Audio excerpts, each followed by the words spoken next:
Its construction was continued by Darius the Great, son of Hystaspes, and probably completed by King Ptolemy II. Strabo saw it used for shipping, but the weakness of its slope between its starting point near Bubastis and the Red Sea left it navigable only a few months out of the year.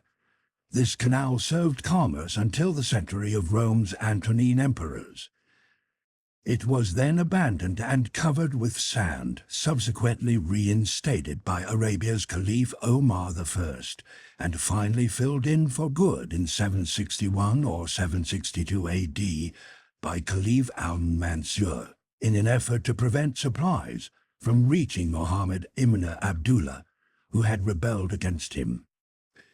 During his Egyptian campaign, your General Napoleon Bonaparte discovered traces of this old canal in the Suez Desert, and when the tide caught him by surprise, he well-nigh perished just a few hours before, rejoining his regiment at Hadra, the very place where Moses had pitched camp 3,300 years before him. Well, Captain, what the ancients hesitated to undertake, Mr. de Lesseps is now finishing up. His joining of these two seas will shorten the route from Cadiz to the East Indies by 9,000 kilometers, and he'll soon change Africa into an immense island. Yes, Professor Aronnax, and you have every right to be proud of your fellow countryman. Such a man brings a nation more honor than the greatest commanders. Like so many others, he began with difficulties and setbacks, but he triumphed because he has the volunteer spirit.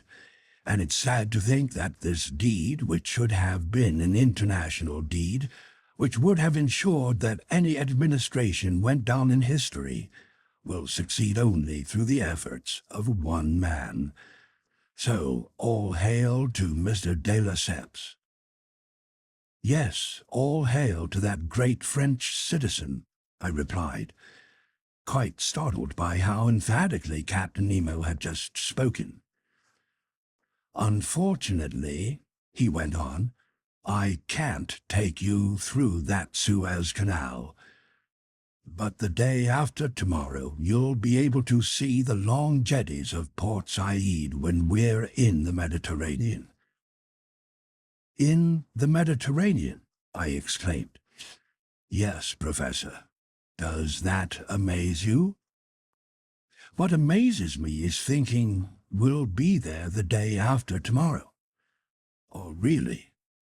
Yes, Captain, although since I've been aboard your vessel, I should have formed the habit of not being amazed by anything. But what is it that startles you? The thought of how hideously fast the Nautilus will need to go.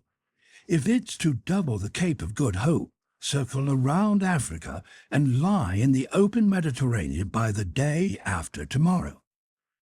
And who says it will circle Africa, Professor? What's this talk about doubling the Cape of Good Hope? But unless the Nautilus navigates on dry land and crosses over the isthmus, or under it, Professor Aronnax. Under it? Surely, Captain Nemo replied serenely. Under that tongue of land, nature long ago made what man today is making on its surface. What? There's a passageway? Yes, an underground passageway that I've named the Arabian Tunnel. It starts below Suez and leads to the Bay of Pelusium. But isn't that isthmus only composed of quicksand? To a certain depth, but at merely 50 meters one encounters a firm foundation of rock. And it's by luck that you discovered this passageway? I asked, more and more startled. Luck plus logic, Professor, and logic even more than luck.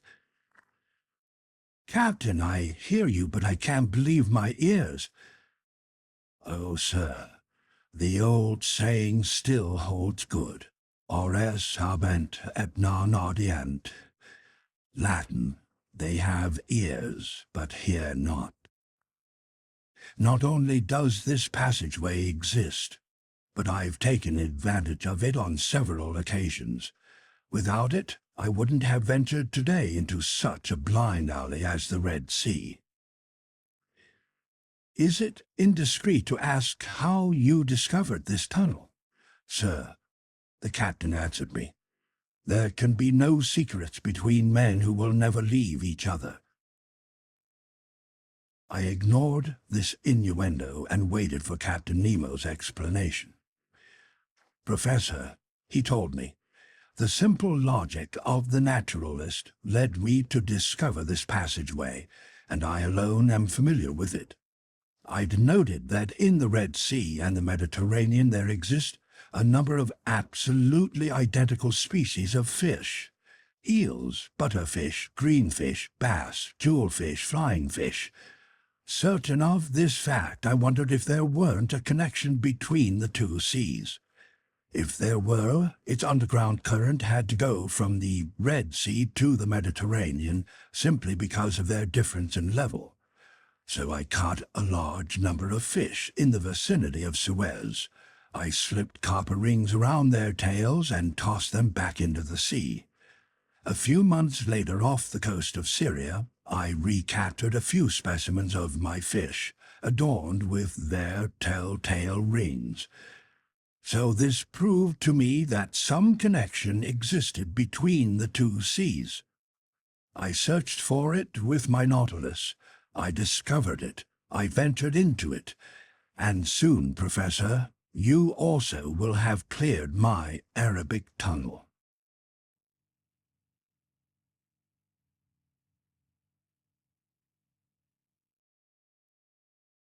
Chapter 9.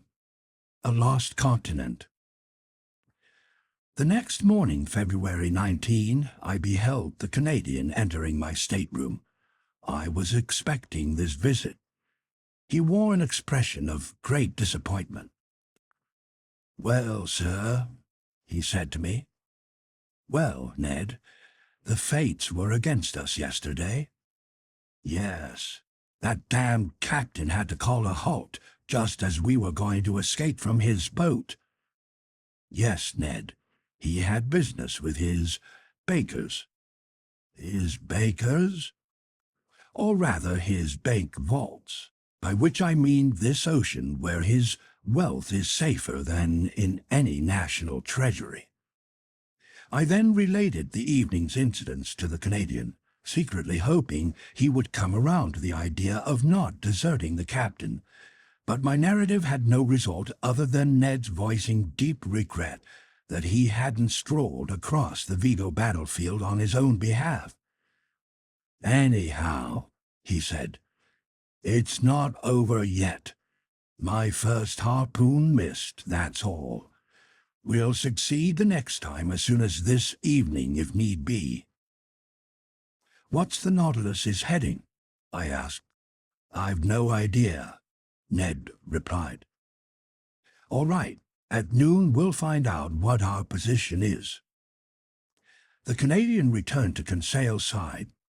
As soon as I was dressed, I went into the lounge. The compass wasn't encouraging.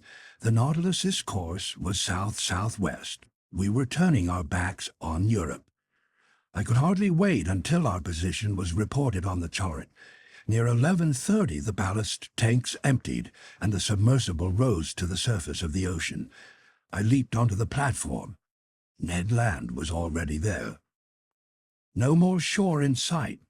Nothing but the immenseness of the sea. A few sails were on the horizon, no doubt ships going as far as Cape Sour Oak to find favorable winds for doubling the Cape of Good Hope. The sky was overcast. A squall was on the way. Furious, Ned tried to see through the mists on the horizon. He still hoped that behind all that fog there lay those shores he longed for. At noon the sun made a momentary appearance. Taking advantage of this rift in the clouds, the chief officer took the orb's altitude. Then the sea grew turbulent. We went below again and the hatch closed once more. When I consulted the chart an hour later, I saw that the Nautilus's position was marked at longitude 16 degrees 17 minutes and latitude 33 degrees 22 minutes, a good 150 leagues from the nearest coast. It wouldn't do to even dream of escaping, and I'll let the reader decide how promptly the Canadian threw a tantrum when I ventured to tell him our situation. As for me, I wasn't exactly grief-stricken. I felt as if a heavy weight had been lifted from me, and I was able to resume my regular tasks in a state of comparative calm. Near 11 o'clock in the evening, I received a most unexpected visit from Captain Nemo. He asked me very graciously if I felt exhausted from our vigil the night before. I said no. Then, Professor Aronnax, I propose an unusual excursion. Propose away, Captain. So far you've visited the ocean depths only by day and under sunlight. Would you like to see these depths on a dark night? Very much. I warn you, this will be an exhausting stroll. We'll need to walk long hours and scale a mountain. The roads aren't terribly well kept up. Everything you say, Captain, just increases my curiosity. I'm ready to go with you. Then come along, Professor, and we'll go put on our diving suits. Arriving at the wardrobe, I saw that neither my companions nor any crewmen would be coming with us on this excursion. Captain Nemo hadn't even suggested my fetching Ned or Conseil. In a few moments we had put on our equipment. Air tanks abundantly charged were placed on our backs, but the electric lamps were not in readiness. I commented on this to the captain. "They'll be useless to us," he replied. I thought I hadn't heard him right, but I couldn't repeat my comment because the captain's head had already disappeared into its metal covering.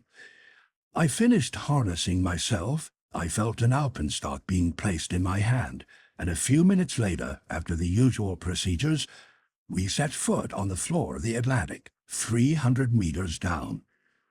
Midnight was approaching.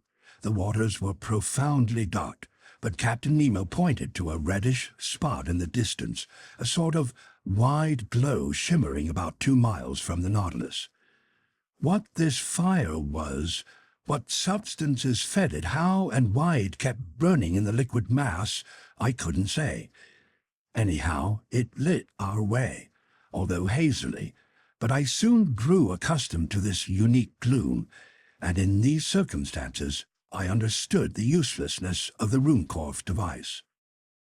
Side by side, Captain Nemo and I walked directly toward this conspicuous flame. The level seafloor rose imperceptibly. We took long strides, helped by our alpenstocks. But in general our progress was slow because our feet kept sinking into a kind of slimy mud mixed with seaweed and assorted flat stones. As we moved forward, I heard a kind of pitter-patter above my head. Sometimes this noise increased and became a continuous crackle. I soon realized the cause. It was a heavy rainfall rattling on the surface of the waves. Instinctively, I worried that I might get soaked by water in the midst of water. I couldn't help smiling at this outlandish notion. But to tell the truth, wearing these heavy diving suits, you no longer feel the liquid element. You simply think you're in the midst of air a little denser than air on land, that's all. After half an hour of walking, the seafloor grew rocky. Jellyfish, microscopic crustaceans, and sea-pen coral lit it faintly with their phosphorescent glimmers. I glimpsed piles of stones covered by a couple million zoophytes and tangles of algae. My feet often slipped on this viscous seaweed carpet, and without my alpenstock I would have fallen more than once. When I turned around, I could still see the Nautilus's whitish beacon, which was starting to grow pale in the distance. Those piles of stones just mentioned were laid out on the ocean floor with a distinct but inexplicable symmetry. I spotted gigantic furrows trailing off into the distant darkness, their length incalculable. There also were other peculiarities I couldn't make sense of. It seemed to me that my heavy lead soles were crushing a litter of bones that made a dry crackling noise. So what were these vast plains we were now crossing? I wanted to ask the captain, but I still didn't grasp that sign language that allowed him to chat with his companions when they went with him on his underwater excursions. Meanwhile, the reddish light guiding us had expanded and inflamed the horizon. The presence of this furnace under the waters had me extremely puzzled. Was it some sort of electrical discharge? Was I approaching some natural phenomenon still unknown to scientists on shore? Or rather, and this thought did cross my mind, had the hand of man intervened in that blaze? Had human beings fanned those flames? In these deep strata would I meet up with more of Captain Nemo's companions, friends he was about to visit who led lives as strange as his own? Would I find a whole colony of exiles down here, men tired of the world's woes, men who had sought and found independence in the ocean's lower depths? All these insane, inadmissible ideas dogged me, and in this frame of mind, continually excited by the series of wonders passing before my eyes, I wouldn't have been surprised to find on this sea bottom one of those underwater towns Captain Nemo dreamed about.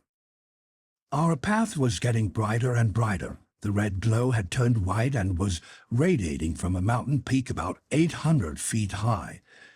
But what I saw was simply a reflection produced by the crystal waters of these strata. The furnace that was the source of this inexplicable light occupied the far side of the mountain. In the midst of the stone mazes furrowing this Atlantic seafloor, Captain Nemo moved forward without hesitation. He knew this dark path. No doubt he had often traveled it and was incapable of losing his way. I followed him with unshakable confidence. He seemed like some spirit of the sea, and as he walked ahead of me, I marveled at his tall figure, which stood out in black against the glowing background of the horizon. It was 1 o'clock in the morning. We arrived at the mountain's lower gradients. But in grappling with them, we had to venture up difficult trails through a huge thicket. Yes, a thicket of dead trees. Trees without leaves, without sap, turned to stone by the action of the waters, and crowned here and there by gigantic pines.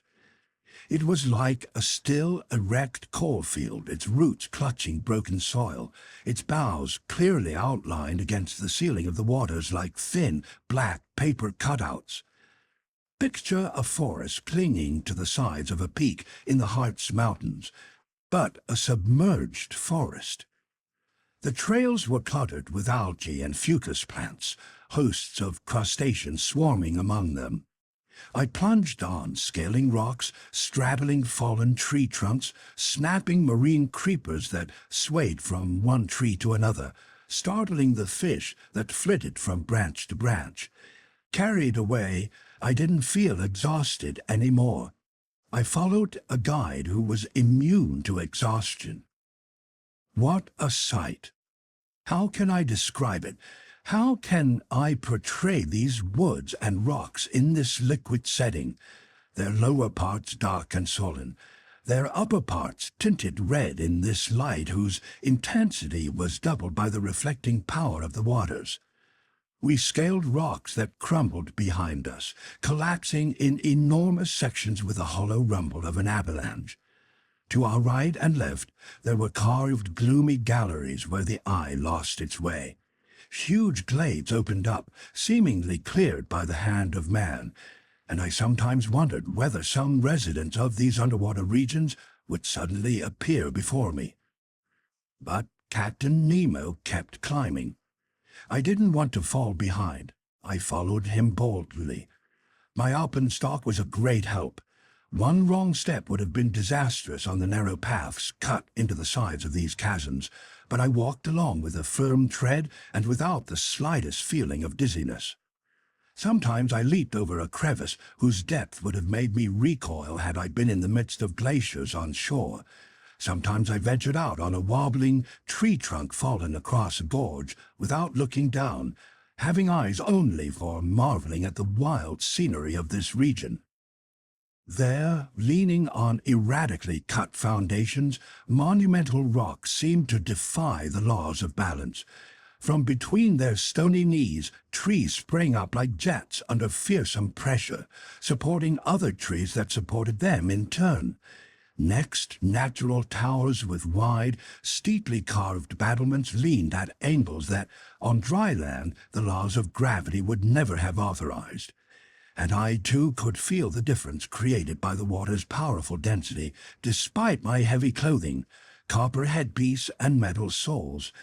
I climbed the most impossibly steep gradients with all the nimbleness, I swear it, of a chamois or a Pyrenees mountain goat. As for my account of this excursion under the waters, I'm well aware that it sounds incredible.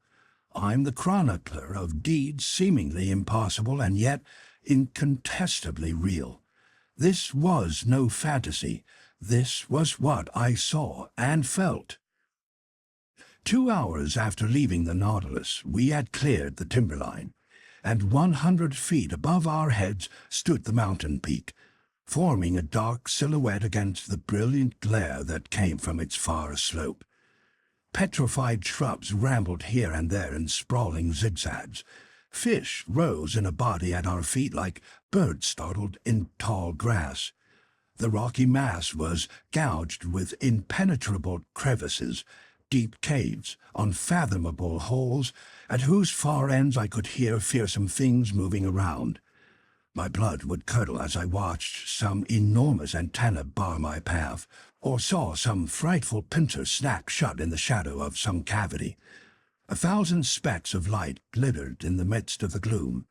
They were the eyes of gigantic crustaceans crouching in their lairs, giant lobsters rearing up like spear carriers and moving their claws with a scrap iron clanking, titanic crabs aiming their bodies like cannons on their carriages, and hideous devilfish intertwining their tentacles like bushes of writhing snakes. What was this astounding world that I didn't yet know? In what order did these articulates belong, these creatures for which the rocks provided a second carapace? Where had nature learned the secret of their vegetating existence, and for how many centuries had they lived in the ocean's lower strata? But I couldn't linger. Captain Nemo, on familiar terms with these dreadful animals, no longer minded them. We arrived at a preliminary plateau where still other surprises were waiting for me. There, picturesque ruins took shape, betraying the hand of man, not our Creator. They were huge stats of stones in which you could distinguish the indistinct forms of palaces and temples, now arrayed in hosts of blossoming zoophytes, and over it all, not ivy, but a heavy mantle of algae and fucus plants. But what part of the globe could this be, this land swallowed by cataclysms? Who had set up these rocks and stones like the dolmens of prehistoric times? Where was I? Where had Captain Nemo's fancies taken me? I wanted to ask him. Unable to, I stalked him. I seized his arm, but he shook his head, pointed to the mountain's topmost peak, and seemed to tell me, "Come on, come with me, come higher." I followed him with one last burst of energy, and in a few minutes I had scaled the peak, which crowned the whole rocky mass by some 10 meters. I looked back down the side we had just cleared. There the mountain rose only 700 to 800 feet above the plains, but on its far slope it crowned the receding bottom of this part of the Atlantic by a height twice that. My eyes scanned the distance and took in a vast area lit by intense flashes of light. In essence, this mountain was a volcano.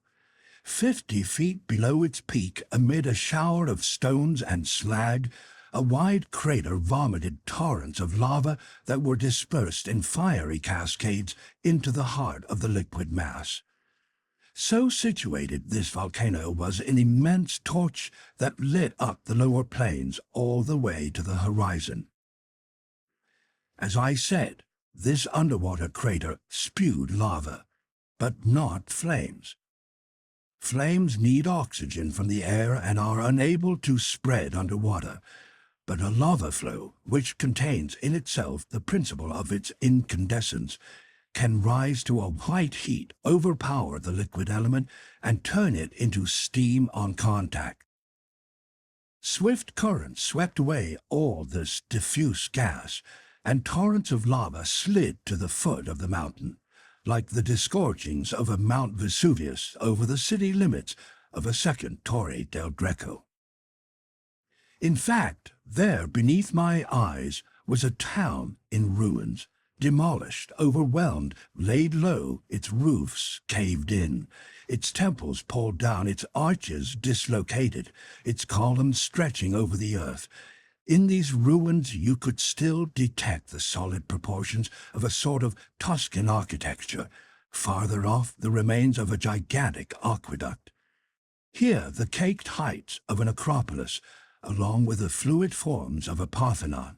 There the remnants of a wharf, as if some bygone port had long ago harbored merchant vessels and triple-tiered war galleys on the shores of some lost ocean. Still farther off, long rows of collapsing walls, deserted thoroughfares, a whole Pompeii buried under the waters, which Captain Nemo had resurrected before my eyes. Where was I? Where was I? I had to find out at all costs. I wanted to speak. I wanted to rip off the copper sphere imprisoning my head. But Captain Nemo came over and stopped me with a gesture. Then, picking up a piece of chalky stone, he advanced to a black basaltic rock and scrawled this one word: Atlantis. What lightning flashed through my mind!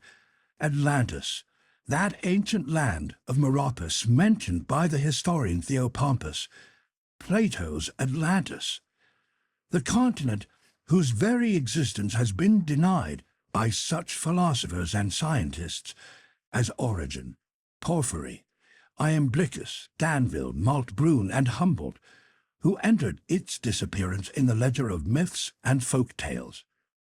The country whose reality has nevertheless been accepted by such other thinkers as Posidonius, Pliny, Ammianus Marcellinus, Tertullian, Engel, Scherer, Tournefort, Buffon, and Davissat. I had this land right under my eyes, furnishing its own unimpeachable evidence of the catastrophe that had overtaken it. So this was the submerged region that had existed outside Europe, Asia, and Libya, beyond the Pillars of Hercules, home of those powerful Atlantean people against whom ancient Greece had waged its earliest wars. The writer whose narratives record the lofty deeds of those heroic times is Plato himself. His dialogues, Timaeus and Critias, were drafted with the poet and legislator Solon as their inspiration, as it were. One day, Solon was conversing with some elderly wise men in the Egyptian capital of Saish, a town already 8,000 years of age, as documented by the annals engraved on the sacred walls of its temples. One of these elders related the history of another town 1,000 years older still. This original city of Athens, 90 centuries old, had been invaded and partly destroyed by the Atlanteans. These Atlanteans, he said, resided on an immense continent greater than Africa and Asia combined, taking in an area that lay between latitude 12 degrees and 40 degrees north. Their dominion extended even to Egypt. They tried to enforce their rule as far as Greece, but they had to retreat before the indomitable resistance of the Hellenic people. Centuries passed. A cataclysm occurred. Floods, earthquakes. A single night and day were enough to obliterate this Atlantis, whose highest peaks, Madeira, The Azores, the Canaries, the Cape Verde Islands still emerge above the waves. These were the historical memories that Captain Nemo's scrawl sent rushing through my mind. Thus, led by the strangest of fates, I was treading underfoot one of the mountains of that continent. My hands were touching ruins many thousands of years old, contemporary with prehistoric times. I was walking in the very place where contemporaries of early man had walked. My heavy soles were crushing the skeletons of animals from the age of fable. Animals that used to take cover in the shade of these trees now turned to stone. Oh, why was I so short of time? I would have gone down the steep slopes of this mountain, crossed this entire immense continent which surely connects Africa with America, and visited its great prehistoric cities. Under my eyes there perhaps lay the warlike town of Machimos, or the pious village of Eusebius, whose gigantic inhabitants lived for whole centuries and had the strength to raise blocks of stone that still withstood the action of the waters. One day perhaps some volcanic phenomenon will bring these sunken ruins back to the surface of the waves. Numerous underwater volcanoes have been sighted in this part of the ocean, and many ships have felt terrific tremors when passing over these turbulent depths. A few have heard hollow noises that announced some struggle of the elements far below. Others have hauled in volcanic ash hurled above the waves. As far as the equator, this whole seafloor is still under construction by plutonic forces, and in some remote epoch, built up by volcanic disgorgings and successive layers of lava, who knows whether the peaks of these fire-belching mountains may reappear above the surface of the Atlantic. As I mused in this way, trying to establish in my memory every detail of this impressive landscape, Captain Nemo was leaning his elbows on a moss-covered monument, motionless as if petrified in some mute trance. Was he dreaming of those lost generations, asking them for the secret of human destiny? Was it here that this strange man came to revive himself, basking in historical memories, reliving that bygone life, he who had no desire for our modern one? I would have given anything to know his thoughts, to share them, understand them. We stayed in this place an entire hour, contemplating its vast plains in the lava's glow, which sometimes took on a startling intensity. Inner boiling sent quick shivers running through the mountain's crust. Noises from deep underneath, clearly transmitted by the liquid medium, reverberated with majestic amplitude. Just then the moon appeared for an instant through the watery mass, casting a few pale rays over this submerged continent. It was only a fleeting glimmer, but its effect was indescribable. The captain stood up and took one last look at these immense plains. Then his hand signaled me to follow him. We went swiftly down the mountain. Once past the petrified forest, I could see the Nautilus's beacon twinkling like a star. The captain walked straight toward it, and we were back on board just as the first glimmers of dawn were whitening the surface of the ocean.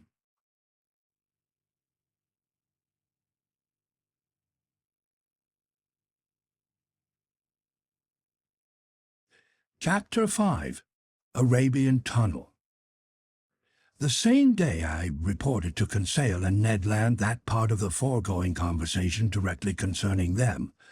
When I told them we would be lying in Mediterranean waters within 2 days, Conseil clapped his hands, but the Canadian shrugged his shoulders.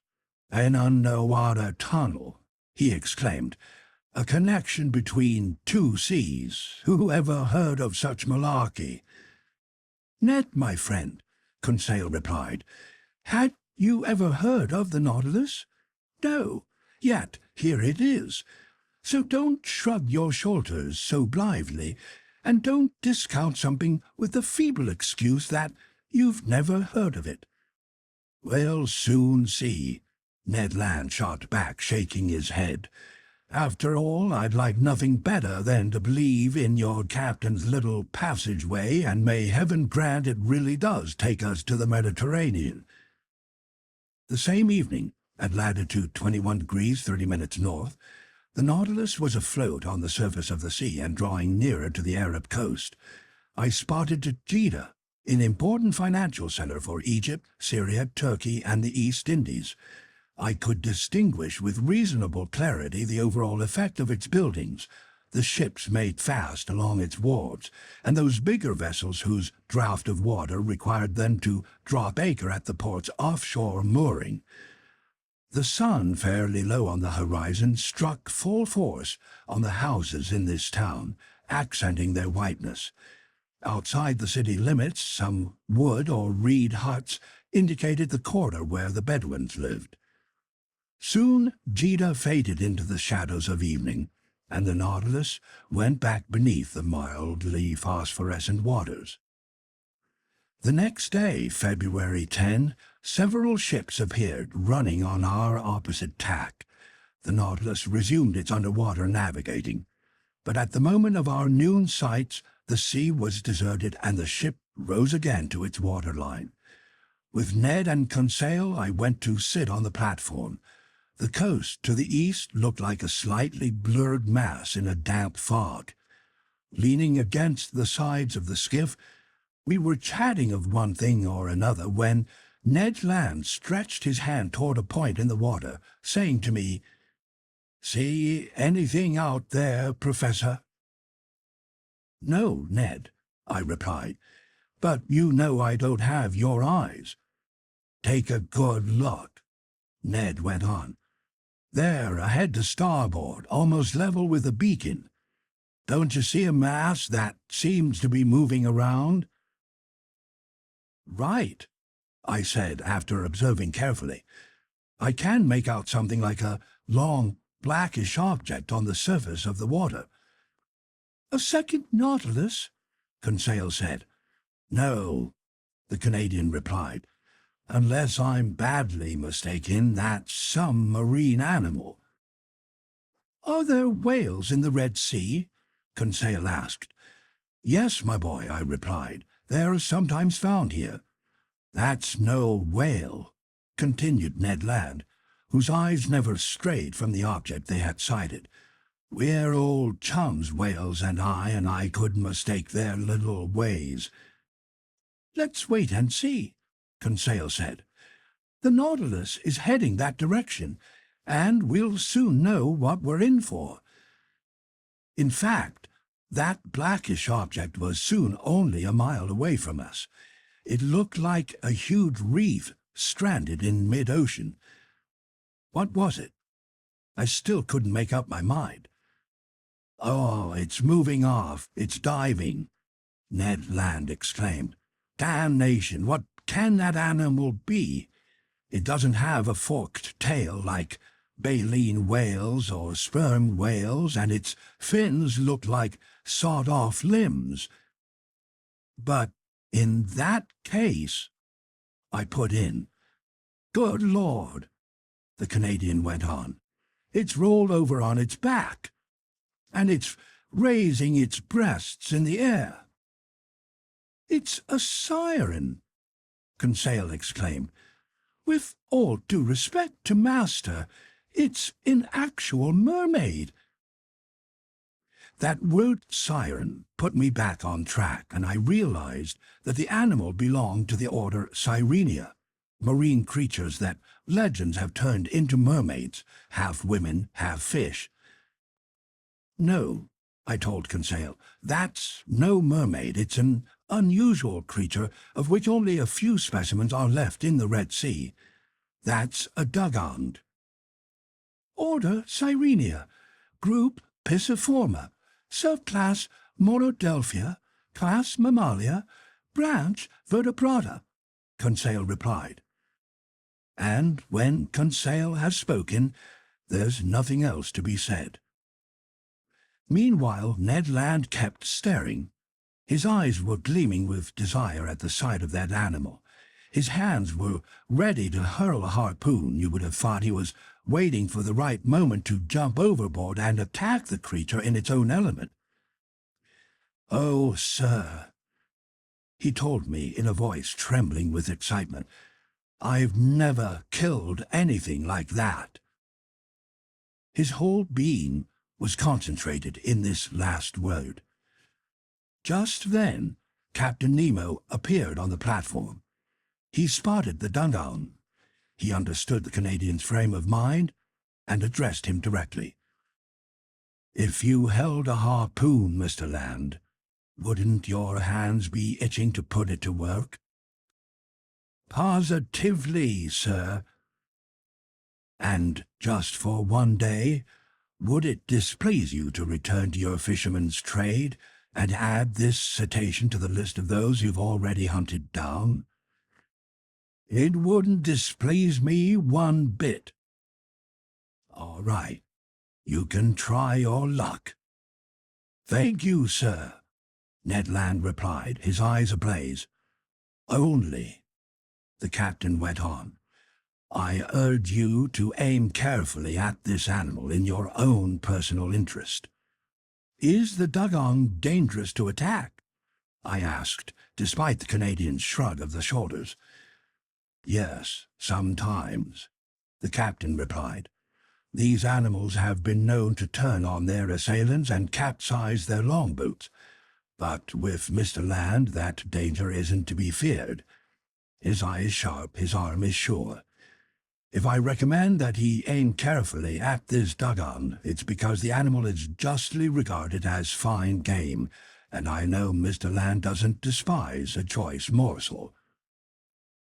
"Aha," the Canadian put in.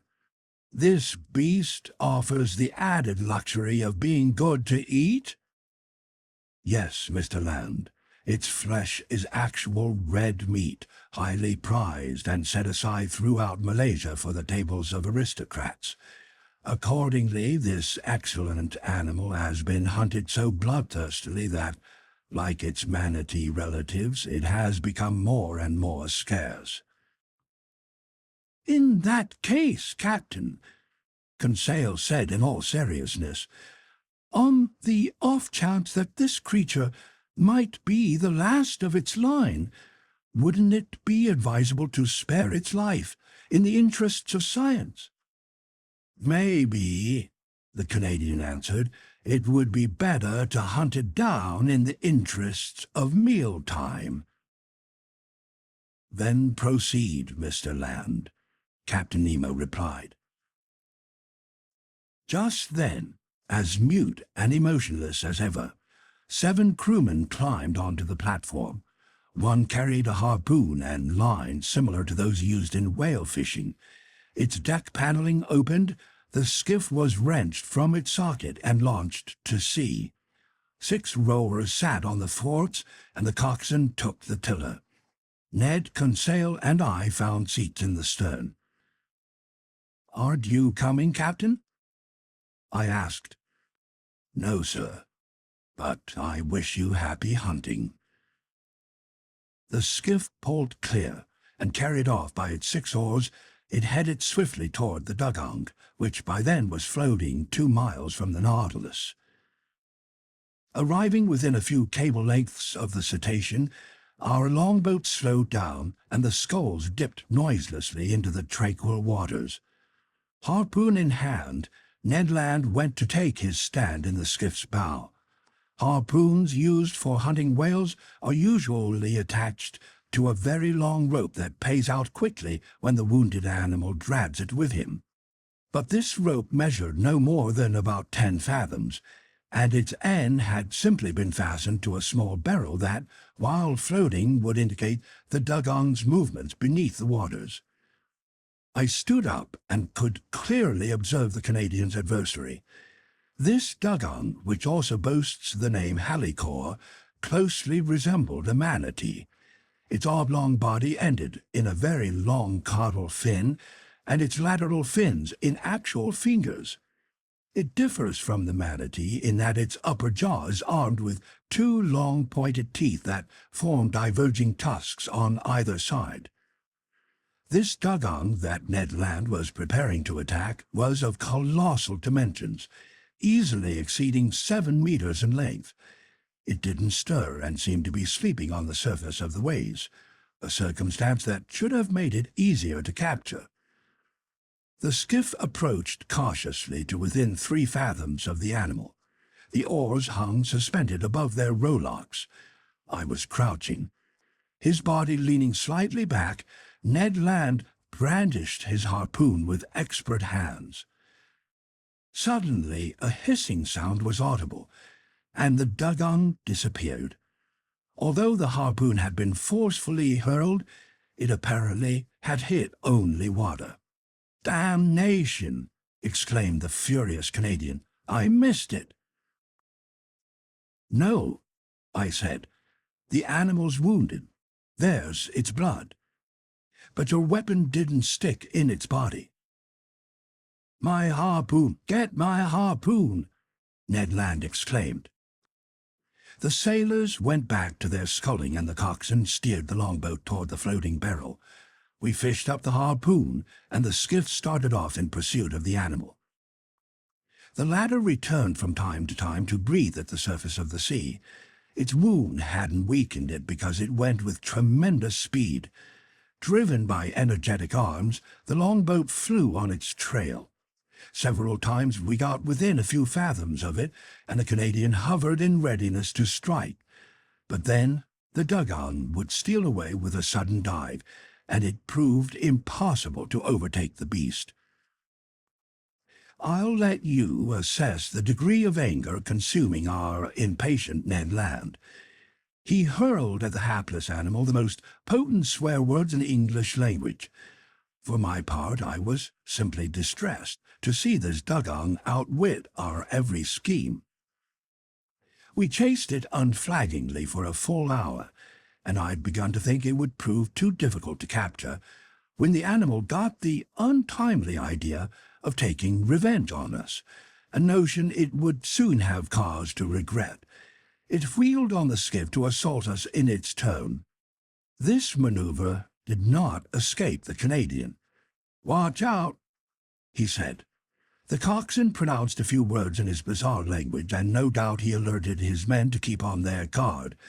Arriving within 20 feet of the skiff, the dugong stopped, sharply sniffing the air with its huge nostrils, pierced not at the tip of its muzzle, but on its topside. Then it gathered itself and sprang at us. The skiff couldn't avoid the collision. Half overturned, it shipped a ton or two of water that we had to bail out. But, thanks to our skillful coxswain, we were fouled on the bias rather than the broadside, so we didn't capsize. Clinging to the stem post, Ned Land thrust his harpoon again and again into the gigantic animal, which embedded its teeth in our gunwale and lifted the longboat out of the water as a lion would lift a deer. We were thrown on top of each other, and I have no idea how the venture would have ended had not the Canadian, still thirsting for the beast's blood, finally pierced it to the heart. I heard its teeth grind on sheet iron, and the dugong disappeared, taking our harpoon along with it. But the barrel soon popped up on the surface, and a few moments later the animal's body appeared and rolled over on its back. Our skiff rejoined it, took it in tow, and headed to the Nautilus. It took pulleys of great strength to hoist this dugong onto the platform. The beast weighed 5,000 kilograms. It was carved up inside of the Canadian, who remained to watch every detail of the operation. At dinner the same day, my steward served me some slices of this flesh, skillfully dressed by the ship's cook. I found it excellent, even better than veal, if not beef. The next morning, February 11, the Nautilus's pantry was enriched by more dainty game. A covey of terns alighted on the Nautilus. They were a species of Sterna nilotica, unique to Egypt. Beak black, head grey and stippled, eyes surrounded by white dots, back, wings and tail greyish, belly and throat white, feet red. Also caught were a couple dozen Nile duck, superior-tasting wildfowl, whose neck and crown of the head are white speckled with black. By then the Nautilus had reduced speed. It moved ahead at a saunter, so to speak. I observed that the Red Sea's water was becoming less salty the closer we got to Suez. Near 5 o'clock in the afternoon, we sighted Cape Ras Mohammed to the north.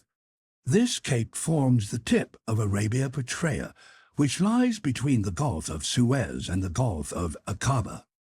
The Nautilus entered the Strait of Jubal, which leads to the Gulf of Suez. I could clearly make out a high mountain crowning Ras Mohammed between the two gulfs. It was Mount Horeb, that biblical Mount Sinai on whose summit Moses met God face to face. That summit the mind's eye always pictures as wreathed in lightning. At 6 o'clock, sometimes afloat and sometimes submerged, the Nautilus passed well out from El Tur, which sat at the far end of a bay whose waters seemed to be dyed red, as Captain Nemo had already mentioned. Then night fell in the midst of a heavy silence, occasionally broken by the calls of pelicans and nocturnal birds, by the sound of surf chafing against rocks, or by the distant moan of a steamer churning the waves of the Gulf with noisy blades. From 8 to 9 o'clock, the Nautilus stayed a few meters beneath the waters. According to my calculations, we had to be quite close to Suez. Through the panels in the lounge, I spotted rocky bottoms brightly lit by our electric rays. It seemed to me that the strait was getting narrower and narrower. At 9:15, when our boat returned to the surface, I climbed onto the platform. I was quite impatient to clear Captain Nemo's tunnel, couldn't sit still, and wanted to breathe the fresh night air. Soon, in the shadows, I spotted a pale signal light glimmering a mile away, half discolored by mist. "A floating lighthouse," said someone next to me. I turned and discovered the captain. "That's the floating signal light of Suez," he went on. "It won't be long before we reach the entrance to the tunnel." "It can't be very easy to enter it." "No, sir. Accordingly, I'm in the habit of staying in the pilot house and directing maneuvers myself. And now, if you'll kindly go below, Professor Aronnax. The Nautilus is about to sink beneath the waves, and it will only return to the surface after we've cleared the Arabian Tunnel." I followed Captain Nemo. The hatch closed, the ballast tanks filled with water, and the submersible sank some 10 meters down. Just as I was about to repair to my stateroom, the captain stopped me. "Professor," he said to me, "would you like to go with me to the wheelhouse?" "I was afraid to ask," I replied. "Come along, then. This way you'll learn the full story about this combination underwater and underground navigating." Captain Nemo led me to the central companionway. In mid-stair he opened a door, went along the upper gangways, and arrived at the wheelhouse which, as you know, stands at one end of the platform. It was a cabin measuring 6 feet square and closely resembling those occupied by the helmsmen of steamboats on the Mississippi or Hudson rivers. In the center stood an upright wheel, geared to rudder cables running to the Nautilus's stern. Set in the captain's walls were 4 deadlights, windows of biconvex glass that enabled the man at the helm to see in every direction. The cabin was dark, but my eyes soon grew accustomed to its darkness, and I saw the pilot, a muscular man whose hands rested on the pegs of the wheel. Outside, the sea was brightly lit by the beacon shining behind the cabin at the other end of the platform. "Now," Captain Nemo said, "let's look for our passageway." Electric wires linked the pilot house with the engine room. and from this cabin the captain could simultaneously signal heading and speed to his Nautilus. He pressed a metal button, and at once the propeller slowed down significantly. I stared in silence at the high, sheer wall we were skirting just then, the firm base of the sandy mountains on the coast. For an hour we went along it, in this fashion, staying only a few meters away. Captain Nemo never took his eyes off the two concentric circles of the compass hanging in the cabin. At a mere gesture from him, the helmsman would instantly change the Nautilus's heading. Standing by the port deadlight, I spotted magnificent coral substructures, zoophytes, algae, and crustaceans with enormous quivering claws that stretched forth from crevices in the rock. At 10:15, Captain Nemo himself took the helm. Dark and deep, a wide gallery opened ahead of us. The Nautilus was brazenly swallowed up. Strange rumblings were audible along our sides. It was the water of the Red Sea hurled toward the Mediterranean by the tunnel's slope. Our engines tried to offer resistance by churning the waves with propeller in reverse, but the Nautilus went with the torrent as swift as an arrow. Along the narrow walls of this passageway, I saw only brilliant streaks, hard lines, fiery furrows, all scrawled by our speeding electric light. With my hand, I tried to curb the pounding of my heart. At 10:35, Captain Nemo left the steering wheel and turned to me. "The Mediterranean," he told me. In less than 20 minutes, swept along by the torrent, the Nautilus had just cleared the Isthmus of Suez.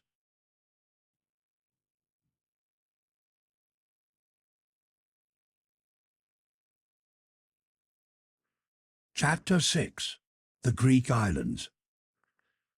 At sunrise the next morning, February 12, the Nautilus rose to the surface of the waves. I rushed onto the platform. The hazy silhouette of Pelusium was outlined 3 miles to the south. A torrent had carried us from one sea to the other, but although that tunnel was easy to descend, going back up must have been impossible. Near 7 o'clock, Ned and Conseil joined me. Those two inseparable companions had slept serenely, utterly unaware of the Nautilus's feat.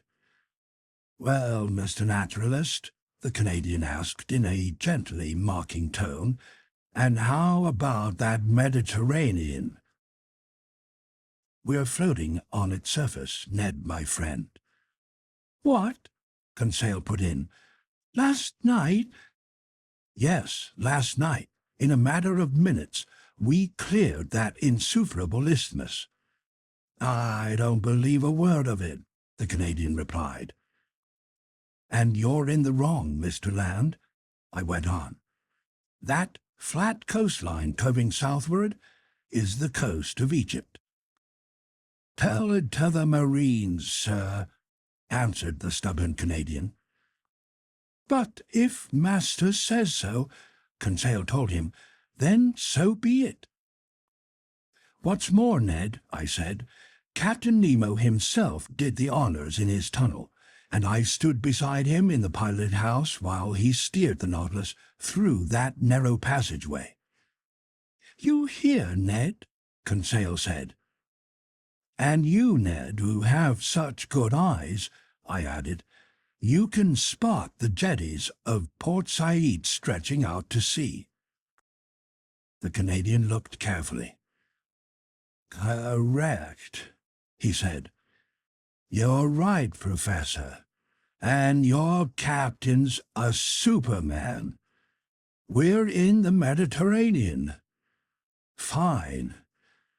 So now let's have a chat about our little doings, if you please, but in such a way that nobody overhears." I could easily see what the Canadian was driving at. In any event, I thought it best let him have his chat, and we all three went to sit next to the beacon, where we were less exposed to the damp spray from the billows. "Now, Ned, we're all ears," I said. "What have you to tell us?" "What I've got to tell you is very simple," the Canadian replied. "We're in Europe, and before Captain Nemo's whims take us deep into the poor seas or back to Oceania, I say we should leave this Nautilus." I confess that such discussions with the Canadian always baffled me. I didn't want to restrict my companion's freedom in any way, and yet I had no desire to leave Captain Nemo. Thanks to him and his submersible, I was finishing my undersea research by the day, and I was rewriting my book on the great ocean depths in the midst of its very element. Would I ever again have such an opportunity to observe the ocean's wonders? Absolutely not. So I couldn't entertain this idea of leaving the Nautilus before completing our course of inquiry. "Ned, my friend," I said, "answer me honestly. Are you bored with this ship?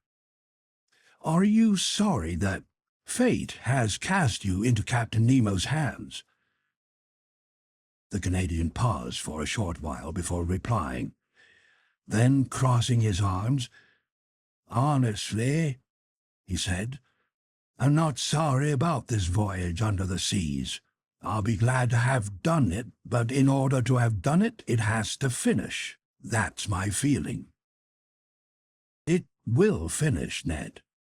Where and when?" "Where? I don't know. When? I can't say. Or rather, I suppose it will be over when these seas have nothing more to teach us. Everything that begins in this world must inevitably come to an end." "I think as Master does," Conseil replied. "And it's extremely possible that after crossing every sea on the globe, Captain Nemo will bid the three of us a fond farewell."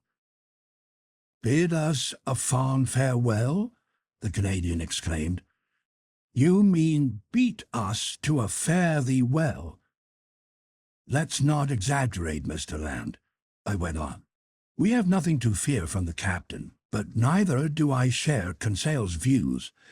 We're privy to the Nautilus's secrets, and I don't expect that its commander, just to set us free, will meekly stand by while we spread those secrets all over the world." "But in that case, what do you expect?" the Canadian asked. "That we'll encounter advantageous conditions for escaping just as readily in 6 months as now." "Great Scott!" Ned Land put in. "And where, if you please, will we be in 6 months, Mr. Naturalist?" "Perhaps here, perhaps in China. You know how quickly the Nautilus moves. It crosses oceans like swallows cross the air or express trains continents. It doesn't fear heavily traveled seas. Who can say it won't hug the coasts of France, England, or America, where an escape attempt could be carried out just as effectively as here?" "Professor Aronnax," the Canadian replied, "your arguments are rotten to the core. You talk way off in the future. We'll be here, we'll be there. Me, I'm talking about right now. We are here, and we must take advantage of it." I was hard-pressed by Ned Land's common sense, and I felt myself losing ground. I no longer knew what arguments to put forward on my behalf. "Sir," Ned went on, "let's suppose that by some impossibility Captain Nemo offered your freedom to you this very day. Would you accept?" "I don't know," I replied. "And suppose he adds that this offer he's making you today won't ever be repeated.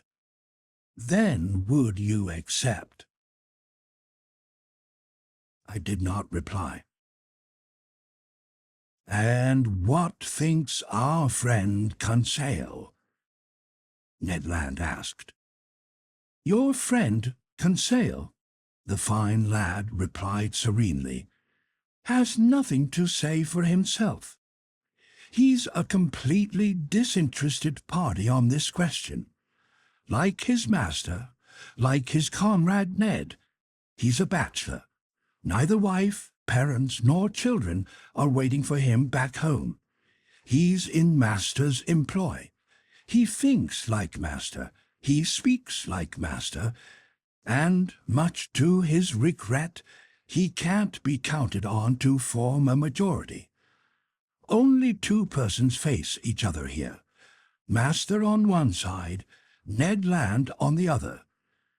That said, your friend Conseil is listening, and he's ready to keep score. I couldn't help smiling as Conseil wiped himself out of existence. Deep down, the Canadian must have been overjoyed at not having to contend with him. Then, sir, Ned Land said, since Conseil is no more, we'll have this discussion between just the two of us. I've talked, you've listened. What's your reply? It was obvious that the matter had to be settled, and evasions were distasteful to me.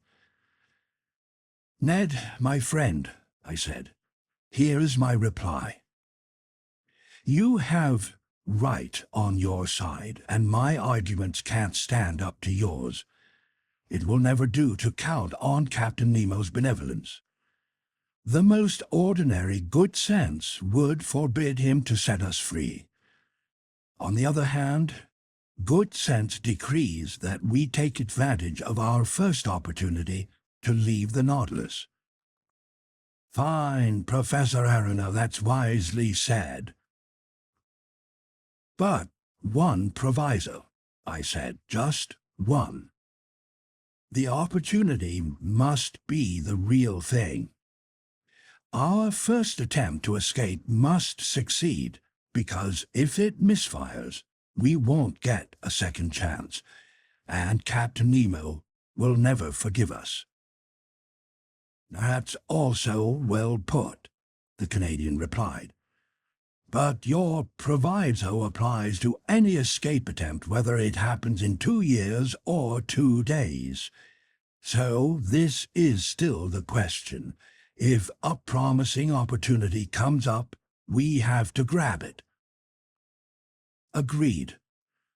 And now, Ned, will you tell me what you mean by a promising opportunity? One that leads the Nautilus on a cloudy night within a short distance of some European coast.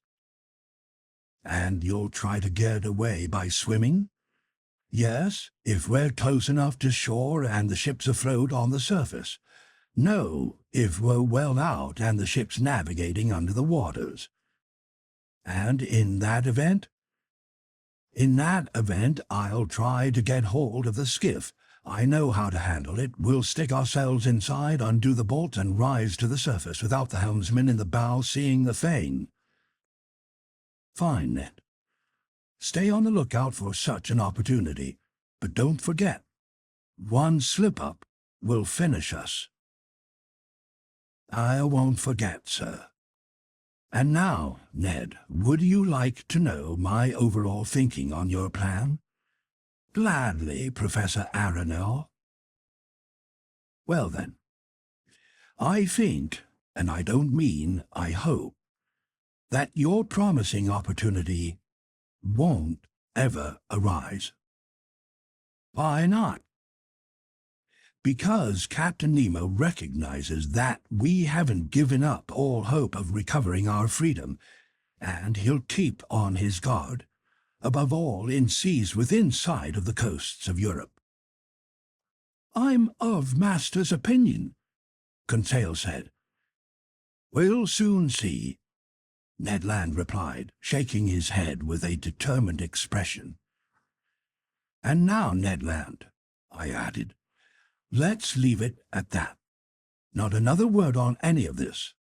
The day you're ready, alert us, and we're with you. I turn it all over to you. That's how we ended this conversation, which later was to have such serious consequences.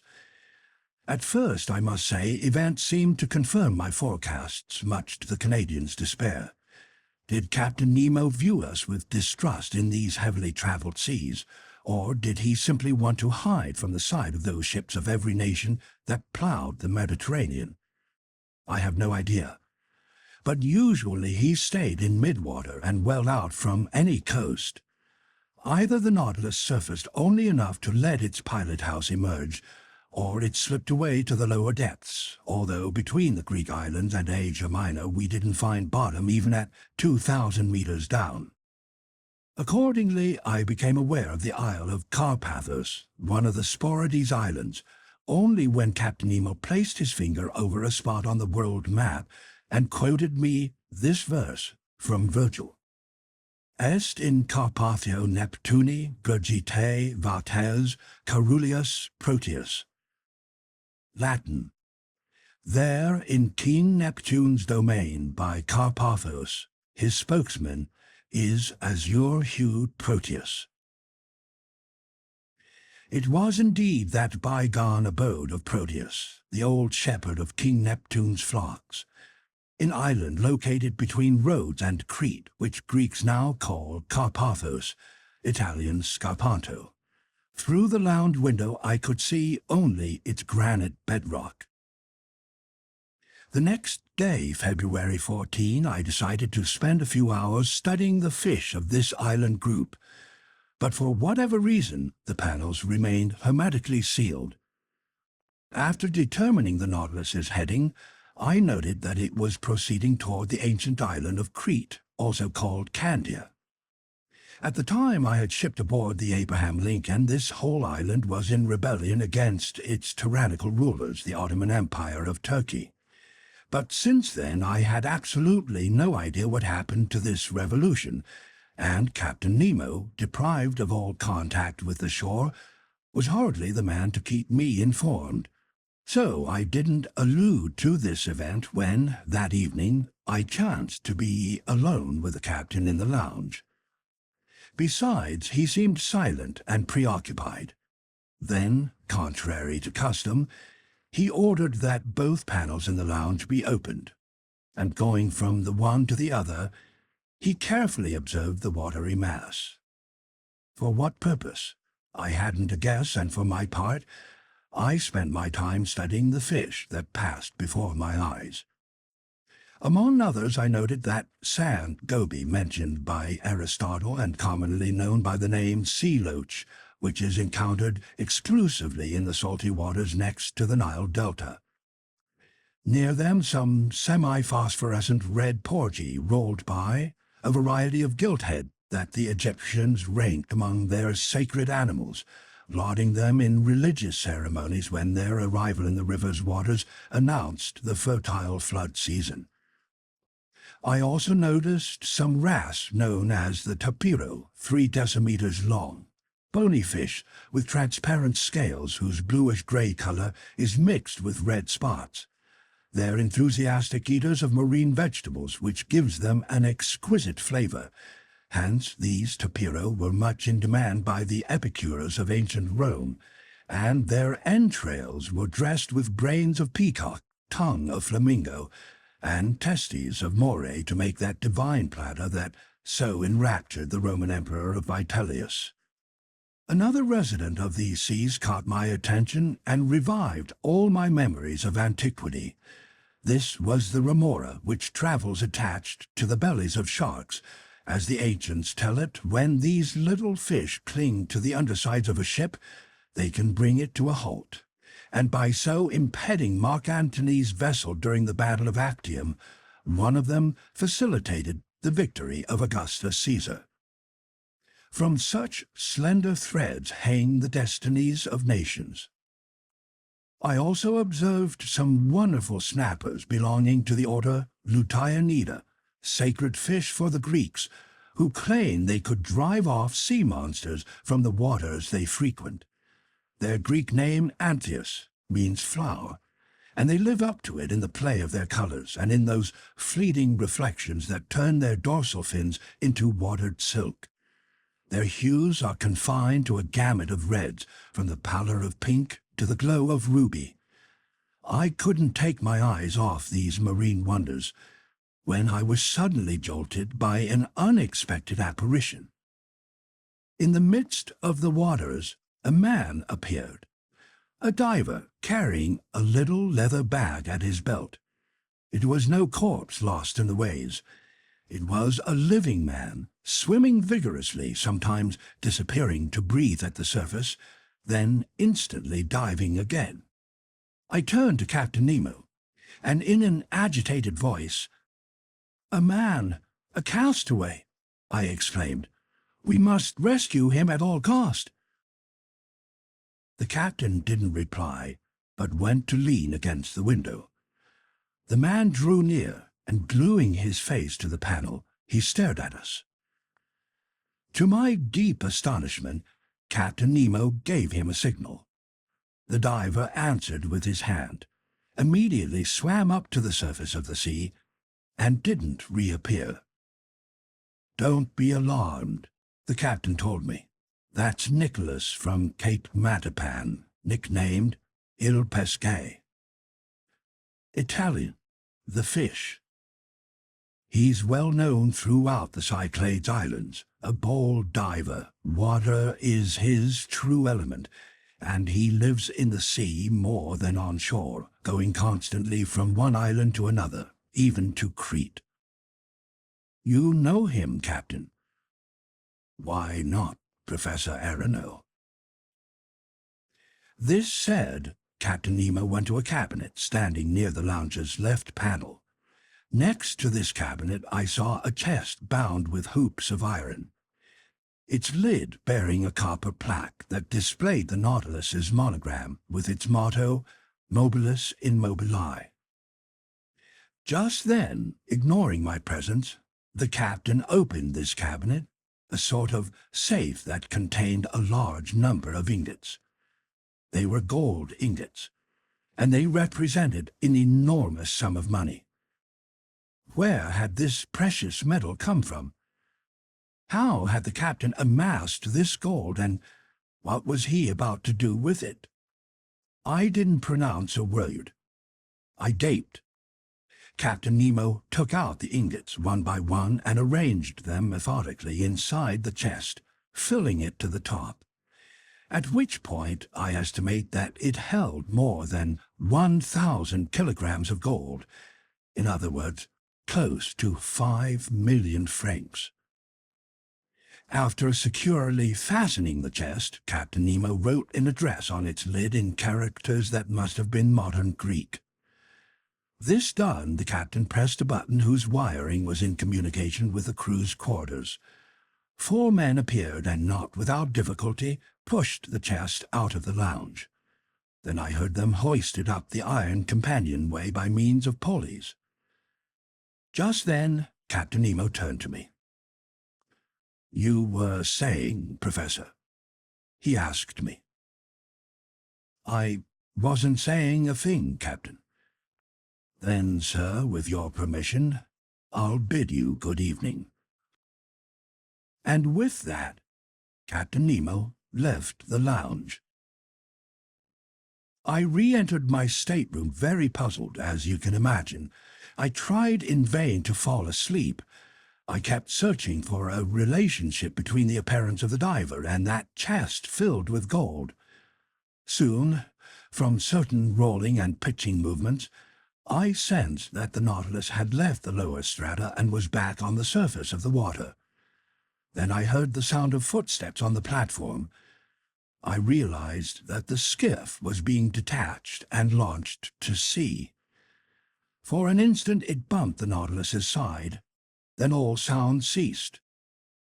2 hours later, the same noises, the same comings and goings were repeated.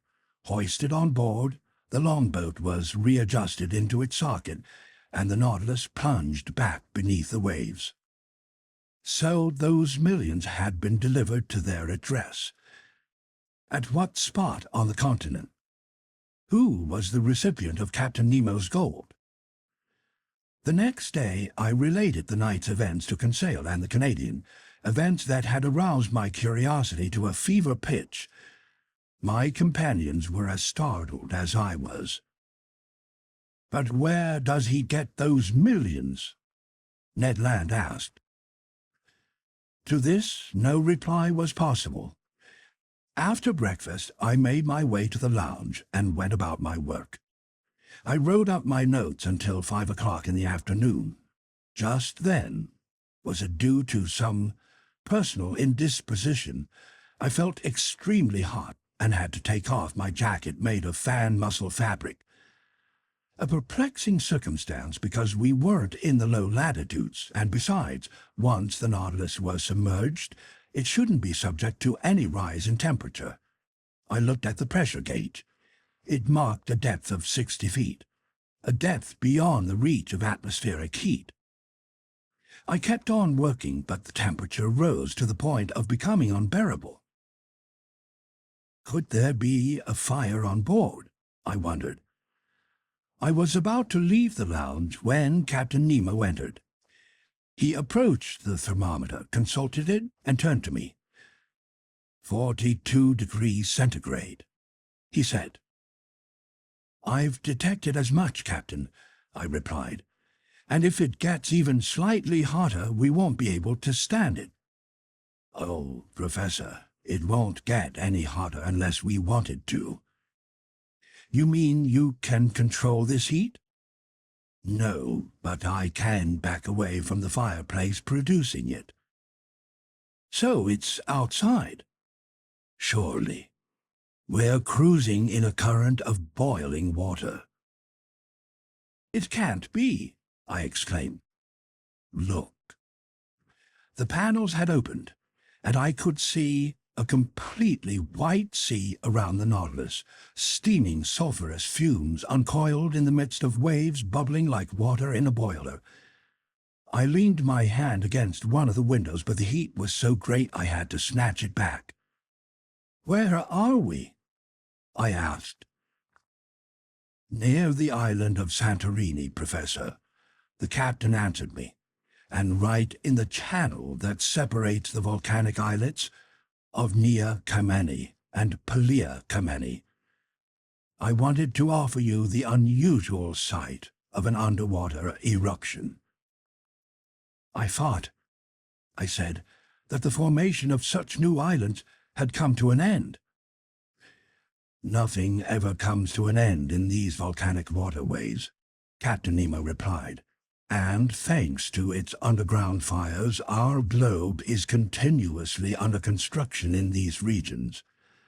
According to the Latin historians Cassiodorus and Pliny, by the year 19 of the Christian era, a new island, the divine Thera, had already appeared in the very place these islets have more recently formed. Then Thera sank under the waves, only to rise and sink once more in the year 69 AD. From that day to this, such plutonic construction work has been in abeyance. But on February 3, 1866, a new islet named George Island emerged in the midst of sulphurous steam near Kamenni, and was fused to it on the 6th of the same month. 7 days later, on February 13, the islet of Aphroessa appeared, leaving a 10-meter channel between itself and Nea Kamenni. I was in these seas when that phenomenon occurred, and I was able to observe its every phase.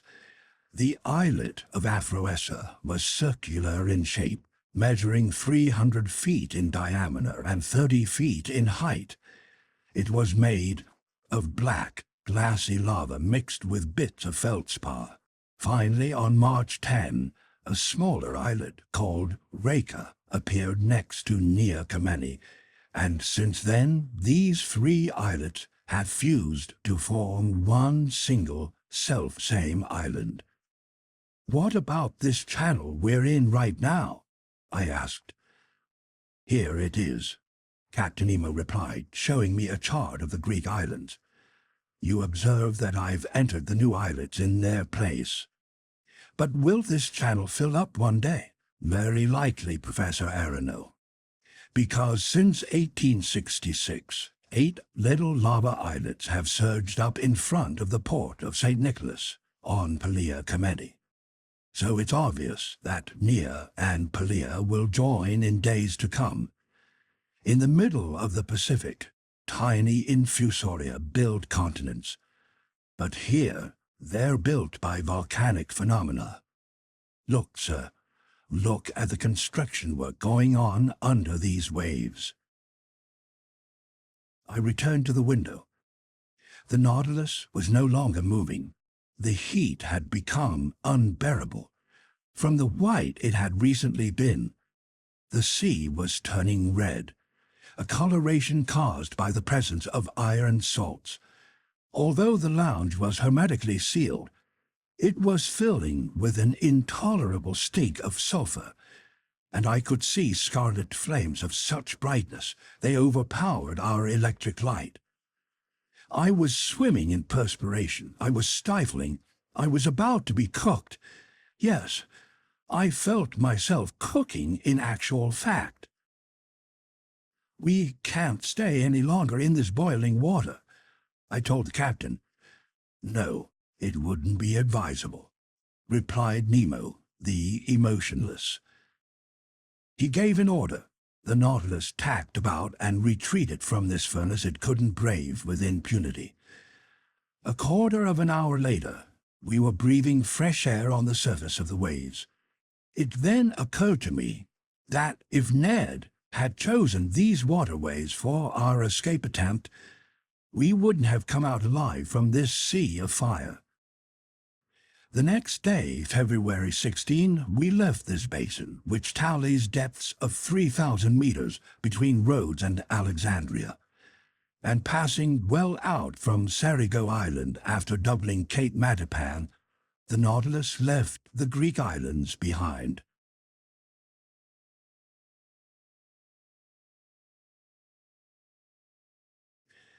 Chapter 7. The Mediterranean in 48 Hours.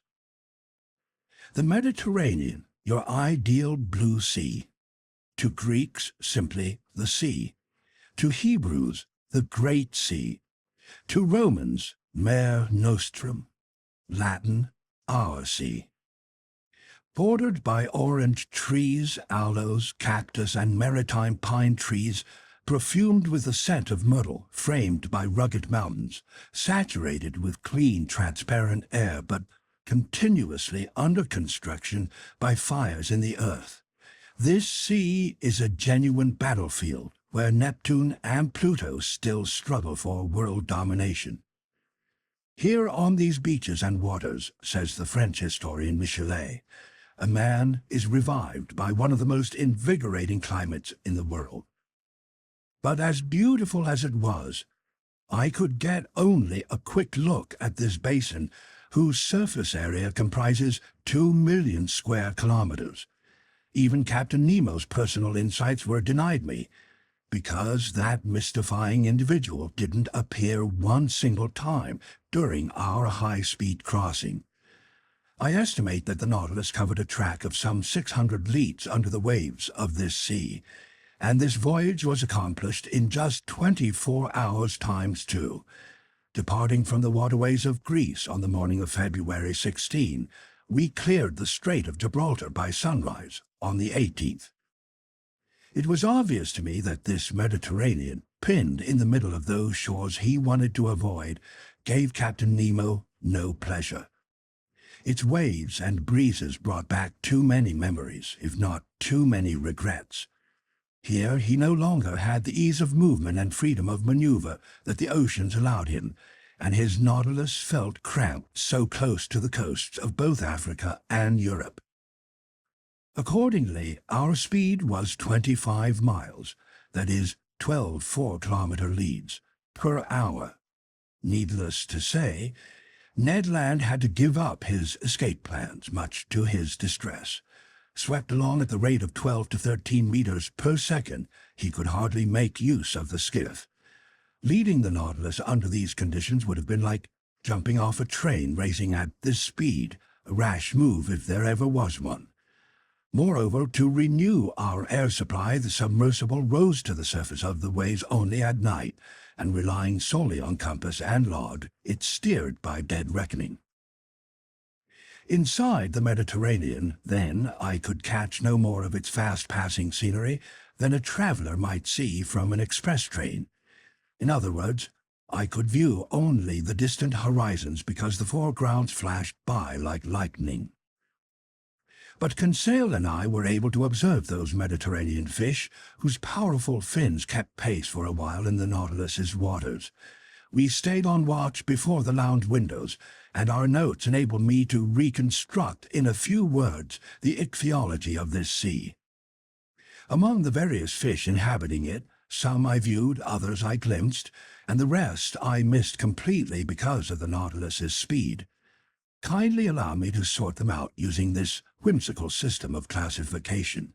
It will at least convey the quickness of my observations.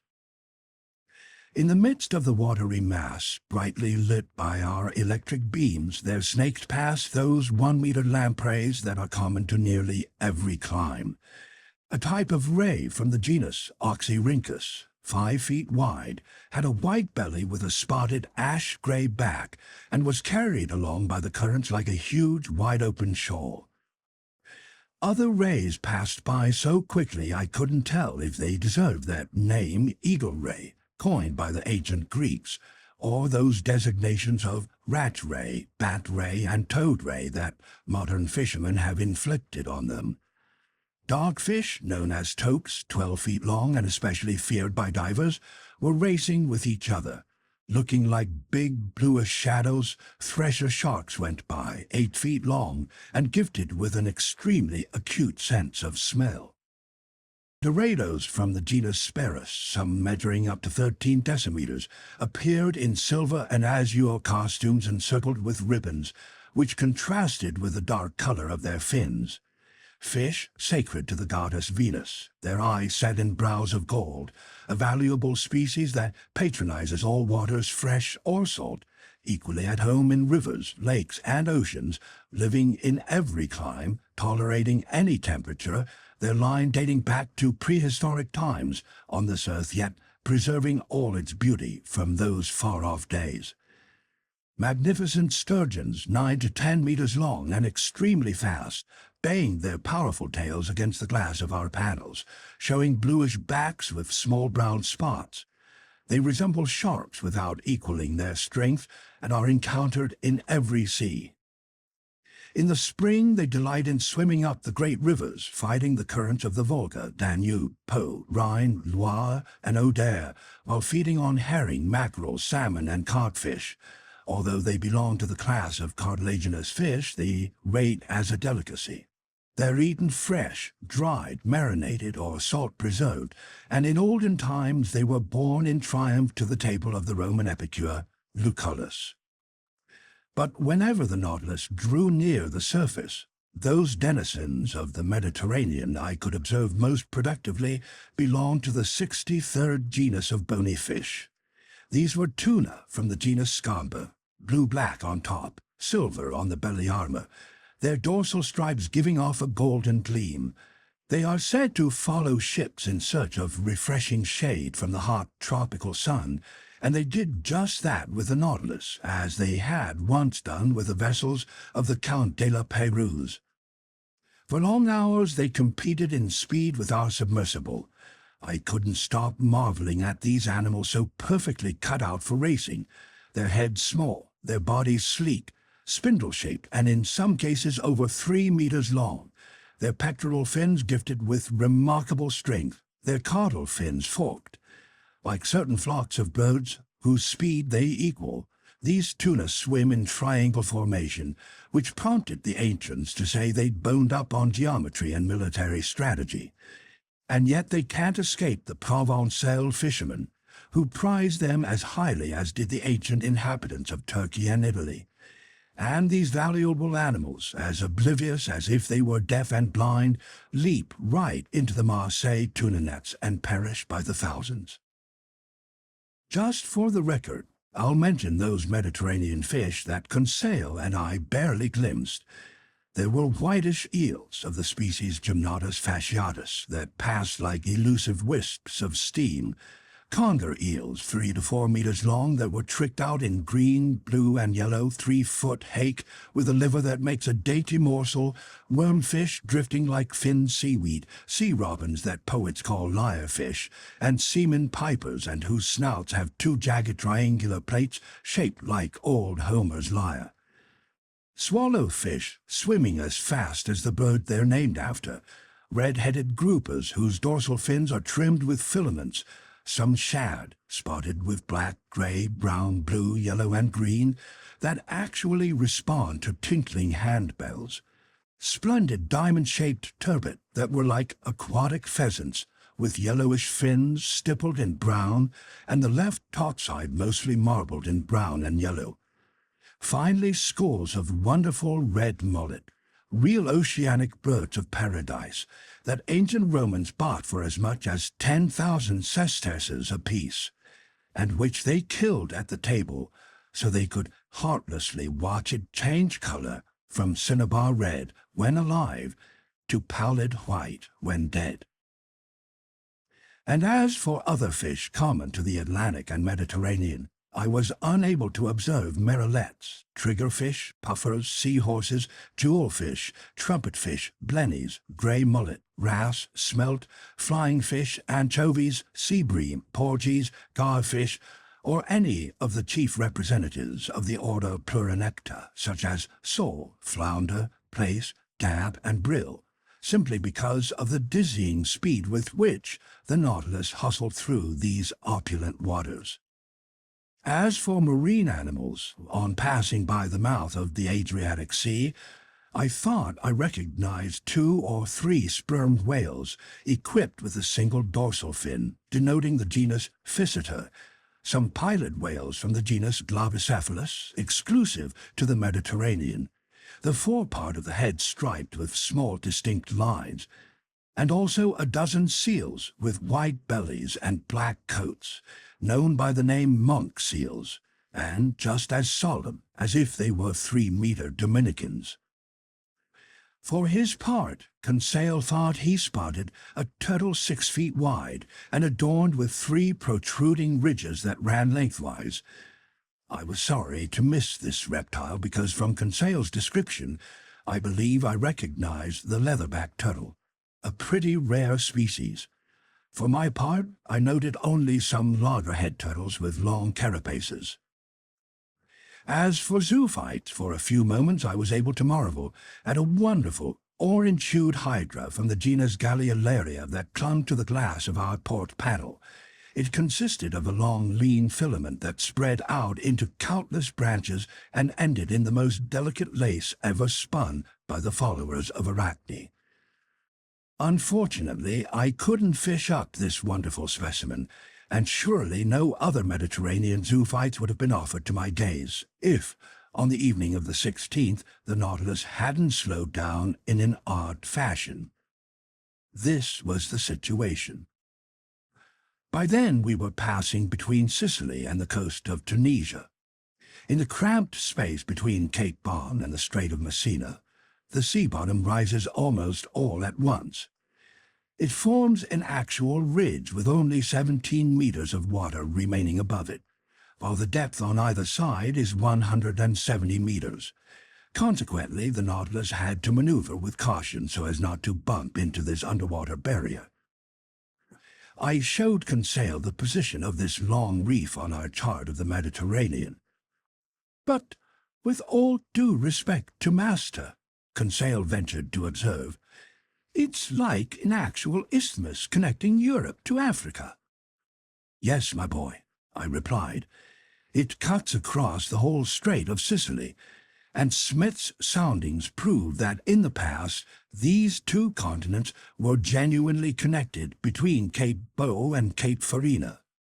"I can easily believe it," Conseil said. "I might add," I went on, "that there's a similar barrier between Gibraltar and Ceuta, and in prehistoric times it closed off the Mediterranean completely." "Gracious," Conseil put in. Suppose one day some volcanic upheaval raises these two barriers back above the waves. That's most unlikely, Conseil. If Master will allow me to finish, I mean that if this phenomenon occurs, it might prove distressing to Mr. de Lesseps, who has gone to such pains to cut through his isthmus. Agreed. But I repeat, Conseil, such a phenomenon won't occur. The intensities of these underground forces continues to diminish. Volcanoes were quite numerous in the world's early days, but they're going extinct one by one. The heat inside the Earth is growing weaker. The temperature in the globe's lower strata is cooling appreciably every century, and to our globe's detriment, because its heat is its life.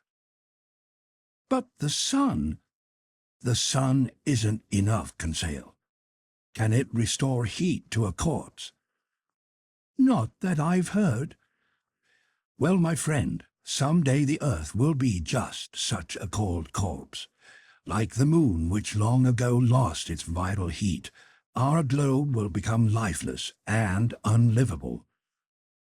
In how many centuries? Conseil asked. In hundreds of thousands of years, my boy. Then we have ample time to finish our voyage, Conseil replied, if Ned Land doesn't mess things up. Thus reassured, Conseil went back to studying the shallows that the Nautilus was skimming at moderate speed. On the rocky volcanic seafloor there bloomed quite a collection of moving flora. Sponges, sea cucumbers, jellyfish called sea gooseberries that were adorned with reddish tendrils and gave off a subtle phosphorescence. Members of the genus Baro that are commonly known by the name melon jellyfish and are bathed in the shimmer of the whole solar spectrum. Free-swimming crinoids 1 meter wide that reddened the waters with their crimson hue. Tree-like basket stars of the greatest beauty. Sea fans from the genus Pavonacea with long stems, numerous edible sea urchins of various species, plus green sea anemones with a grayish trunk and a brown disc lost beneath the olive-colored tresses of their tentacles. Conseil kept especially busy observing mollusks and articulates, and although his catalogue is a little dry, I wouldn't want to wrong the gallant lad by leaving out his personal observations. From the branch mollusca, he mentions numerous comb-shaped scallops, hoof-like spiny oysters piled on top of each other, triangular coquina, three-pronged glass snails with yellow fins and transparent shells, orange snails from the genus Pleurobrancus that look like eggs spotted or speckled with greenish dots, members of the genus Aplysia, also known by the name sea hares, other sea hares from the genus Dolabella, plump paper bubble shells, umbrella shells exclusive to the Mediterranean, abalone whose shell produces a mother-of-pearl much in demand, pilgrim scallops, saddle shells that diners in the French province of Languedoc are said to like better than oysters, some of those cockle shells so dear to the citizens of Marseille, fat white Venus shells that are among the clams so abundant off the coasts of North America and eaten in such quantities by New Yorkers, variously colored comb shells with gill covers, burrowing date mussels with a peppery flavor I relish, furrowed heart cockles whose shells have rib-like ridges on their arching summits, triton shells pocked with scarlet bumps, Carniera snails with backward curving tips that make them resemble flimsy gondolas, crowned Ferola snails, Atlantis snails with spiral shells, gray nudibranches from the genus Tethys that were spotted with white and covered by fringed mantles, nudibranches from the suborder Olidia that look like small slugs, sea butterflies crawling on their backs, seashells from the genus Auricula, including the owl-shaped Auricula myosodus, tan wentletrap snails, common periwinkles, violet snails, cinerera snails, rock borers, ear shells, cabochon snails, Pandora shells, etc. As for the articulates, in his notes, Conseil has very appropriately divided them into 6 classes, 3 of which belong to the marine world. These classes are the Crustacea, Cirripedia, and Annelida. Crustaceans are subdivided into 9 orders, and the first of these consists of the decapods, in other words, animals whose head and thorax are usually fused, whose cheek and mouth mechanism is made up of several pairs of appendages, and whose thorax has 4, 5, or 6 pairs of walking legs. Conseil used the methods of our mentor, Professor Milne Edwards, who puts the decapods in 3 divisions: Brachyura, Macrura, and Anomura. These names may look a tad fierce, but they're accurate and appropriate. Among the Brachyura, Conseil mentions some Amanthia crabs, whose fronts were armed with 2 big diverging tips, those Inicus scorpions that, Lord knows why, symbolized wisdom to the ancient Greeks. Spider crabs of the Messina and Spinamane varieties that had probably gone astray in these shallows because they usually live in the lower depths. Xanthid crabs, palumna crabs, rhomboid crabs, granular box crabs, easy on the digestion as Conseil ventured to observe. Toothless masked crabs, ebalia crabs, Simopalia crabs, woolly-handed crabs, etc. Among the Macrura, which are subdivided into 5 families, hardshells, burrowers, crayfish, prawns, and ghost crabs, Conseil mentions some common spiny lobsters whose females supply a meat highly prized.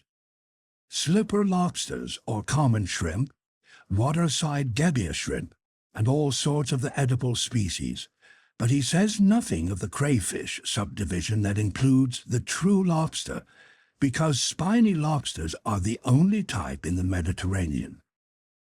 Finally, among the Anomura, he saw common Drochina crabs dwelling inside whatever abandoned seashells they could take over, Homila crabs with spiny fronts, hermit crabs, hairy porcelain crabs, etc.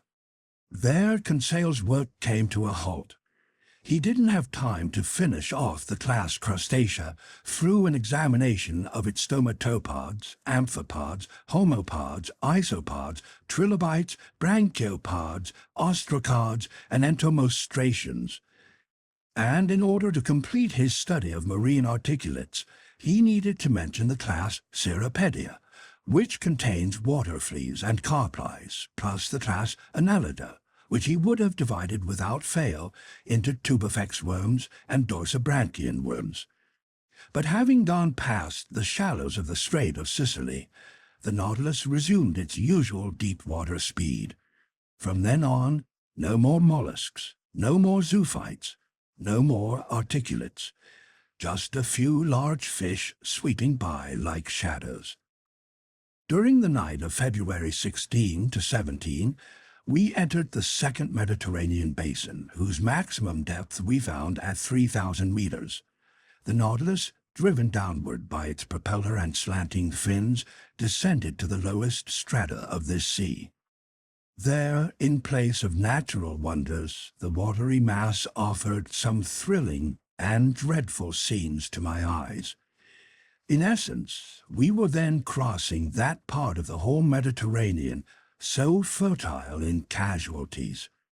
From the coast of Algiers to the beaches of Provence, how many ships have wrecked, how many vessels have vanished. Compared to the vast liquid plains of the Pacific, the Mediterranean is a mere lake, but it's an unpredictable lake with fickle waves.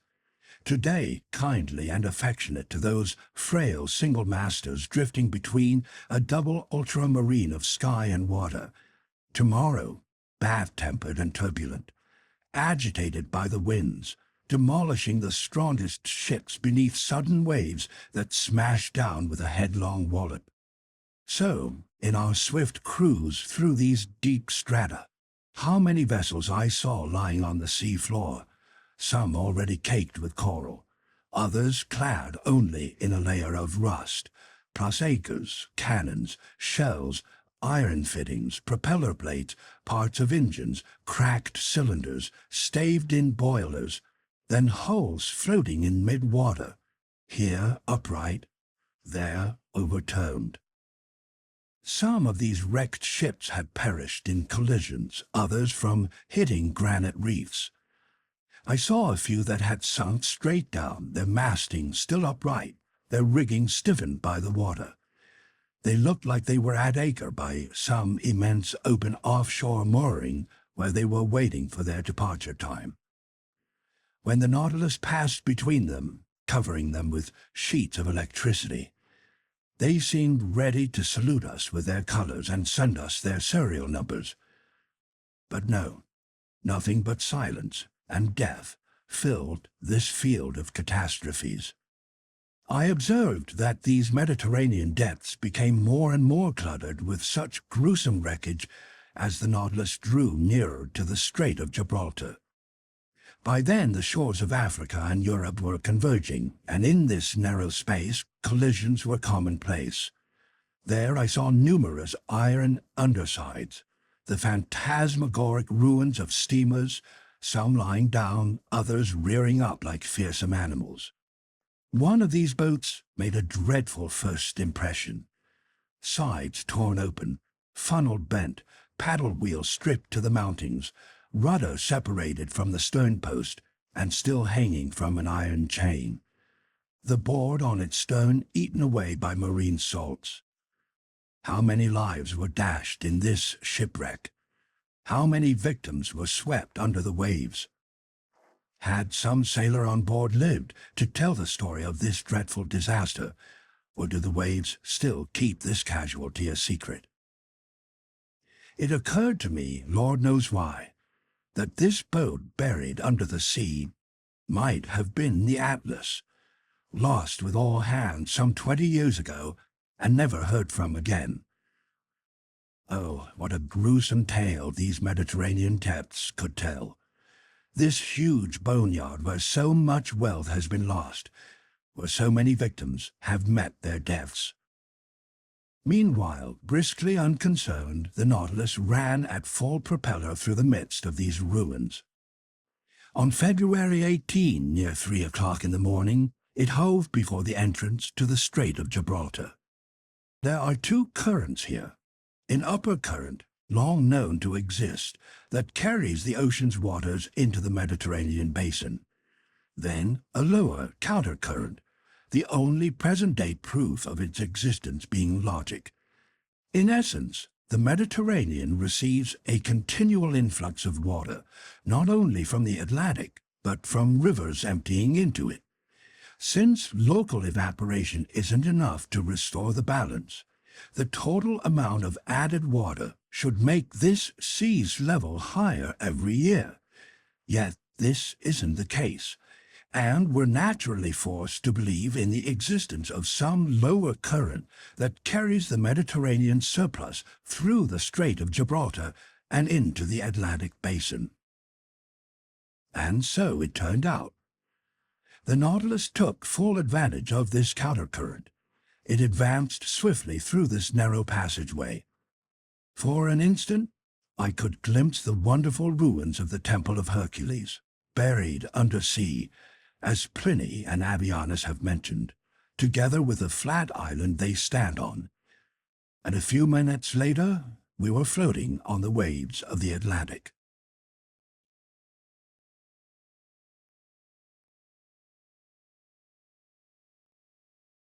Chapter 8. The Bay of Vigo. The Atlantic, a vast expanse of water whose surface area is 25 million square miles, with a length of 9,000 miles and an average width of 2,700.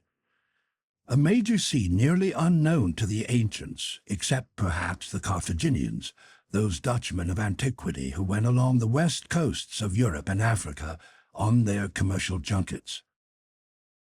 An ocean whose parallel winding shores form an immense perimeter fed by the world's greatest rivers, the St. Lawrence, Mississippi, Amazon, Plata, Orinoco, Niger, Senegal, Elbe, Loire, and Rhine, which bring it waters from the most civilized countries as well as the most undeveloped areas.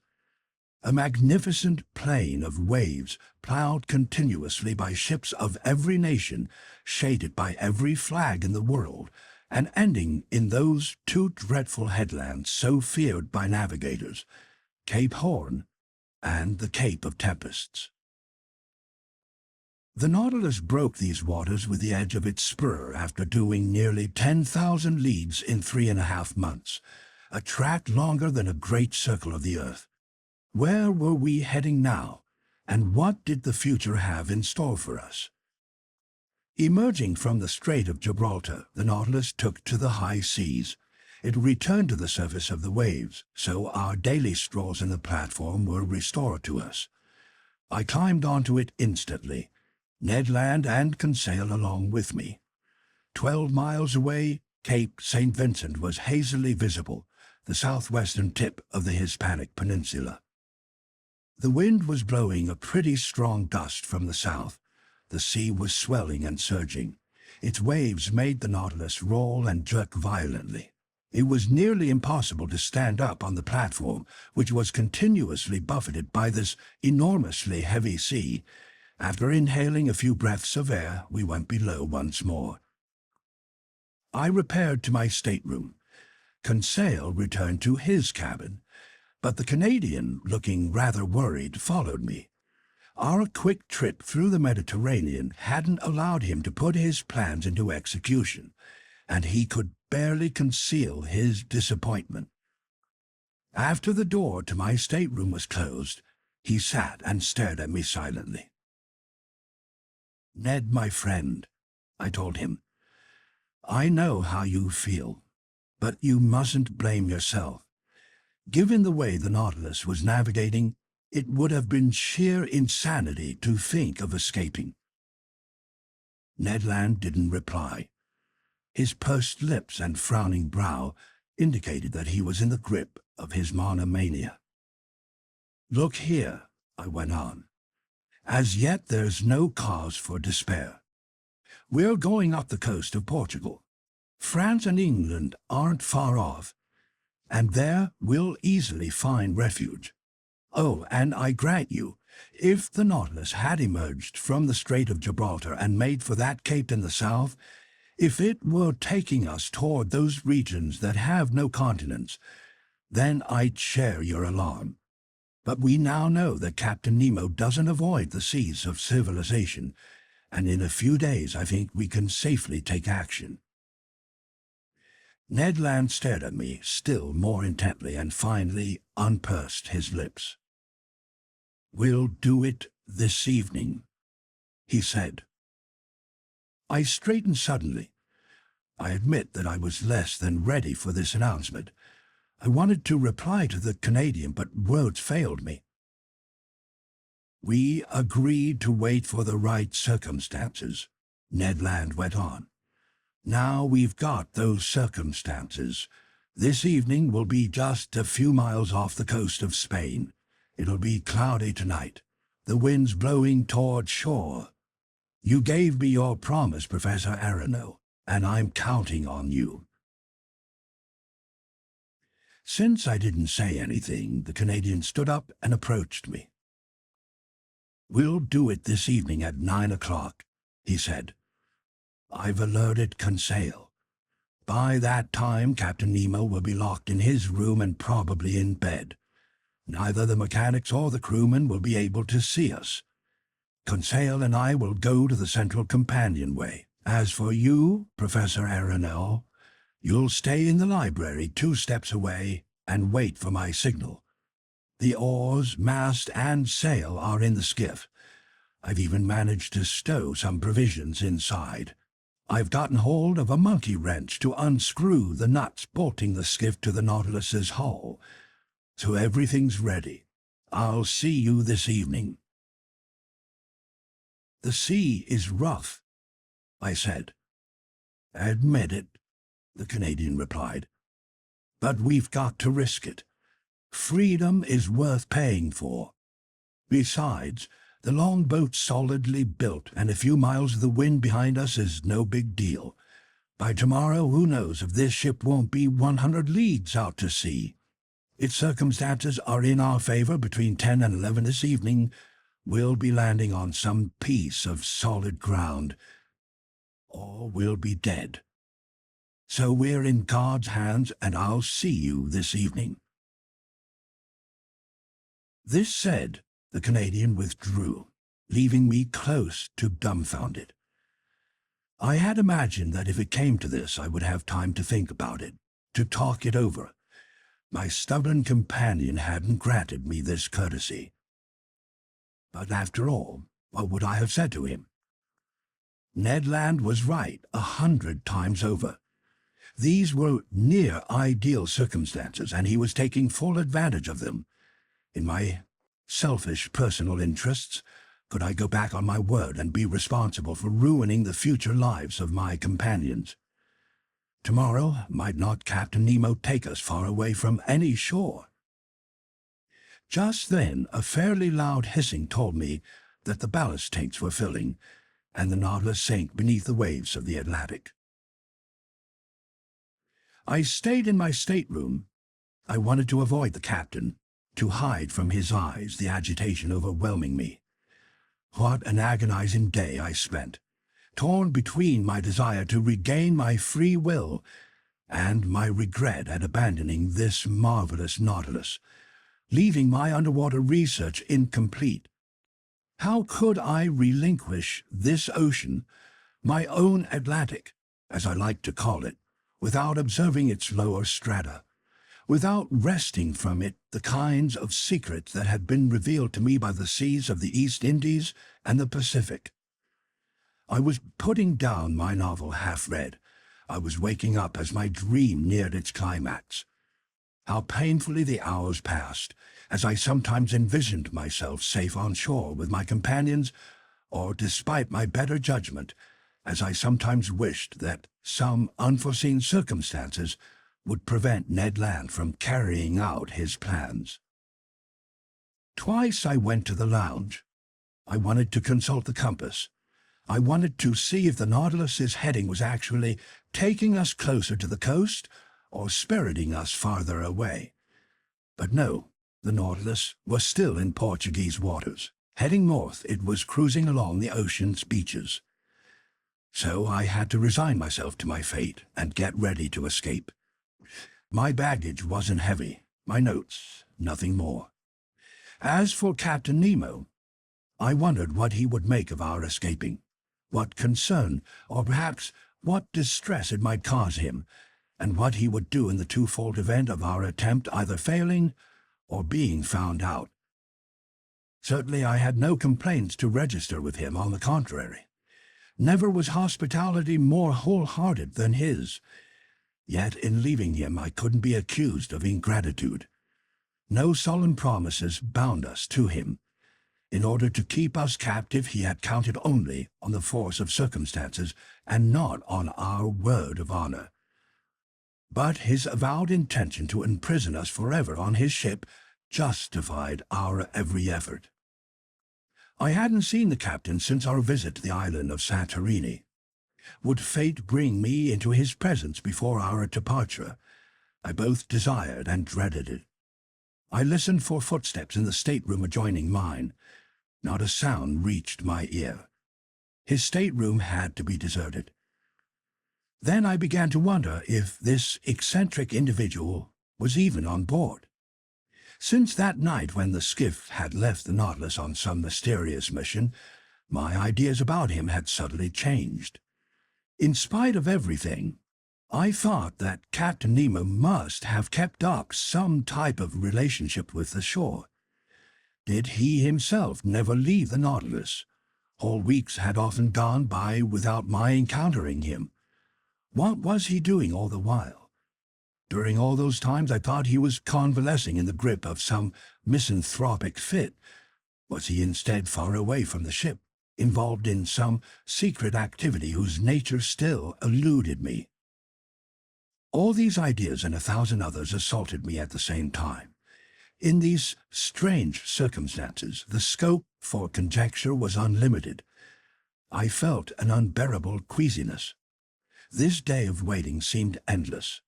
The hours struck too slowly to keep up with my impatience. As usual, dinner was served me in my stateroom. Full of anxiety, I ate little. I left the table at 7 o'clock. 120 minutes, I was keeping track of them, still separated me from the moment I was to rejoin Ned Land. My agitation increased. My pulse was throbbing violently. I couldn't stand still. I walked up and down, hoping to calm my troubled mind with movement. The possibility of perishing in our reckless undertaking was the least of my worries. My heart was pounding at the thought that our plans might be discovered before we had left the Nautilus, at the thought of being hauled in front of Captain Nemo and finding him angered, or worse, saddened by my deserting him. I wanted to see the lounge one last time. I went down the gangways and arrived at the museum where I had spent so many pleasant and productive hours. I stared at all its wealth, all its treasures, like a man on the eve of his external exile, a man departing to return no more. For so many days now, these natural wonders and artistic masterworks had been central to my life, and I was about to leave them behind forever. I wanted to plunge my eyes through the lounge window and into these Atlantic waters, but the panels were hermetically sealed, and a mantle of sheet iron separated me from this ocean with which I was still unfamiliar. Crossing through the lounge, I arrived at the door, contrived in one of the canted corners, that opened into the captain's stateroom. Much to my astonishment, this door was ajar. I instinctively recoiled. If Captain Nemo was in his stateroom, he might see me.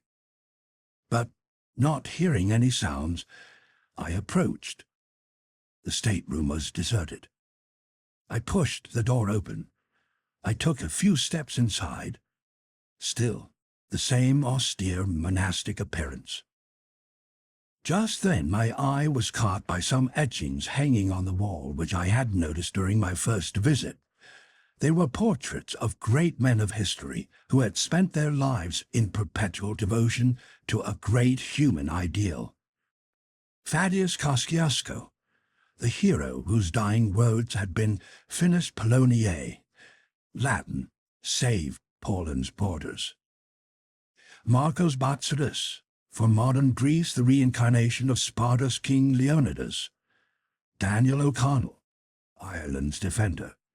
George Washington, founder of the American Union. Daniel Manin, the Italian patriot. Abraham Lincoln, dead from the bullet of a believer in slavery. And finally, that martyr for the redemption of the black race, John Brown, hanging from his gallows, as Victor Hugo's pencil has so terrifyingly depicted. What was the bond between these heroic souls and the soul of Captain Nemo? From this collection of portraits could I finally unravel the mystery of his existence. Was he a fighter for oppressed peoples, a liberator of enslaved races? Had he figured in the recent political or social upheavals of this century? Was he a hero of that dreadful civil war in America, a war lamentable yet forever glorious? Suddenly the clock struck 8. The first stroke of its hammer on the chime snapped me out of my musings. I shuddered as if some invisible eye had plunged into my innermost thoughts, and I rushed outside the stateroom. There my eyes fell on the compass. Our heading was still northerly. The log indicated a moderate speed, the pressure gauge a depth of about 60 feet. So circumstances were in favor of the Canadians' plans. I stayed in my stateroom. I dressed warmly, fishing boots, otter cap, coat of fan muscle fabric lined with sealskin. I was ready. I was waiting. Only the propeller's vibrations disturbed the deep silence reigning on board. I cocked an ear and listened. would a sudden outburst of voices tell me that Ned Land's escape plans had just been detected. A ghastly uneasiness stole through me. I tried in vain to recover my composure. A few minutes before 9 o'clock, I glued my ear to the captain's door.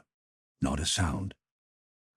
I left my stateroom and returned to the lounge, which was deserted and plunged in near darkness. I opened the door leading to the library. The same inadequate light, the same solitude. I went to man my post near the door opening into the well of the central companionway. I waited for Ned Land's signal. At this point, the propeller's vibrations slowed down appreciably. Then they died out altogether. Why was the Nautilus stopping? Whether this layover would help or hinder Ned Land's schemes, I couldn't have said. The silence was further disturbed only by the pounding of my heart. Suddenly I felt a mild jolt. I realized the Nautilus had come to rest on the ocean floor. My alarm increased. The Canadian signal hadn't reached me. I longed to rejoin Ned Land and urge him to postpone his attempt. I sensed that we were no longer navigating under normal conditions. Just then the door to the main lounge opened, and Captain Nemo appeared. He saw me, and without further preamble, "Ah, Professor," he said in an affable tone, "I've been looking for you. Do you know your Spanish history?" Even if he knew it by heart, a man in my disturbed, befuddled condition couldn't have quoted a syllable of his own country's history. "Well," Captain Nemo went on, "did you hear my question? Do you know the history of Spain?" "Very little of it," I replied. "The most learned men," the captain said, "still have much to learn. Have a seat," he added, "and I'll tell you about an unusual episode in this body of history." The captain stretched out on a couch, and I mechanically took a seat near him, but half in the shadows. "Professor," he said, "listen carefully. This piece of history concerned you in one definite respect, because it will answer a question you've no doubt been unable to resolve." "I'm listening, Captain," I said, not knowing what my partner in this dialogue was driving at, and wondering if this incident related to our escape plans.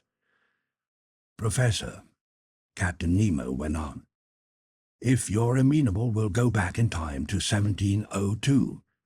You're aware of the fact that in those days your King Louis XIV thought an imperial gesture would suffice to humble the Pyrenees in the dust. So he inflicted his grandson, the Duke of Anjou, on the Spaniards.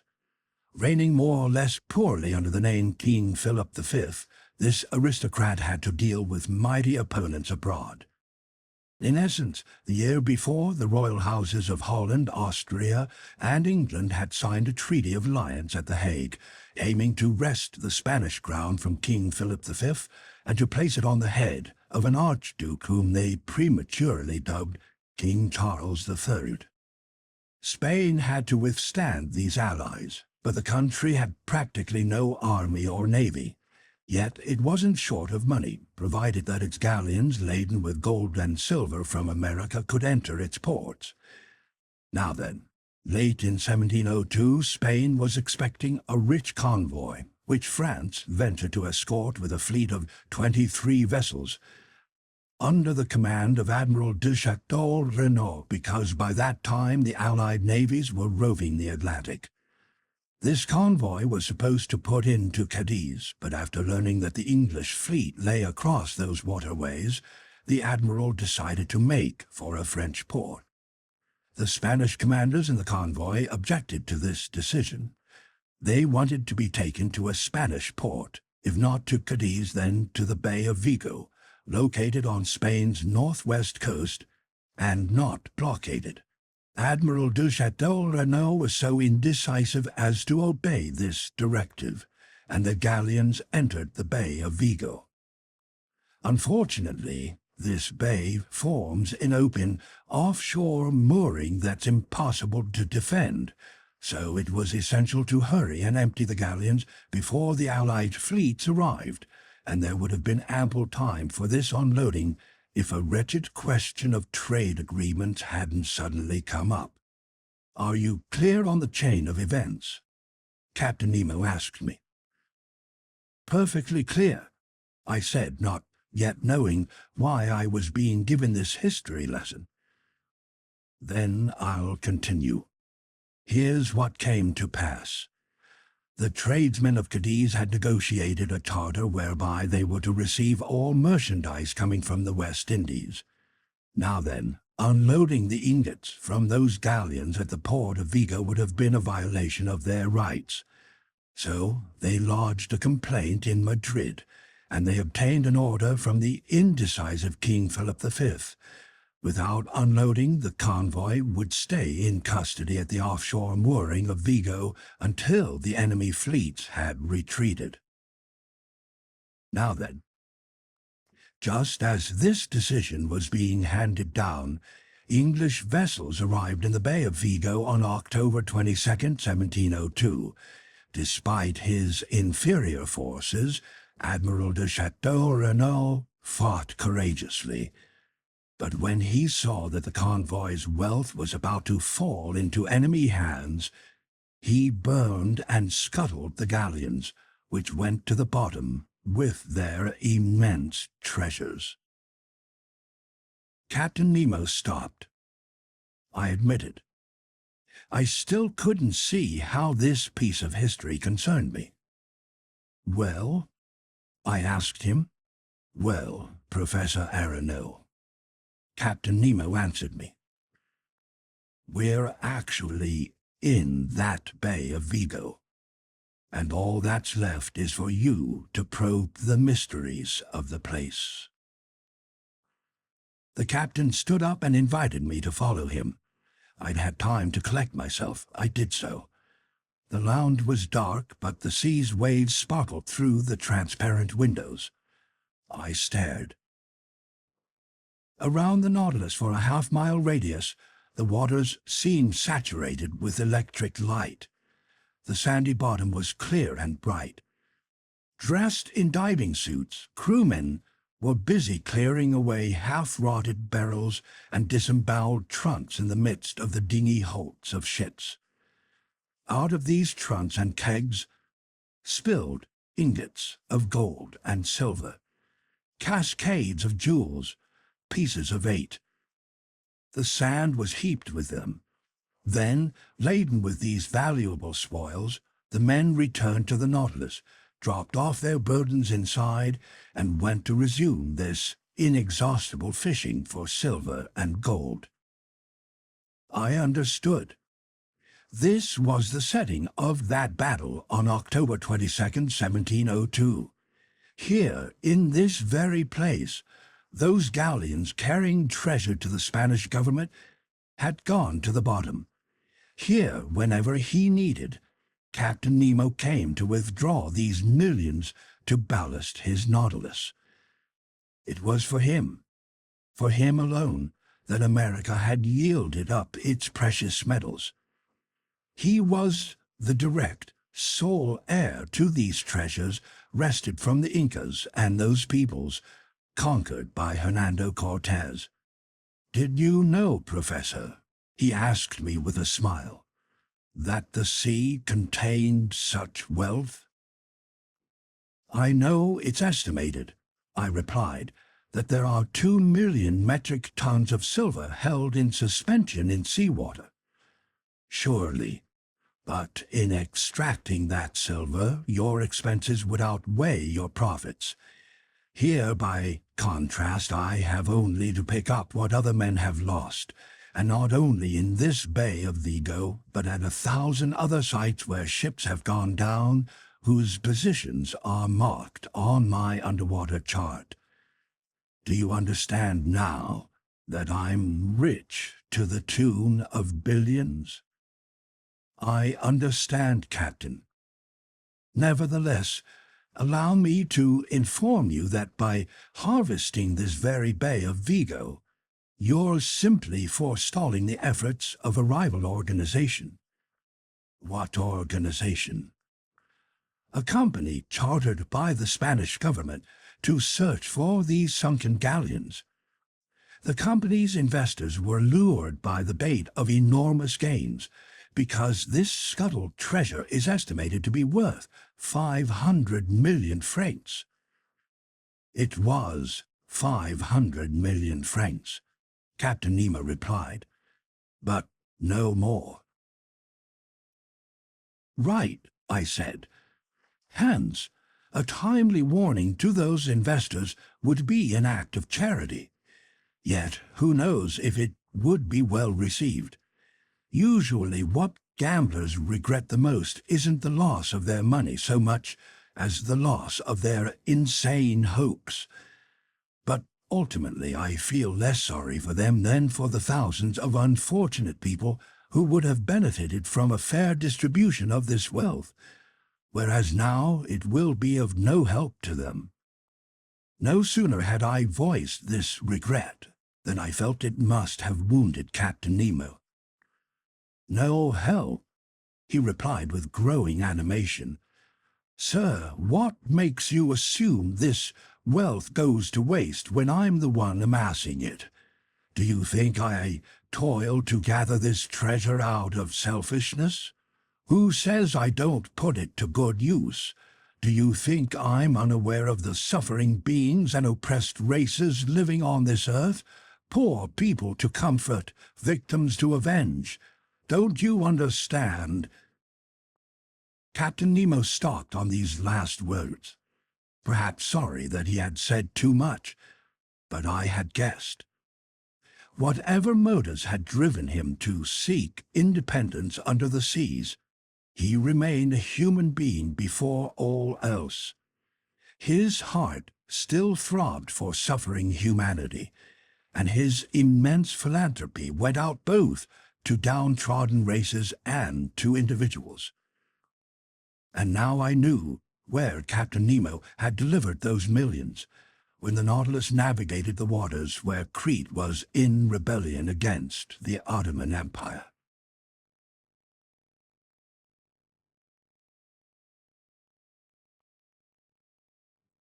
Chapter 10. The Underwater Coalfields. The next day, February 20, I overslept. I was so exhausted from the night before I didn't get up until 11 o'clock.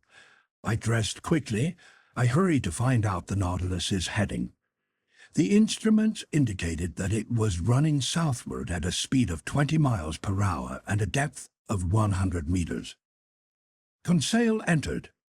I described our nocturnal excursion to him, and since the panels were open, he could still catch a glimpse of this submerged continent. In fact, the Nautilus was skimming only 10 meters over the soil of these Atlantis plains. The ship scudded along like an air balloon borne by the wind over some prairie on land, but it would be more accurate to say that we sat in the lounge as if we were riding in a coach on an express train. As for the foregrounds passing before our eyes, they were fantastically carved rocks, forests of trees that had crossed over from the vegetable kingdom into the mineral kingdom, their motionless silhouettes sprawling beneath the waves. There also were stony masses buried beneath carpets of excidia and sea anemone, bristling with long vertical water plants, then strangely contoured blocks of lava that testified to all the fury of those plutonic developments. While this bizarre scenery was glittering under our electric beams, I told Conseil the story of the Atlanteans, who had inspired the old French scientist Jean Bailly to write so many entertaining, albeit utterly fictitious, pages. Bailly believed that Atlantis was located at the North Pole. I told the lad about the wars of these heroic people. I discussed the question of Atlantis with the fervor of a man who no longer had any doubts. But Conseil was so distracted he barely heard me, and his lack of interest in any commentary on this historical topic was soon explained. In essence, numerous fish had caught his eye, and when fish pass by, Conseil vanishes into his world of classifying and leaves real life behind, in which case I could only tag along and resume our ichthyological research. Even so, these Atlantic fish were not noticeably different from those we had observed earlier. There were rays of gigantic size, 5 meters long and with muscles so powerful they could leap above the waves. Sharks of various species, including a 15-foot glaucous shark with sharp triangular teeth and so transparent it was almost invisible amid the waters. Brown lantern sharks, prism-shaped humantin sharks, armored with protuberant hides, sturgeons resembling their relatives in the Mediterranean, trumpet-snouted pipefish 1.5 feet long, yellowish-brown with small gray fins and no teeth or tongue, unreeling like slim, supple snakes. Among bony fish, Conseil noticed some blackish marlin 3 meters long with a sharp sword jutting from the upper jaw, bright-colored weavers known in Aristotle's day as sea dragons, and whose dorsal stingers make them quite dangerous to pick up. Then dolphinfish with brown backs striped in blue and edged in gold, handsome dorados, moon-like opas, that look like azure discs but which the sun's rays turn into spots of silver. Finally, 8-meter swordfish from the genus Ziphius, swimming in schools, sporting yellowish, sickle-shaped fins and 6-foot broadswords, stalwart animals, plant-eaters rather than fish-eaters, obeying the tiniest signals from their females like hand-packed husbands.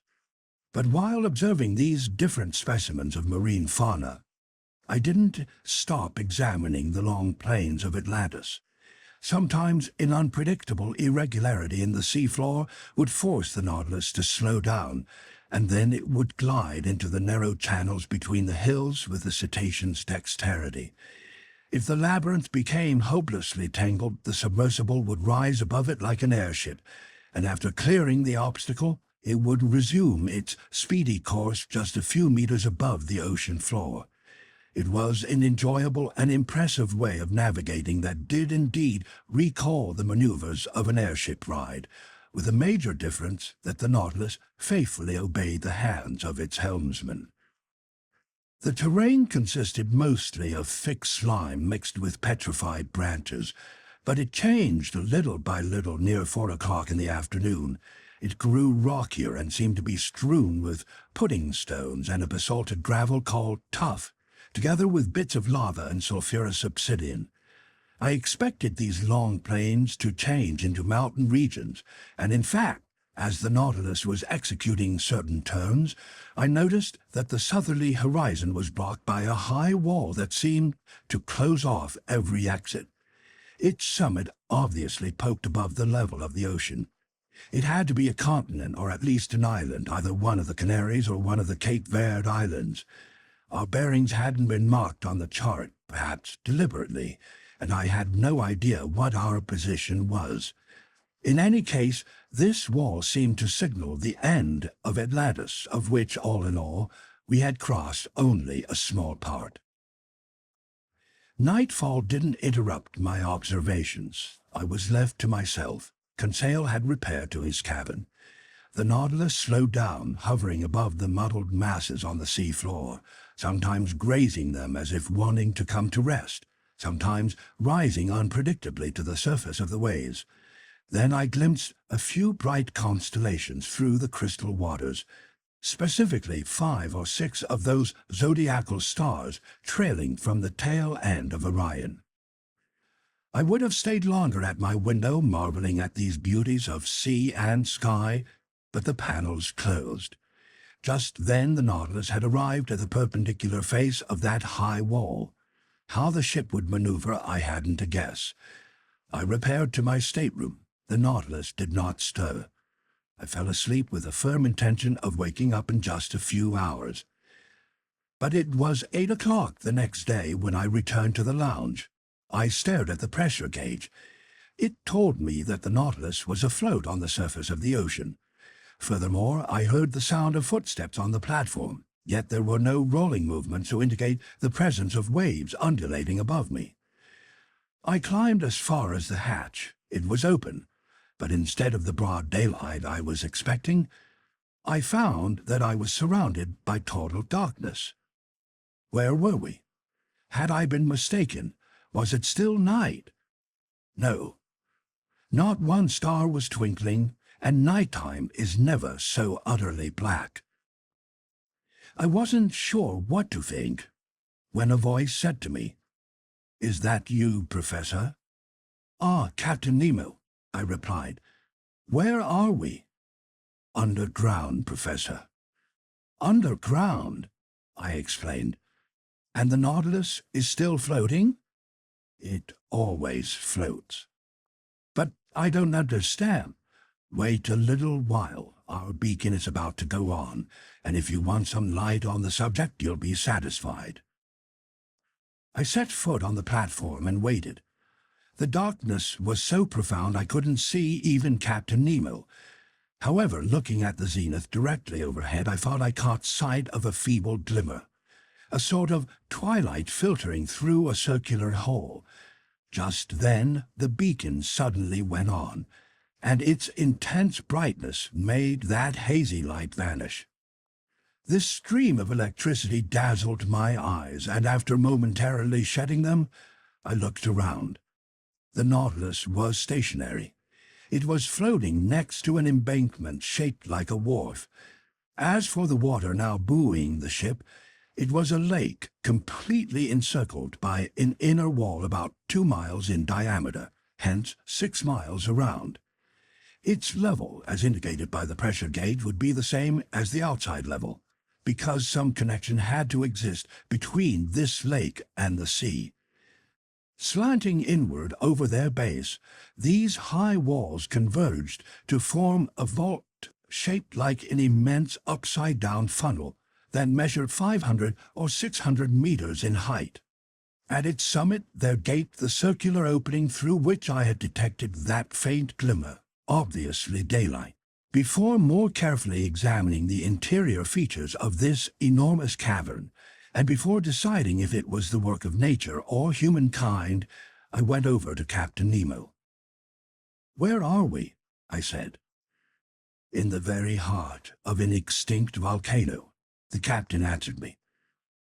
"A volcano whose interior was invaded by the sea after some convulsion in the earth.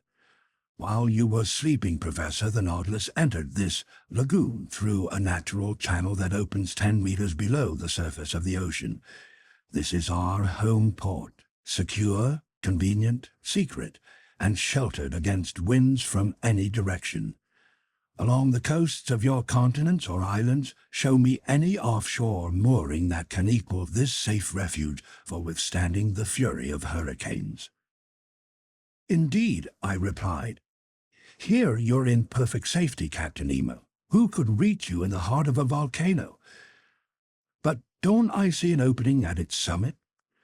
"Yes, its crater, a crater formerly filled with lava, steam, and flames, but which now lets in this life-giving air we're breathing." "But which volcano mountain is this?" I asked. "It's one of the many islets with which this sea is strewn. For ships, a mere reef; for us, an immense cavern. I discovered it by chance, and chance served me well." "But couldn't someone enter through the mouth of its crater?" "No more than I could exit through it. You can climb up about 100 feet up the inner base of this mountain, but then the walls overhang. They lean too far in to be scaled." "I can see, Captain, that nature is your obedient servant any time or any place. You're safe on this lake and nobody else can visit its waters. But what's the purpose of this refuge? The Nautilus doesn't need a harbor." "No, Professor, but it needs electricity to run, batteries to generate its electricity, sodium to feed its batteries, coal to make its sodium, and coal fields from which to dig its coal. Now then, right at this spot, The sea covers entire forests that sank underwater in prehistoric times. Today, turned to stone, transformed into carbon fuel, they offer me inexhaustible coal mines. So, Captain, your men practice the trade of miners here? Precisely. These mines extend under the waves like the coal fields at Newcastle. Here, dressed in diving suits, pick and mattock in hand, my men go out and dig this carbon fuel for which I don't need a single mine on land. When I burn this combustible to produce sodium, the smoke escaping from the mountain's crater gives it the appearance of a still active volcano. And will we see your companions at work? No, at least not this time, because I'm eager to continue our underwater tour of the world. Accordingly, I'll rest content with drawing on my reserve stock of sodium. We'll stay here long enough to load it on board. In other words, a single workday. Then we'll resume our voyage. So, Professor Aronnax, if you'd like to explore this cavern and circle its lagoon, seize the day. I thanked the captain and went to look for my two companions who hadn't yet left their cabin. I invited them to follow me, not telling them where we were. They climbed onto the platform. Conseil, whom nothing could startle, saw it as a perfectly natural thing to fall asleep under the waves and wake up under a mountain. But Ned Land had no idea in his head other than to see if this cavern offered some way out. After breakfast near 10 o'clock, we went down onto the embankment. "So, here we are, back on shore," Conseil said. "I'd hardly call this shore," the Canadian replied. "And besides, we aren't on it, but under it." A sandy beach unfolded before us, measuring 500 feet at its widest point, between the waters of the lake and the foot of the mountain's walls. Via this strand you could easily circle the lake, but the base of these high walls consisted of broken soil, over which there lay picturesque piles of volcanic blocks and enormous pumice stones. All these crumbling masses were covered with an enamel polished by the action of underground fires, and they glistened under the stream of electric light from our beacon. Stirred up by our footsteps, the mica-rich dust on this beach flew into the air like a cloud of sparks.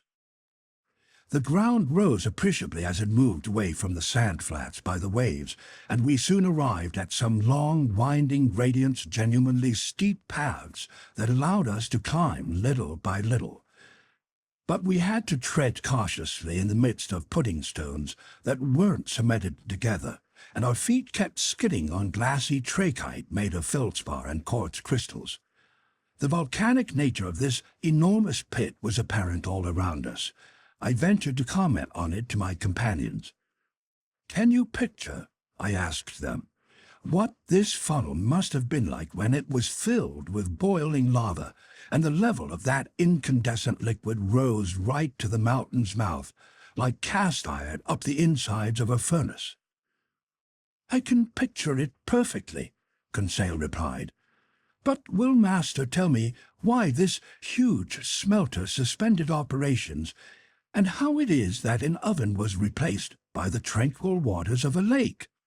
"In all likelihood, Conseil, because some convulsion created an opening below the surface of the ocean, the opening that serves as a passageway for the Nautilus.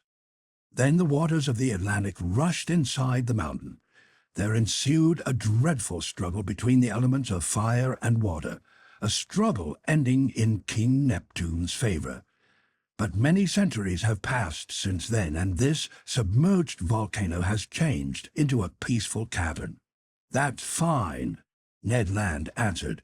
"I accept the explanation, but in our personal interests, I'm sorry this opening the professor mentions wasn't made above sea level."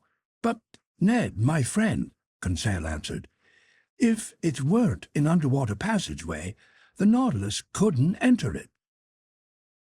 "And I might add, Mr. Land," I said, "that the waters wouldn't have rushed under the mountain, and the volcano would still be a volcano.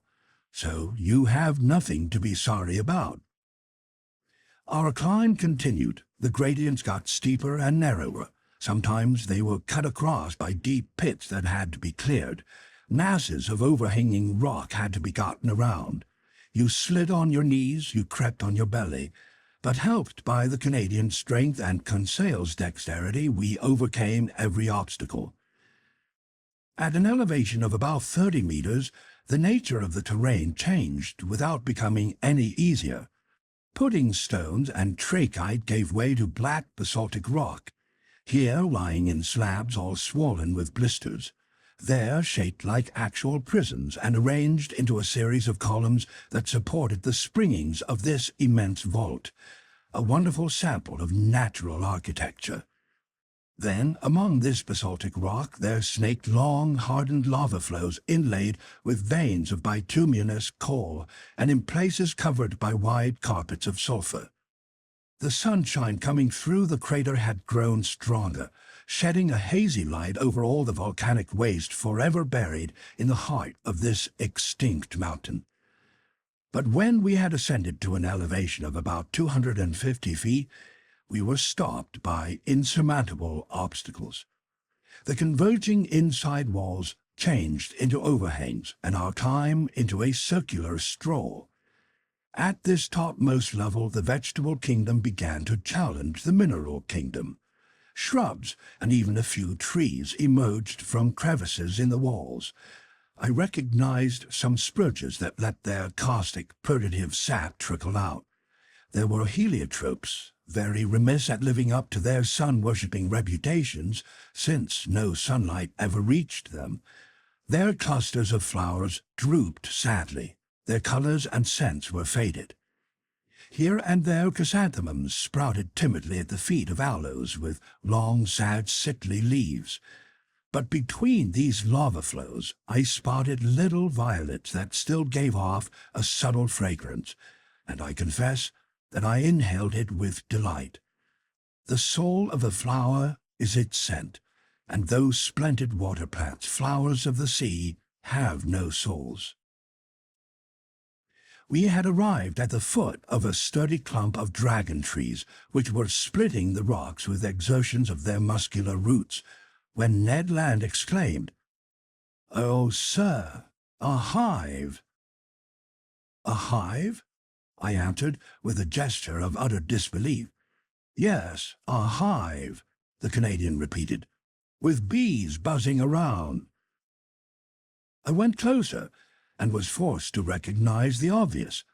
At the mouth of a hole cut in the trunk of a dragon tree, there swarmed thousands of these ingenious insects so common to all the Canary Islands, where their output is especially prized.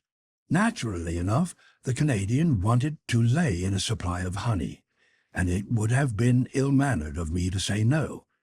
He mixed sulfur with some dry leaves, set them on fire with a spark from his tinderbox, and proceeded to smoke the bees out.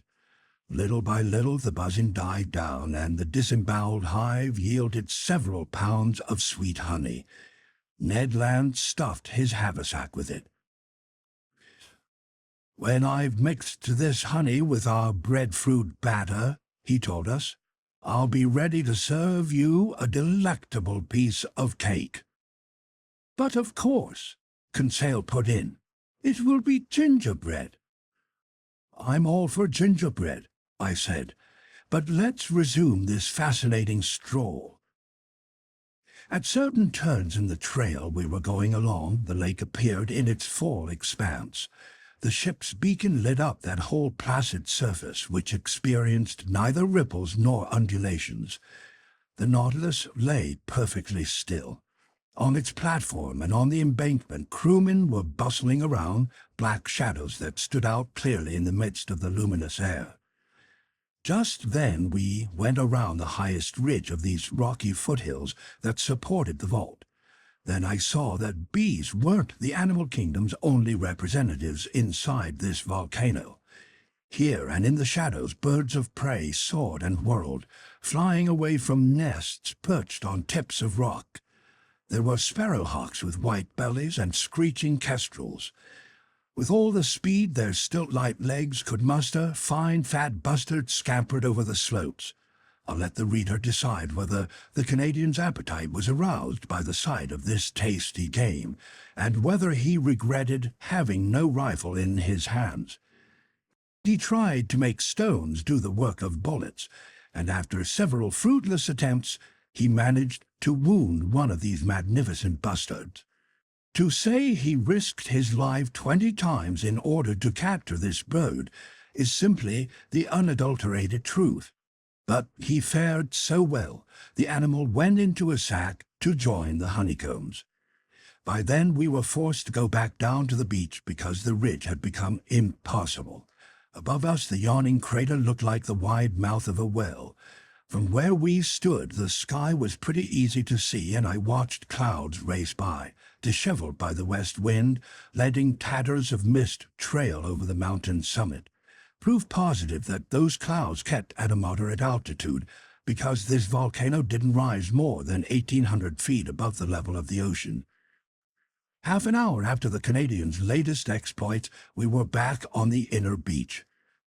There the local flora was represented by a wide carpet of samphire, a small umbelliferous plant that keeps quite nicely, which also boasts the names glasswort, saxfridge, and sea fennel. Conseil picked a couple bunches. As for the local fauna, it included thousands of crustaceans of every type: lobsters, hermit crabs, prawns, mysid shrimps, daddy longlegs, rock crabs, and a prodigious number of seashells, such as cowries, murex snails, and limpets.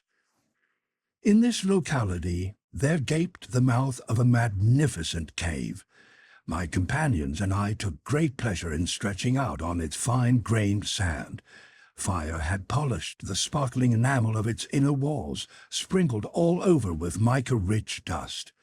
Ned Land tapped these walls and tried to probe their thickness. I couldn't help smiling. Our conversation then turned to his everlasting escape plans, and without going too far, I felt I could offer him this hope.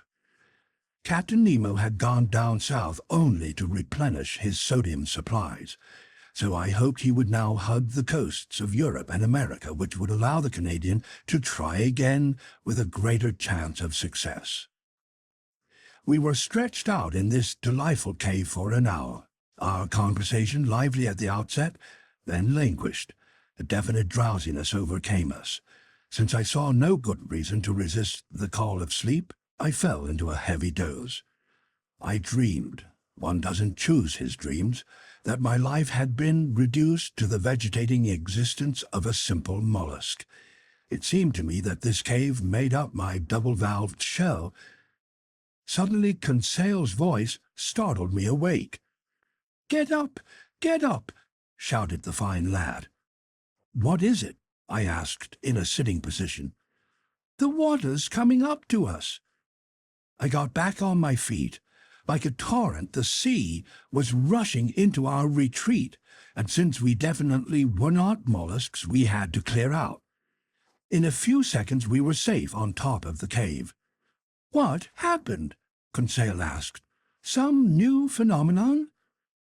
"Not quite, my friends," I replied.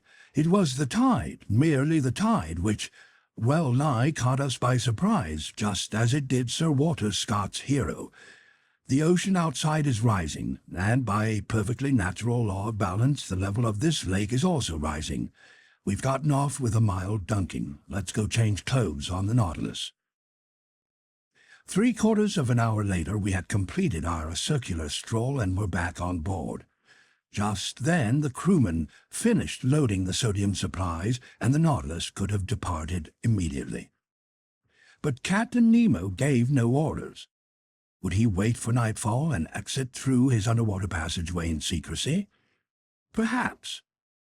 Be that as it may, by the next day the Nautilus had left its home port and was navigating well out from any shore, a few meters beneath the waves of the Atlantic.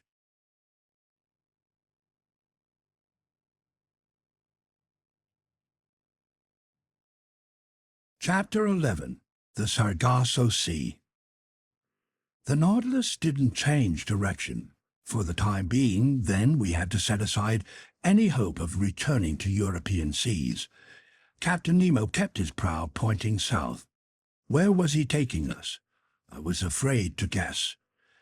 That day the Nautilus crossed an odd part of the Atlantic Ocean. No one is unaware of the existence of that great warm-water current known by name as the Gulf Stream.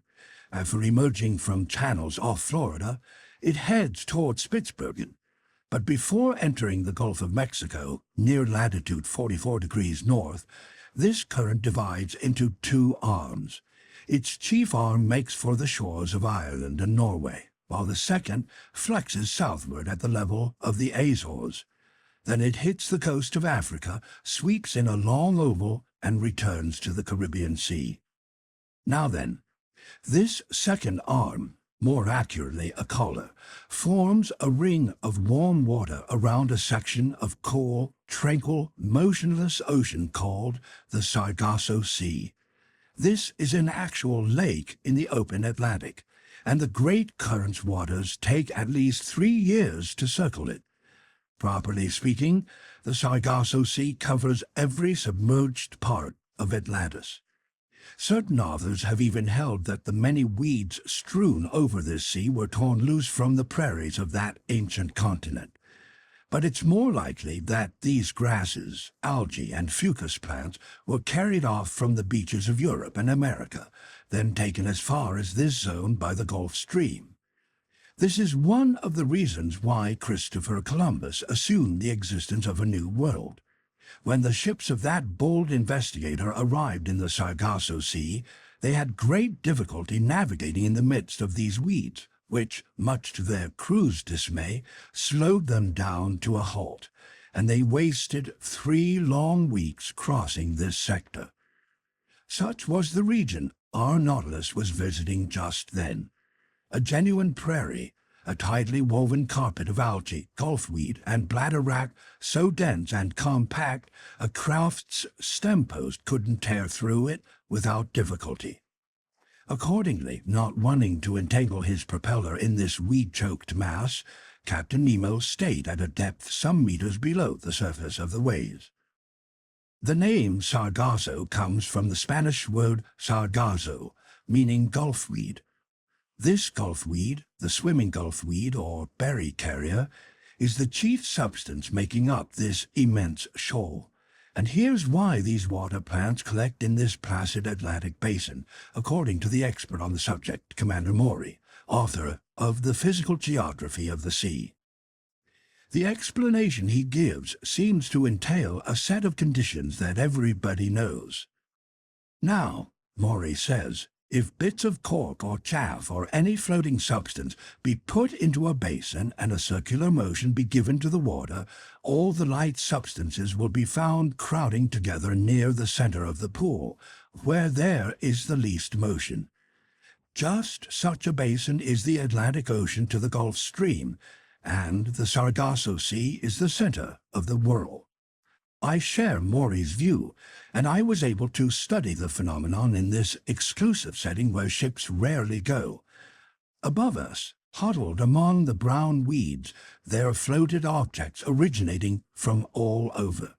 Tree trunks ripped from the Rocky Mountains or the Andes and sent floating down the Amazon or the Mississippi. Numerous pieces of wreckage, remnants of keels or undersides, bulwarks staved in and so weighed down with seashells and barnacles they couldn't rise to the surface of the ocean. And the passing years will some day bear out Maury's other view, that by collecting in this way over the centuries, these substances will be turned to stone by the action of the waters, and will then form inexhaustible coal fields. Valuable reserves prepared by foreseeing nature for that time when man will have exhausted his mines on the continents. In the midst of this hopelessly tangled fabric of weeds and fucus plants, I noted some delightful pink-colored star-shaped Alcyon coral, sea anemone trailing the long tresses of their tentacles, some green, red, and blue jellyfish, and especially those big rhizostome jellyfish that Cuvier described, whose bluish parasols are trimmed with violet festoons. We spent the whole day of February 22nd in the Sargasso Sea, where fish that dote on marine plants and crustaceans find plenty to eat. The next day the ocean resumed its usual appearance. From this moment on, for 19 days from February 23 to March 12, the Nautilus stayed in the middle of the Atlantic, hustling us along at a constant speed of 100 leagues every 24 hours. It was obvious that Captain Nemo wanted to carry out his underwater program, and I had no doubt that he intended, after doubling Cape Horn, to return to the Pacific South Seas. So Ned Land had good reason to worry. In these wide seas empty of islands, it was no longer feasible to jump ship. Nor did we have any way to counter Captain Nemo's whims. We had no choice but to acquiesce. But if we couldn't attain our end through force or cunning, I like to think we might achieve it through persuasion. Once this voyage was over, might not Captain Nemo consent to set us free in return for our promise never to reveal his existence? Our word of honor, which we sincerely would have kept. However, this delicate question would have to be negotiated with the captain. But how would he receive our demands for freedom? At the very outset, and in no uncertain terms, hadn't he declared that the secret of his life required that we be permanently imprisoned on board the Nautilus? Wouldn't he see my 4-month silence as a tacit acceptance of this situation? Would my returning to this subject arouse suspicions that could jeopardize our escape plans, if we had promising circumstances for trying again later on? I weighed all these considerations, turned them over in my mind, submitted them to Conseil, but he was as baffled as I was. In short, although I'm not easily discouraged, I realized that my chances of ever seeing my fellow men again were shrinking by the day, especially at a time when Captain Nemo was recklessly racing toward the South Atlantic. During those 19 days just mentioned, no unique incidents distinguished our voyage. I saw little of the captain. He was at work. In the library I often found books he had left open, especially books on natural history. He had thumbed through my work on the great ocean depths, and the margins were covered with his notes, which sometimes contradicted my theories and formulations. But the captain remained content with this method of refining my work, and he rarely discussed it with me. Sometimes I heard melancholy sounds reverberating from the organ, which he played very expressively, but only at night in the midst of the most secretive darkness, while the Nautilus slumbered in the wilderness of the ocean. During this part of our voyage we navigated on the surface of the waves for entire days. The sea was nearly deserted. A few sailing ships, laden for the East Indies, were heading toward the Cape of Good Hope. One day we were chased by the longboats of a whaling vessel, which undoubtedly viewed us as some enormous baleen whale of great value.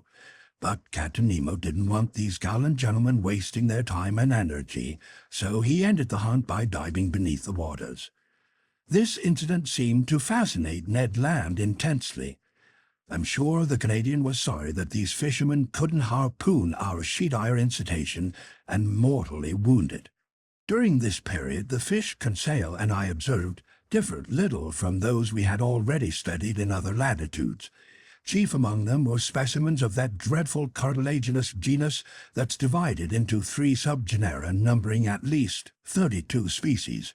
Striped sharks 5 meters long, the head squat and wider than the body, the caudal fin curved, the back with 7 big black parallel lines running lengthwise. Then prawn sharks, ash-gray, pierced with 7 gill openings, furnished with a single dorsal fin placed almost exactly in the middle of the body. Some big dogfish also passed by, a voracious species of shark if there ever was one. With some justice, fishermen's yarns aren't to be trusted, but here's what a few of them relate. Inside the corpse of one of these animals there were found a buffalo head and a whole calf. In another, 2 tuna and a sailor in uniform. In yet another, a soldier with his saber. In another, finally, a horse with its rider, In candor, none of these sounds like divinely inspired truth.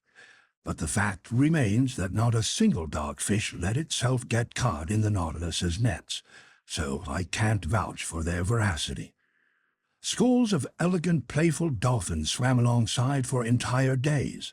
They went in groups of 5 or 6, hunting in packs like wolves over the countryside. Moreover, they're just as voracious as dogfish, if I can believe a certain Copenhagen professor who says that from one dolphin's stomach he removed 13 porpoises and 15 seals. True, it was a killer whale belonging to the biggest known species, whose length sometimes exceeds 24 feet. The family Delphinia numbers 10 genera, and the dolphins I saw were akin to the genus Delphinorhynchus, remarkable for an extremely narrow muzzle 4 times as long as the cranium. Measuring 3 meters, their bodies were black on top, underneath a pinkish white strewn with small, very scattered spots. From these seas I'll also mention some unusual specimens of croakers, fish from the order Acanthopterygia, family Cyanidea. Some authors, more artistic than scientific, claim that these fish are melodious singers, that their voices in unison put on concerts, unmatched by human choristers. I don't say nay, but to my regret these croakers didn't serenade us as we passed. Finally, to conclude, Conseil classified a large number of flying fish. Nothing could have made a more unusual sight than the marvelous timing with which dolphins hunt these fish. Whatever the range of its flight, however evasive its trajectory, even up and over the Nautilus, the hapless flying fish always found a dolphin to welcome it with open mouth. These were either flying gurnards or kite-like sea robins, whose lips glowed in the dark, at night scrawling fiery streaks in the air before plunging into the murky waters like so many shooting stars. Our navigating continued under these conditions until March 13. That day the Nautilus was put to work in some depth-sounding experiments that fascinated me deeply. By then we had fared nearly 13,000 leagues from our starting point in the Pacific high seas. Our position fix placed us in latitude 45 degrees 30 minutes south and longitude 37 degrees 53 minutes west. These were the same waterways where Captain Denham aboard the Herald paid out 14,000 meters of sounding line without finding bottom. It was here, too, that Lieutenant Parker, aboard the American frigate Congress, was unable to reach the underwater soil at 15,149 meters.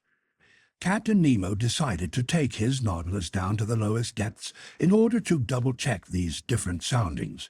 I got ready to record the results of this experiment. The panels in the lounge opened and maneuvers began for reaching those strata so prodigiously far removed.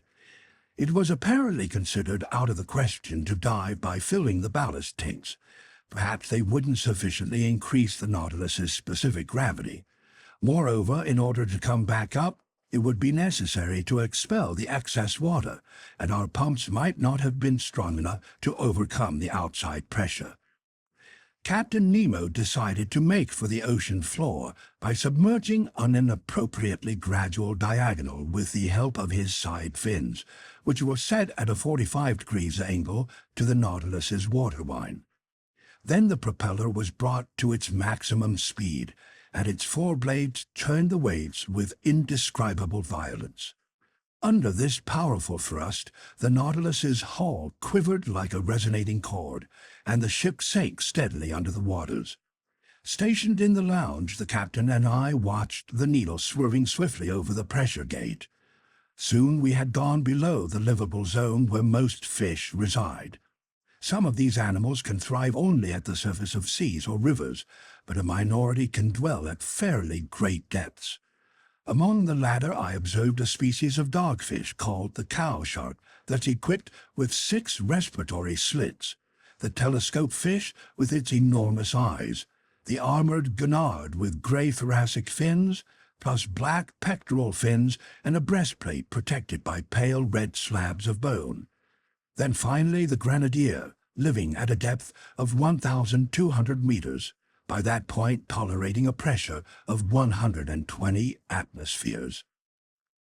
I asked Captain Nemo if he had observed any fish at more considerable depths. Fish? Rarely, he answered me. But given the current state of marine science, who are we to presume? What do we really know of these depths? Just this, Captain. In going toward the ocean's lower strata, we know that vegetable life disappears more quickly than animal life. We know that moving creatures can still be encountered where water plants no longer grow. We know that oysters and pilgrim scallops live in 2,000 meters of water, and that Admiral McClintock, England's hero of the polar seas, pulled in a live sea star from a depth of 2,500 meters. We know that the crew of the Royal Navy's Bulldog fished up a starfish from 2,620 fathoms, hence from a depth of more than 1 vertical league. Would you still say, Captain Nemo, that we really know nothing? No, Professor, the captain replied. I wouldn't be so discourteous. Yet I'll ask you to explain how these creatures can live at such depths.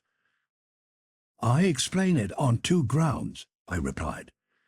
In the first place, because vertical currents, which are caused by differences in the water's salinity and density, can produce enough motion to sustain the rudimentary lifestyles of sea lilies and starfish. True, the captain put in. In the second place, because oxygen is the basis of life, and we know that the amount of oxygen dissolved in salt water increases rather than decreases with depth, that the pressure in these lower strata helps to concentrate their oxygen content. Oh, we know that, do we? Captain Nemo replied in a tone of mild surprise. Well, Professor, we have good reason to know it because it's the truth. I might add, in fact, that the air bladders of fish contain more nitrogen than oxygen when these animals are caught at the surface of the water, and conversely, more oxygen than nitrogen when they're pulled up from the lower depths, which bears out your formulation. But let's continue our observations. My eyes flew back to the pressure gauge. The instrument indicated a depth of 6,000 meters. Our submergence had been going on for an hour. The Nautilus slid downward on its slanting fins, still sinking. These deserted waters were wonderfully clear, with a transparency impossible to convey. An hour later we were at 13,000 meters, about 3 1/4 vertical leagues, and the ocean floor was nowhere in sight. However, at 14,000 meters, I saw blackish peaks rising in the midst of the waters, but these summits could have belonged to mountains as high or even higher than the Himalayas or Mount Blanc, and the extent of these depths remained incalculable. Despite the powerful pressures it was undergoing, the Nautilus sank still deeper. I could feel its sheet iron plates trembling down to their riveted joins. Metal bars arched, bulkheads groaned. The lounge windows seemed to be warping inward under the water's pressure. And this whole sturdy mechanism would surely have given way if, as its captain had said, it weren't capable of resisting like a solid block. While grazing these rocky slopes lost under the waters, I still spotted some seashells, tube worms, lively annelid worms from the genus Spirovis, and certain starfish specimens. But soon these last representatives of animal life vanished, and 3 vertical leagues down, the Nautilus passed below the limits of underwater existence just as an air balloon rises above the breathable zones in the sky. We reached a depth of 16,000 meters, 4 vertical leagues, and by then the Nautilus's plating was tolerating a pressure of 1,600 atmospheres. In other words, 1,600 kilograms per each square centimeter on its surface. What an experience, I exclaimed, traveling these deep regions where no man has ever ventured before. Look, Captain, Look at these magnificent rocks, these uninhabited caves, these last global haunts where life is no longer possible. What unheard of scenery, and why are we reduced to preserving it only as a memory? Would you like, Captain Nemo asked me, to bring back more than just a memory? What do you mean? I mean that nothing could be easier than taking a photograph of this underwater region. Before I had time to express the surprise this new proposition caused me, a camera was carried into the lounge at Captain Nemo's request. The liquid setting, electrically lit, unfolded with perfect clarity through the wide-open panels. No shadows, no blurs, thanks to our artificial light. Not even sunshine could have been better for our purposes. With the thrust of its propeller curbed by the slant of its fins, the Nautilus stood still. The camera was aimed at the scenery on the ocean floor, and in a few seconds we had a perfect negative. I attach a print of the positive. In it you can view these primordial rocks that have never seen the light of day. This nether granite that forms the powerful foundation of our globe, the deep caves cut into the stony mass, the outlines of incomparable distinctness, whose far edges stand out in black as if from the brush of certain Flemish painters. In the distance is a mountainous horizon, a wondrously undulating line that makes up the background of this landscape. The general effect of these smooth rocks is indescribable. Black, polished, without moss or other blemish, carved into strange shapes, sitting firmly on a carpet of sand that sparkled beneath our streams of electric light. Meanwhile, his photographic operations over, Captain Nemo told me, "Let's go back up, Professor. We mustn't push our luck and expose the Nautilus too long to these pressures." "Let's go back up," I replied. "Hold on tight." Before I had time to realize why the captain made this recommendation, I was hurled to the carpet. Its fins set vertically, its propeller thrown in gear at the captain's signal, the Nautilus rose with lightning speed, shooting upward like an air balloon into the sky. Vibrating resonantly, it knifed through the watery mass. Not a single detail was visible. In 4 minutes, it had cleared the 4 vertical leagues separating it from the surface of the ocean, and after emerging like a flying fish, it fell back into the sea, making the waves leap to prodigious heights.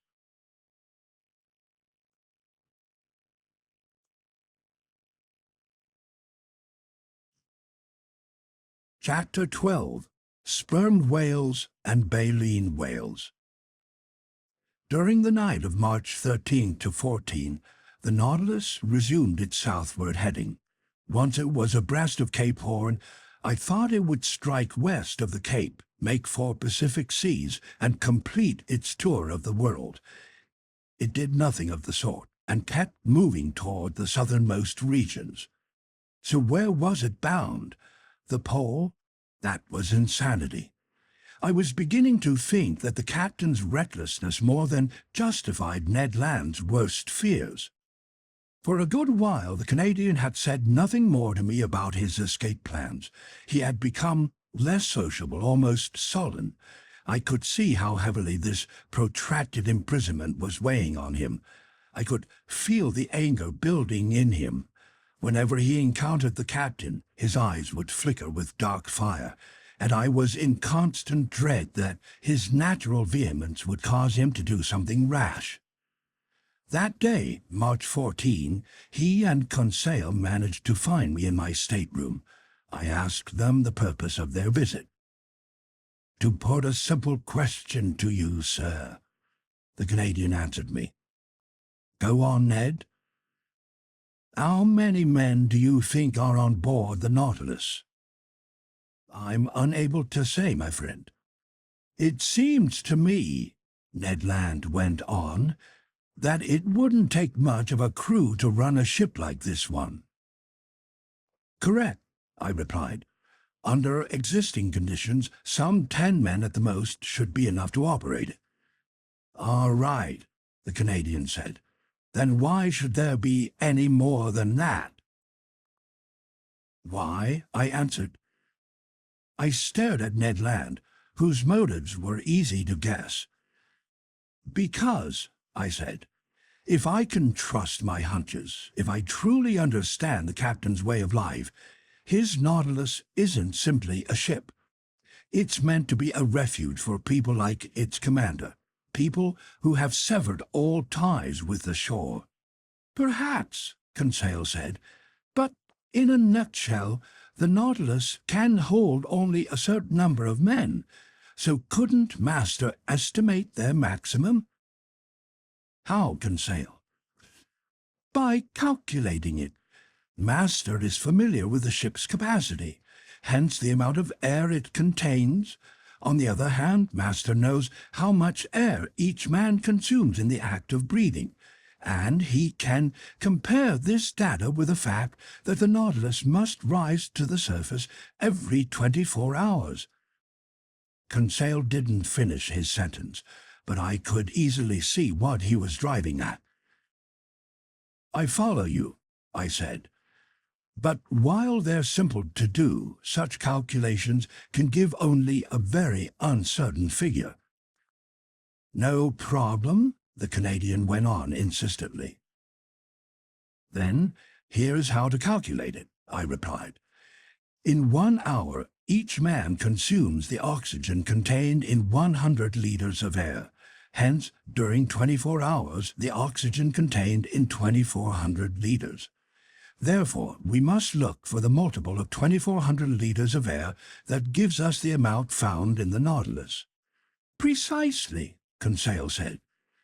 Now then, I went on, the Nautilus's capacity is 1,500 metric tons, and that of a ton is 1,000 liters.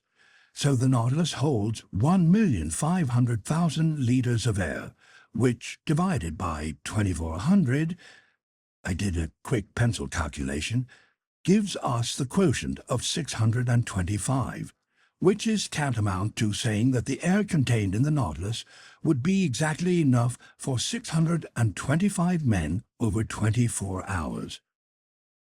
625, Ned repeated. But rest assured, I added, that between passengers, seamen, or officers, we don't total 1/10 of that figure. Which is still too many for 3 men, Conseil muttered.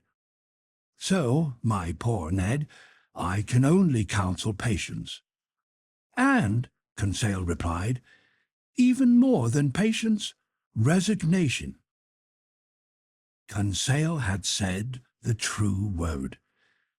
Even so, he went on, Captain Nemo can't go south forever. He'll surely have to stop, if only at the ice bank, and he'll return to the seas of civilization. Then it will be time to resume Ned Land's plans. The Canadian shook his head, passed his hand over his brow, made no reply, and left us. With Master's permission, I'll make an observation to him, Conseil then told me. Our poor Ned broods about all the things he can't have. He's haunted by his former life. He seems to miss everything that's denied us. He's obsessed by his old memories, and it's breaking his heart. We must understand him. What does he have to occupy him here? Nothing. He isn't a scientist like Master, and he doesn't share our enthusiasm for the sea's wonders. He would risk anything just to enter a tavern in his own country. To be sure, the monotony of life on board must have seemed unbearable to the Canadian, who was accustomed to freedom and activity. It was a rare event that could excite him. That day, however, a development occurred that reminded him of his happy years as a harpooner. Near 11 o'clock in the morning, while on the surface of the ocean, the Nautilus fell in with a herd of baleen whales. This encounter didn't surprise me because I knew these animals were being hunted so relentlessly that they took refuge in the ocean basins of the high latitudes. In the maritime world and in the realm of geographic exploration, whales have played a major role. This is the animal that first dragged the Basques in its wake, then Asturian Spaniards, Englishmen and Dutchmen, emboldening them against the ocean's perils and leading them to the ends of the earth. Baleen whales like to frequent the southernmost and northernmost seas. Old legends even claim that these cetaceans led fishermen to within a mere 7 leagues of the North Pole. Although this feat is fictitious, it will someday come true, because it's likely that by hunting whales in the Arctic or Antarctic regions, man will finally reach this unknown spot on the globe. We were seated on the platform next to a tranquil sea. The month of March, since it's the equivalent of October in these latitudes, was giving us some fine autumn days. It was the Canadian, on this topic he was never mistaken, who sighted a baleen whale on the eastern horizon. If you looked carefully, you could see its blackish back alternately rise and fall above the waves, 5 miles from the Nautilus. "Wow!" Ned Land exclaimed. "If I were on board a whaler, there's an encounter that would be great fun. That's one big animal. Look how high its blowholes are spouting all that air and steam. Damnation! Why am I chained to this hunk of sheet iron?"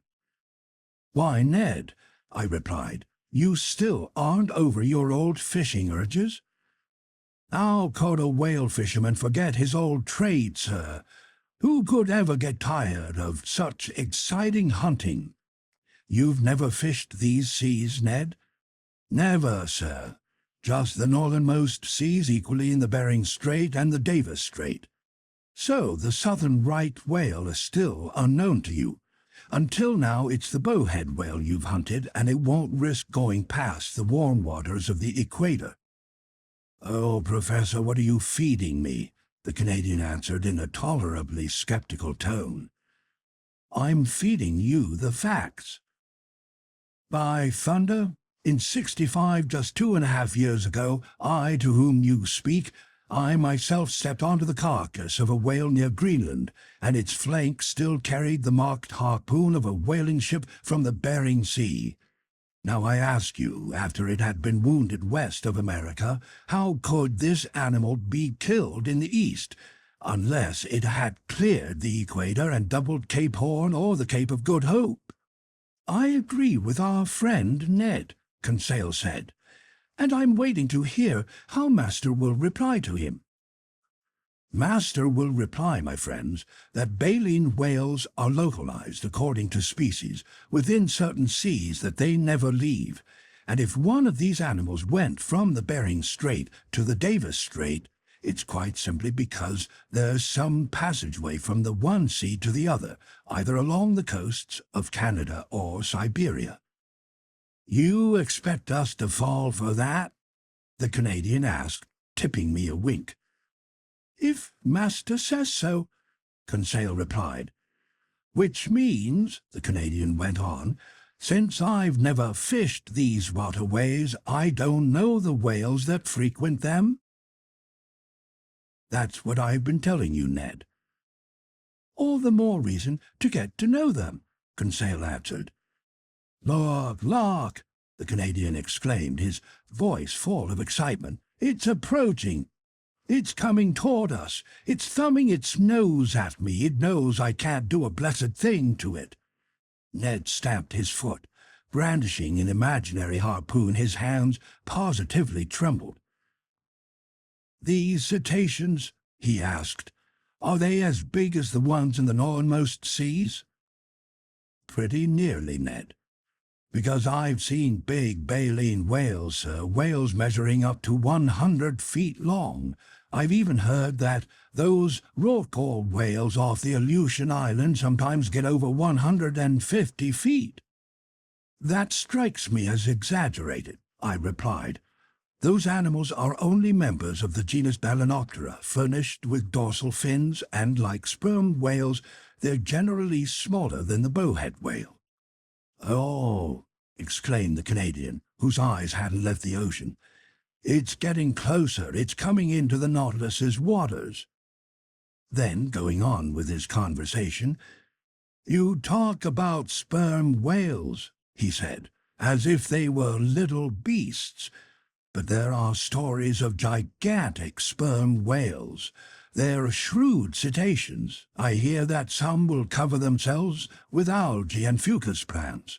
People mistake them for islets. They pitch camp on top, make themselves at home, light a fire, build houses," Conseil said. "Yes, funny man," Ned Land replied. "Then one fine day the animal dives and drags all its occupants down into the depths." "Like in the voyages of Sinbad the Sailor," I answered, laughing. "Oh, Mr. Land, you're addicted to tall tales. What sperm whales you're handing us, I hope you don't really believe in them." "Mr. Naturalist," the Canadian replied in all seriousness, "when it comes to whales, you can believe anything. Look at that one move. Look at it stealing away. People claim these animals can circle around the world in just 15 days. I don't say nay. But what you undoubtedly don't know, Professor Aronnax, is that at the beginning of the world, whales traveled even quicker." "Oh, really, Ned? And why so?" "Because in those days their tails moved side to side like those on fish. In other words, their tails were straight up, thrashing the water from left to right, right to left. But spotting that they swam too fast, our Creator twisted their tails, and ever since they've been thrashing the waves up and down at the expense of their speed." "Fine, Ned," I said, then resurrected one of the Canadian's expressions. "You expect us to fall for that?" "Not too terribly," Ned Land replied. "And no more than if I told you there are whales that are 300 feet long and weighing 1,000,000 pounds. "That's indeed considerable," I said. "But you must admit that certain cetaceans do grow to significant size, since they're said to supply as much as 120 metric tons of oil." "That I've seen," the Canadian said. "I can easily believe it, Ned, just as I can believe that certain baleen whales equal 100 elephants in bulk. Imagine the impact of such a mass if it were launched at full speed." "Is it true," Conseil asked, "that they can sink ships?" "Ships? I doubt it," I replied. "However, they say that in 1820, right in these southern seas, a baleen whale rushed at the Essex and pushed it backward at a speed of 4 meters per second. Its stern was flooded and the Essex went down fast." Ned looked at me with a bantering expression. "Speaking for myself," he said, "I once got walloped by a whale's tail in my longboat, needless to say. My companions and I were launched to an altitude of 6 meters, but next to the professor's whale, mine was just a baby." "Do these animals live a long time?" Conseil asked. 1,000 years, the Canadian replied without hesitation. "And how, Ned?" I asked. "Do you know that's so?" "Because people say so." "And why do people say so?" "Because people know so." "No, Ned. People don't know so. They suppose so. And here is the logic with which they back up their beliefs. When fishermen first hunted whales 400 years ago, these animals grew to bigger sizes than they do today. Reasonably enough, it's assumed that today's whales are smaller because they haven't had time to reach their full growth. That's why the Count de Buffon's encyclopedia says that cetaceans can live, and even must live, for 1,000 years. You understand?" Ned Land didn't understand. He no longer even heard me. That baleen whale kept coming closer. His eyes devoured it. "Oh," he exclaimed, "it's not just one whale. It's 10, 20, a whole gang. And I can't do a thing. I'm tied hand and foot." "But Ned, my friend," Conseil said, "why not ask Captain Nemo for permission to hunt?" Before Conseil could finish his sentence, Ned Land scooted down the hatch and ran to look for the captain. A few moments later, the two of them reappeared on the platform. Captain Nemo observed the herd of cetaceans cavorting on the waters a mile from the Nautilus. "They're southern right whales," he said. "There goes the fortune of a whole whaling fleet." "Well, sir," the Canadian asked, "couldn't I hunt them just so I don't forget my old harpooning trade?" "Hunt them? What for?" Captain Nemo replied. "Simply to destroy them. We have no use for whale oil on this ship." "But, sir," the Canadian went on, "in the Red Sea you authorized us to chase a dugong." "There it was an issue of obtaining fresh meat for my crew. Here it would be killing for the sake of killing. I'm well aware that's a privilege reserved for mankind, but I don't allow such murderous pastimes. When your peers, Mr. Land, destroy decent, harmless creatures like the southern right whale or the bowhead whale, they commit a reprehensible offense. Thus they've already depopulated all of Baffin Bay, and they'll wipe out a whole class of useful animals. So leave these poor cetaceans alone. They have quite enough natural enemies, such as sperm whales, swordfish, and sawfish, without you meddling with them." I'll let the reader decide what faces the Canadian made during this lecture on hunting ethics. Furnishing such arguments to a professional harpooner was a waste of words. Ned Land stared at Captain Nemo and obviously missed his meaning, but the captain was right. Thanks to the mindless, barbaric bloodthirstiness of fishermen, the last baleen whale will someday disappear from the ocean. Ned Land whistled Yankee Doodle between his teeth, stuffed his hands in his pockets, and turned his back on us. Meanwhile, Captain Nemo studied the herd of cetaceans, then addressed me. "I was right to claim that baleen whales have enough natural enemies without counting man. These specimens will soon have to deal with mighty opponents. 8 miles to leeward, Professor Aronnax, can you see those blackish specks moving about?" "Yes, Captain," I replied. "Those are sperm whales, dreadful animals that I've sometimes encountered in herds of 200 or 300. As for them, they're cruel, destructive beasts, and they deserve to be exterminated." The Canadian turned swiftly at these last words. "Well, Captain," I said, "on behalf of the baleen whales, there's still time." "It's pointless to run any risks, Professor. The Nautilus will suffice to disperse these sperm whales. It's armed with a steel spur quite equal to Mr. Land's harpoon, I imagine." The Canadian didn't even bother shrugging his shoulders. Attacking cetaceans with thrusts from a spur, who ever heard of such malarkey? "Wait and see, Professor Aronnax," Captain Nemo said. "We'll show you a style of hunting with which you aren't yet familiar. We'll take no pity on these ferocious cetaceans. They're merely mouth and teeth." Mouth and teeth. There's no better way to describe the long-scaled sperm whale, whose length sometimes exceeds 25 meters. The enormous head of this cetacean occupies about a third of its body.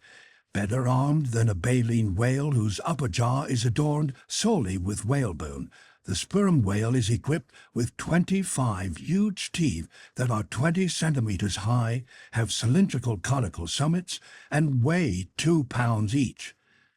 In the top part of this enormous head, inside big cavities separated by cartilage, you'll find 300 to 400 kilograms of that valuable oil called spermaceti. The sperm whale is an awkward animal, more tadpole than fish, as Professor Freydall has noted. It's poorly constructed, being defective, so to speak, over the whole left side of its frame, with good eyesight only in its right eye. Meanwhile, that monstrous herd kept coming closer.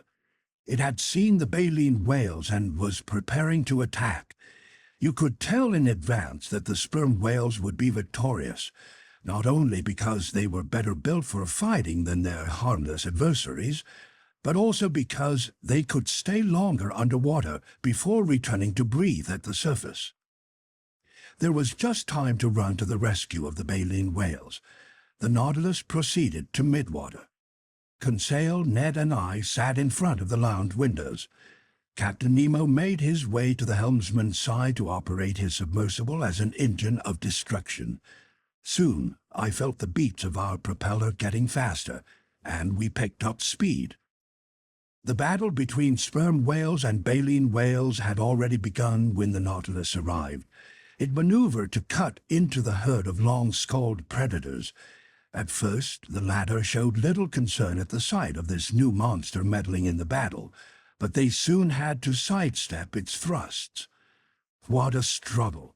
Ned Land quickly grew enthusiastic and even ended up applauding. Brandished in its captain's hands, the Nautilus was simply a fearsome harpoon. He hurled it at those fleshy masses and ran them clean through, leaving behind two squirming animal halves. As for those daunting strokes of the tail hitting our sides, the ship never felt them, no more than the collisions it caused. One sperm whale exterminated, it ran at another, tacked on the spot so as not to miss its prey, went ahead or astern, obeyed its rudder, dived when the cetacean sank to deeper strata, rose with it when it returned to the surface, struck it head-on or slantwise, hacked at it or tore at it, and from every direction and at any speed, skewered it with its dreadful spur. What bloodshed! What a hubbub on the surface of the waves! What sharp hisses and snorts unique to these frightened animals! Their tails churned the normally peaceful strata into actual billows. This Homeric slaughter dragged on for an hour, and the long-skulled predators couldn't get away. Several times 10 or 12 of them teamed up, trying to crush the Nautilus with their sheer mass. Through the windows you could see their enormous mouths paved with teeth, their fearsome eyes. Losing all self-control, Ned Land hurled threats and insults at them. You could feel them clinging to the submersible like hounds atop a wild boar in the underbrush. But by forcing the pace of its propeller, the Nautilus carried them off, dragged them under, or brought them back to the upper level of the waters, untroubled by their enormous weight or their powerful grip. Finally, this mass of sperm whales thinned out. The waves grew tranquil again. I felt us rising to the surface of the ocean. The hatch opened, and we rushed onto the platform. The sea was covered with mutilated corpses. A fearsome explosion couldn't have slashed, tore, or shredded these fleshy masses with greater violence. We were floating in the midst of gigantic bodies, bluish on the back, whitish on the belly, and all deformed by enormous protuberances. A few frightened sperm whales were fleeing toward the horizon. The waves were dyed red over an area of several miles, and the Nautilus was floating in the middle of a sea of blood. Captain Nemo rejoined us. "Well, Mr. Land," he said. "Well, sir," replied the Canadian, whose enthusiasm had subsided. "It's a dreadful sight for sure, but I'm a hunter, not a butcher, and this is plain butchery." "It was a slaughter of destructive animals," the captain replied, "and the Nautilus is no butcher knife." "I prefer my harpoon," the Canadian answered. "To each his own," the captain replied, staring intently at Ned Land.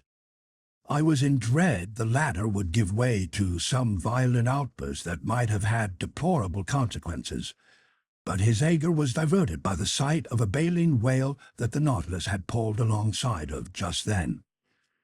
This animal had been unable to escape the teeth of those sperm whales. I recognized the southern right whale, its head squat, its body dark all over. Anatomically, it's distinguished from the white whale and the black right whale by the fusion of its 7 cervical vertebrae, and it numbers 2 more ribs than its relatives. Floating on its side, its belly riddled with bites, the poor cetacean was dead.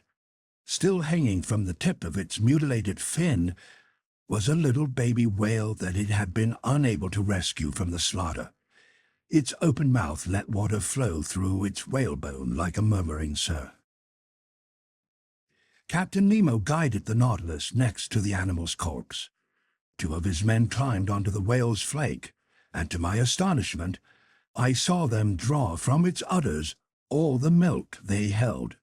In other words, enough to fill 2 or 3 casks. The captain offered me a cup of this still warm milk. I couldn't help showing my distaste for such a beverage. He assured me that this milk was excellent, no different from cow's milk. I sampled it and agreed. So this milk was a worthwhile reserve ration for us, because in the form of salt butter or cheese, it would provide a pleasant change of pace from our standard fare. From that day on, I noted with some uneasiness that Ned Land's attitudes toward Captain Nemo grew worse and worse, and I decided to keep a close watch on the Canadian's movements and activities.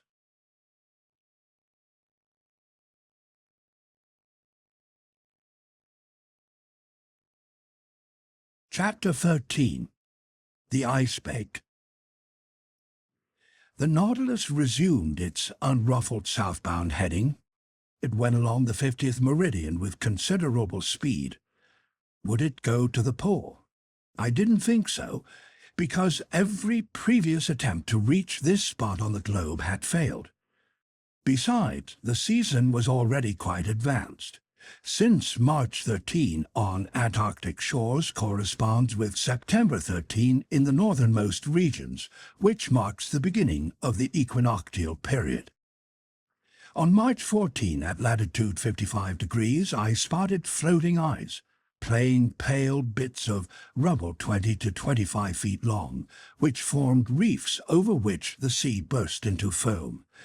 The Nautilus stayed on the surface of the ocean. Having fished in the Arctic seas, Ned Land was already familiar with the sight of icebergs. Conseil and I were marveling at them for the first time. In the sky toward the southern horizon, there stretched a dazzling white band. English whalers have given this the name ice blink. No matter how heavy the clouds may be, they can't obscure this phenomenon. It announces the presence of a pack or shoal of ice. Indeed, larger blocks of ice soon appeared, their brilliance varying at the whim of the mists. Some of these masses displayed green veins, as if scrawled with undulating lines of copper sulfate. Others looked like enormous amethysts, letting the light penetrate their insides. The latter reflected the sun's rays from the 1,000 facets of their crystals. The former, tinted with a bright limestone sheen, would have supplied enough building material to make a whole marble town. The farther down south we went, the more these floating islands grew in numbers and prominence. Polar birds nested on them by the thousands. These were petrels, cape pigeons, or puffins, and their calls were deafening. Mistaking the Nautilus for the corpse of a whale, some of them alighted on it and prodded its resonant sheet iron with pecks of their beaks. During this navigating in the midst of the ice, Captain Nemo often stayed on the platform. He observed these deserted waterways carefully. I saw his calm eyes sometimes perk up. In these poor seas forbidden to man, did he feel right at home, the lord of these unreachable regions? Perhaps, but he didn't say. He stood still, reviving only when his pilot's instincts took over. Then, steering his Nautilus with consummate dexterity, he skillfully dodged the masses of ice, some of which measured several miles in length, their heights varying from 70 to 80 meters. Often the horizon seemed completely closed off. Abreast of latitude 60 degrees, every passageway had disappeared. Searching with care, Captain Nemo soon found a narrow opening into which he brazenly slipped, well aware, however, that it would close behind him. Guided by his skillful hands, the Nautilus passed by all these different masses of ice, which are classified by size and shape with a precision that enraptured Conseil. Icebergs, or mountains, ice fields, or smooth, limitless tracts, drift ice, or floating flows, packs, or broken tracts called patches when they're circular, and streams when they form long strips. The temperature was fairly low. Exposed to the outside air, the thermometer marked -2 degrees to -3 degrees centigrade, but we were warmly dressed in furs for which seals and aquatic bears had paid the price. Evenly heated by all its electric equipment, the Nautilus's interior defied the most intense cold. Moreover, to find a bearable temperature, the ship had only to sink just a few meters beneath the waves. 2 months earlier we would have enjoyed perpetual daylight in this latitude, but night already fell for 3 or 4 hours, and later it would cast 6 months of shadow over these circumpolar regions. On March 15 we passed beyond the latitude of the South Shetland and South Orkney Islands. The captain told me that many tribes of seals used to inhabit these shores, but English and American whalers, in a frenzy of destruction, slaughtered all the adults, including pregnant females, and where life and activity once existed, those fishermen left behind only silence and death. Going along the 55th meridian, the Nautilus cut the Antarctic Circle on March 16, near 8 o'clock in the morning. Ice completely surrounded us and closed off the horizon. Nevertheless, Captain Nemo went from passageway to passageway, always proceeding south. "But where is he going?" I asked. "Straight ahead," Conseil replied. "Ultimately, when he can't go any farther, he'll stop." "I wouldn't bet on it," I replied. And in all honesty, I confess that this venturesome excursion was far from displeasing to me. I can't express the intensity of my amazement at the beauties of these new regions. The ice struck superb poses. Here, its general effect suggested an oriental town with countless minarets and mosques. There, a city in ruins, flung to the ground by convulsions in the earth. These views were varied continuously by the sun's oblique rays, or were completely swallowed up by grey mists in the middle of blizzards. Then explosions, cave-ins, and great iceberg somersaults would occur all around us, altering the scenery like the changing landscape in a diorama. If the Nautilus was submerged during these losses of balance, we heard the resulting noises spread under the waters with frightful intensity, and the collapse of these masses created daunting eddies down to the ocean's lower strata. The Nautilus then rolled and pitched like a ship left to the fury of the elements. Often, no longer seeing any way out, I thought we were imprisoned for good.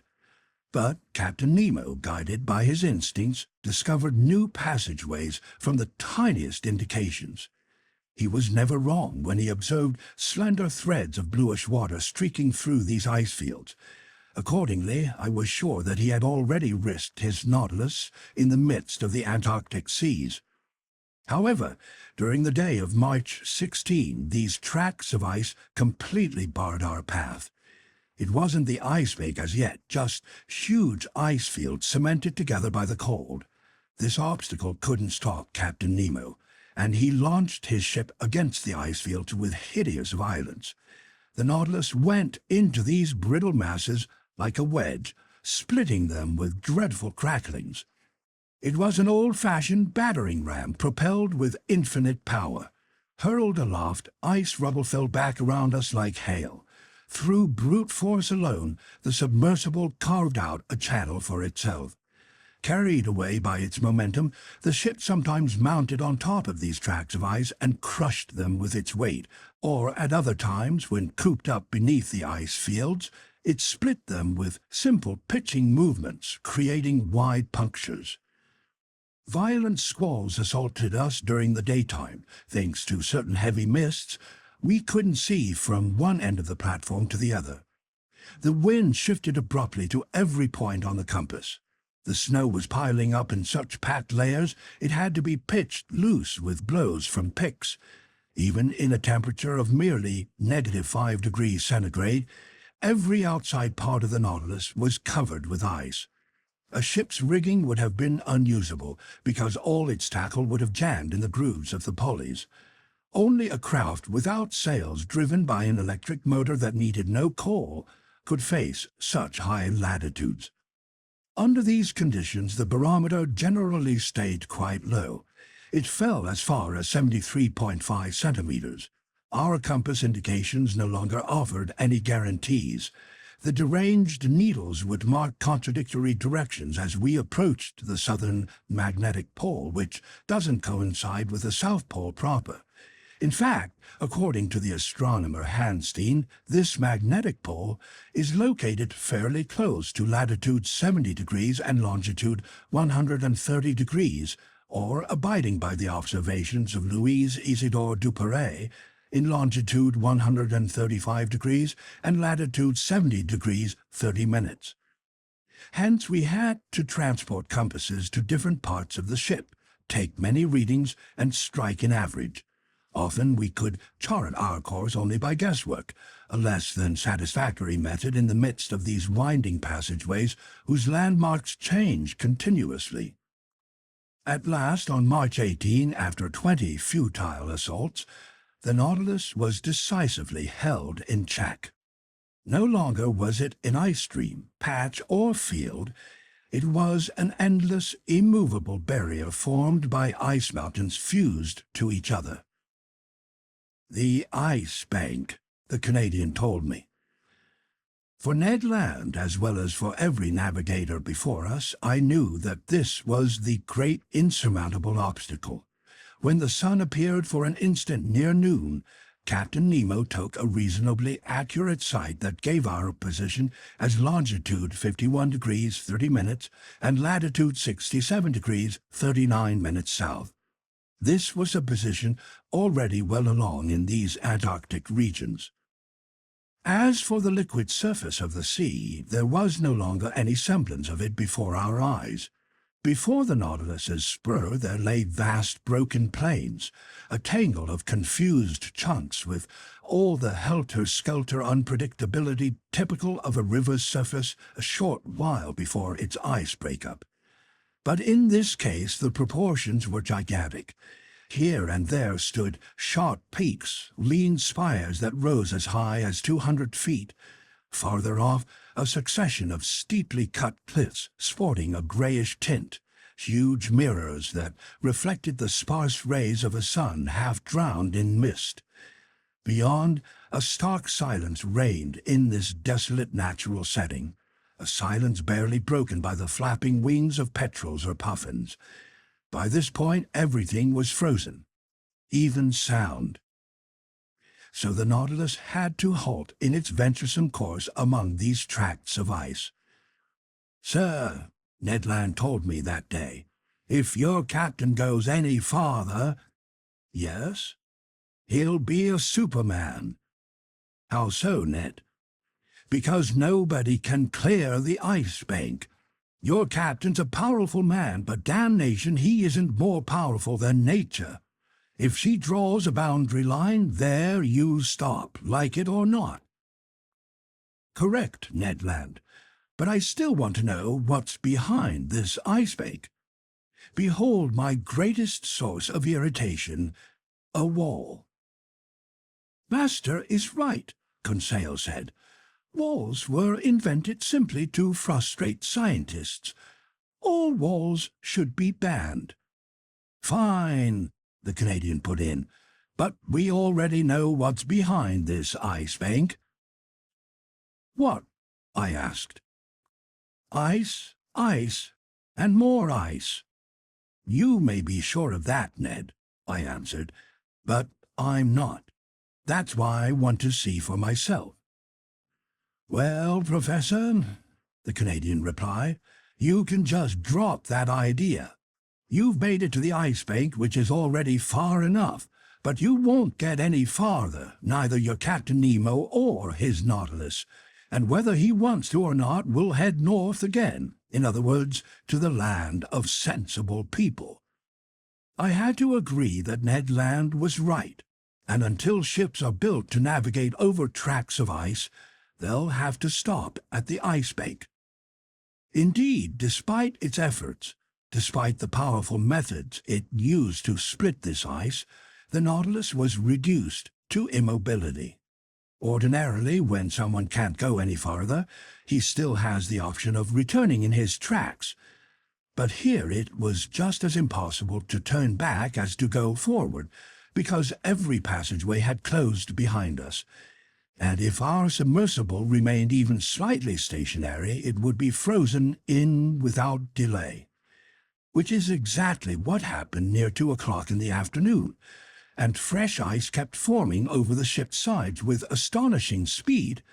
I had to admit that Captain Nemo's leadership had been most injudicious. Just then I was on the platform. Observing the situation for some while, the captain said to me, "Well, Professor, what think you?" "I think we're trapped, Captain." "Trapped? What do you mean?" "I mean we can't go forward, backward, or sideways.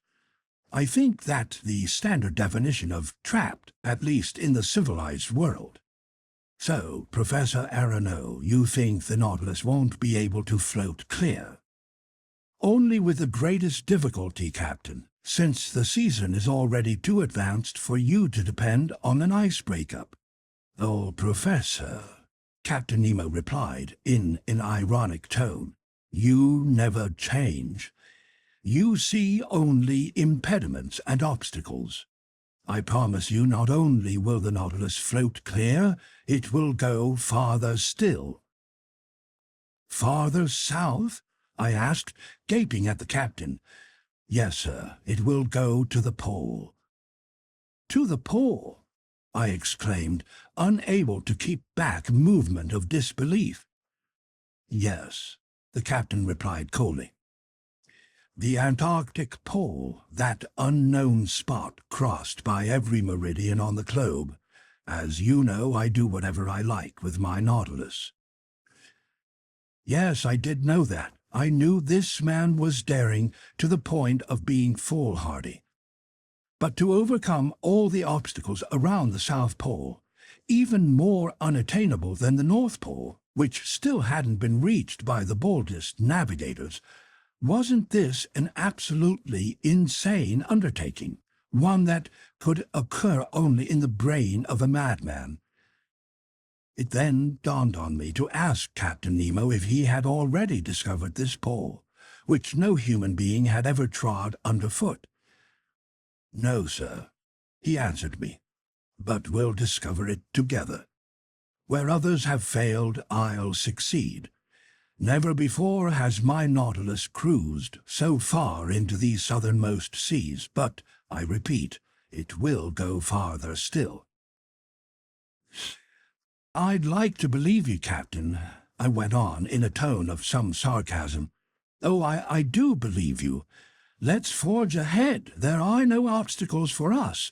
Let's shatter this ice bank. Let's blow it up, and if it still resists, let's put wings on the Nautilus and fly over it." "Over it, Professor?" Captain Nemo replied serenely. "No, not over it, but under it." "Under it?" I exclaimed. A sudden insight into Captain Nemo's plans had just flashed through my mind. I understood. the marvelous talents of his Nautilus would be put to work once again in this superhuman undertaking. I can see we're starting to understand each other, Professor, Captain Nemo told me with a half-smile.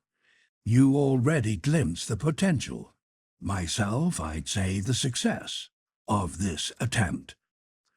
Maneuvers that aren't feasible for an ordinary ship are easy for the Nautilus.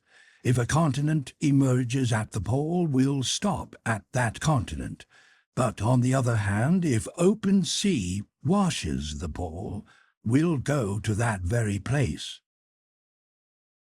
Right, I said, carried away by the captain's logic.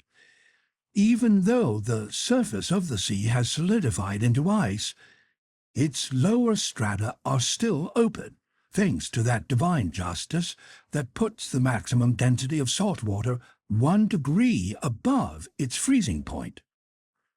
And if I'm not mistaken, the submerged part of this ice bank is in a 4-to-1 ratio to its emerging part.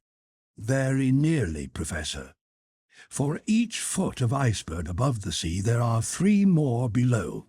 Now then, since these ice mountains don't exceed a height of 100 meters, they sink only to a depth of 300 meters. And what are 300 meters to the Nautilus? A mere nothing, sir. We could even go to greater depths and find that temperature layer common to all ocean water, and there we'd brave with impunity the -30 degrees or -40 degrees cold on the surface. True, sir, very true, I replied with growing excitement. Our sole difficulty, Captain Nemo went on, lies in our staying submerged for several days without renewing our air supply. That's all, I answered. The Nautilus has huge air tanks. We'll fill them up and they'll supply all the oxygen we need. Good thinking, Professor Aronnax, the captain replied with a smile. But since I don't want to be accused of foolhardiness, I'm giving you all my objections in advance. You have more? Just one.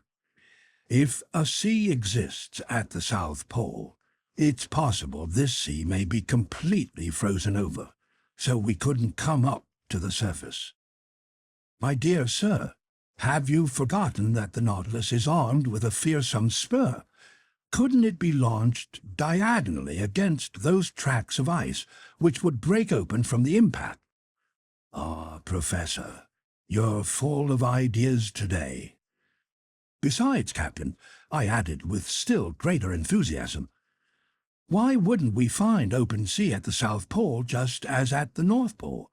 The cold temperature poles and the geographical poles don't coincide in either the northern or southern hemispheres, and until proved to the contrary, we can assume these 2 spots on the Earth feature either a continent or an ice-free ocean. I think as you do, Professor Aronnax, Captain Nemo replied. I'll only point out that after raising so many objections against my plan, you're now crushing me under arguments in its favor. Captain Nemo was right. I was outdoing him in daring.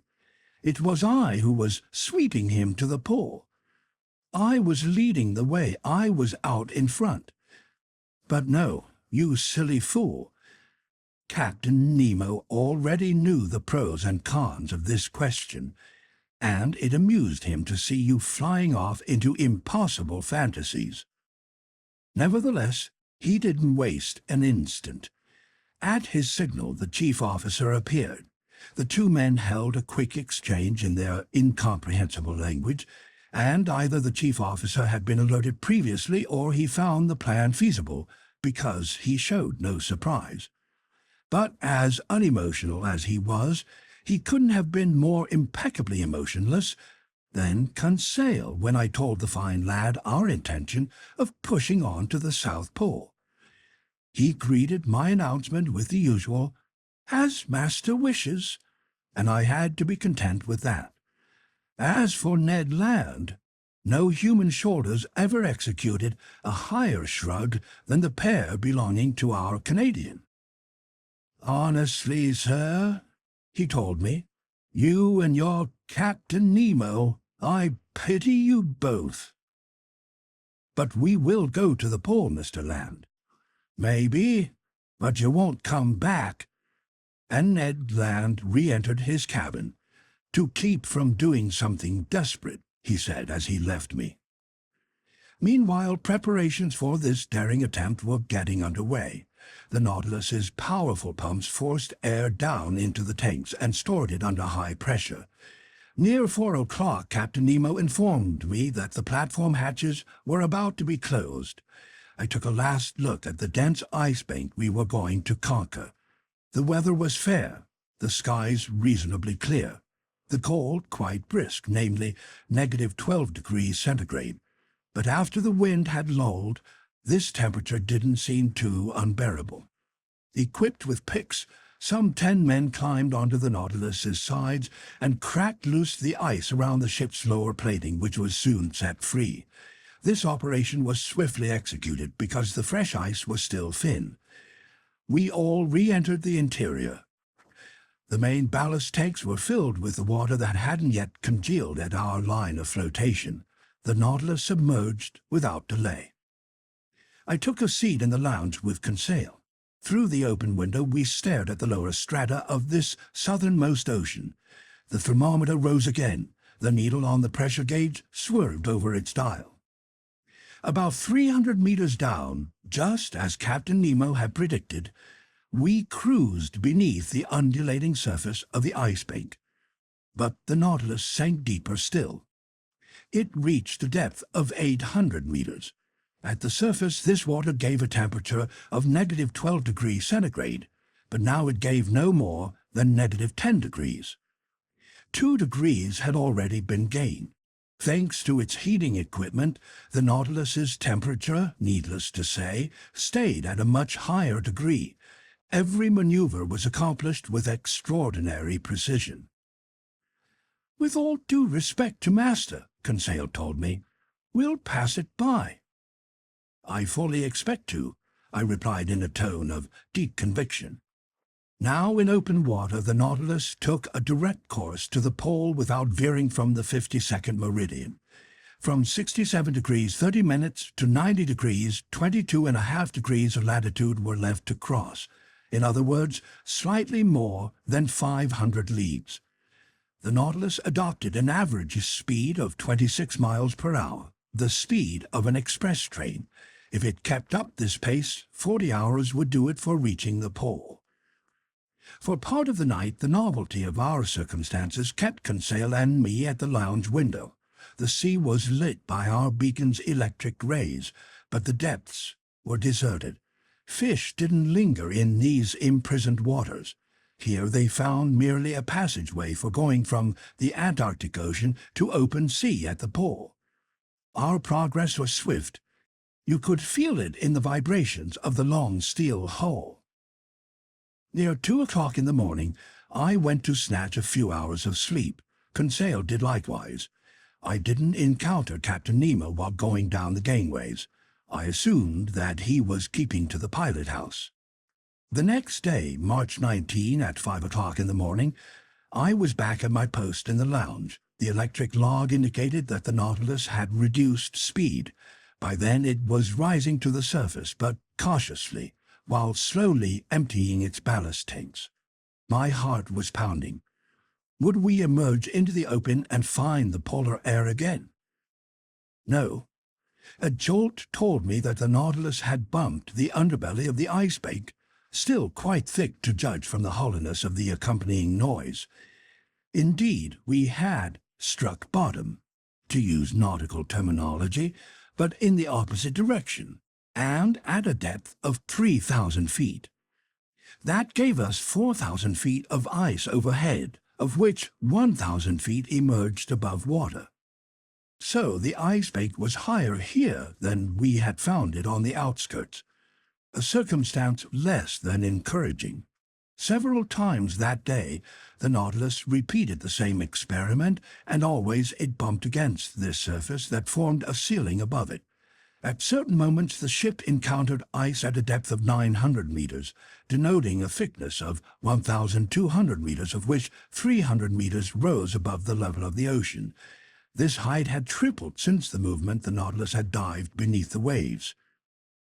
I meticulously noted these different depths, obtaining the underwater profile of this upside-down mountain chain that stretched beneath the sea. By evening there was still no improvement in our situation. The ice stayed between 400 and 500 meters deep. It was obviously shrinking, but what a barrier still lay between us and the surface of the ocean. By then it was 8 o'clock. The air inside the Nautilus should have been renewed 4 hours earlier, following daily practice on board. But I didn't suffer very much, although Captain Nemo hadn't yet made demands on the supplementary oxygen in his air tanks. That night my sleep was fitful. Hope and fear besieged me by turns. I got up several times. The Nautilus continued groping. Near 3 o'clock in the morning, I observed that we encountered the Ice Bank's underbelly at a depth of only 50 meters.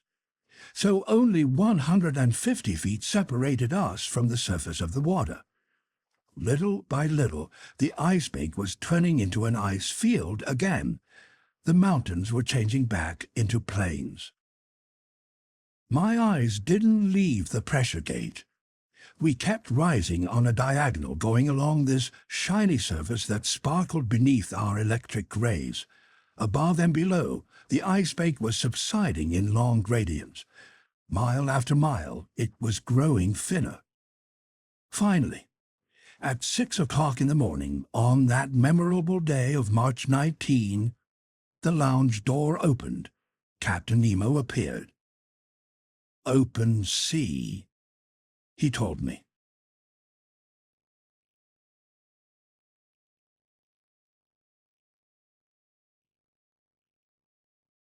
Chapter 14. The South Pole. I rushed up onto the platform. Yes, open sea.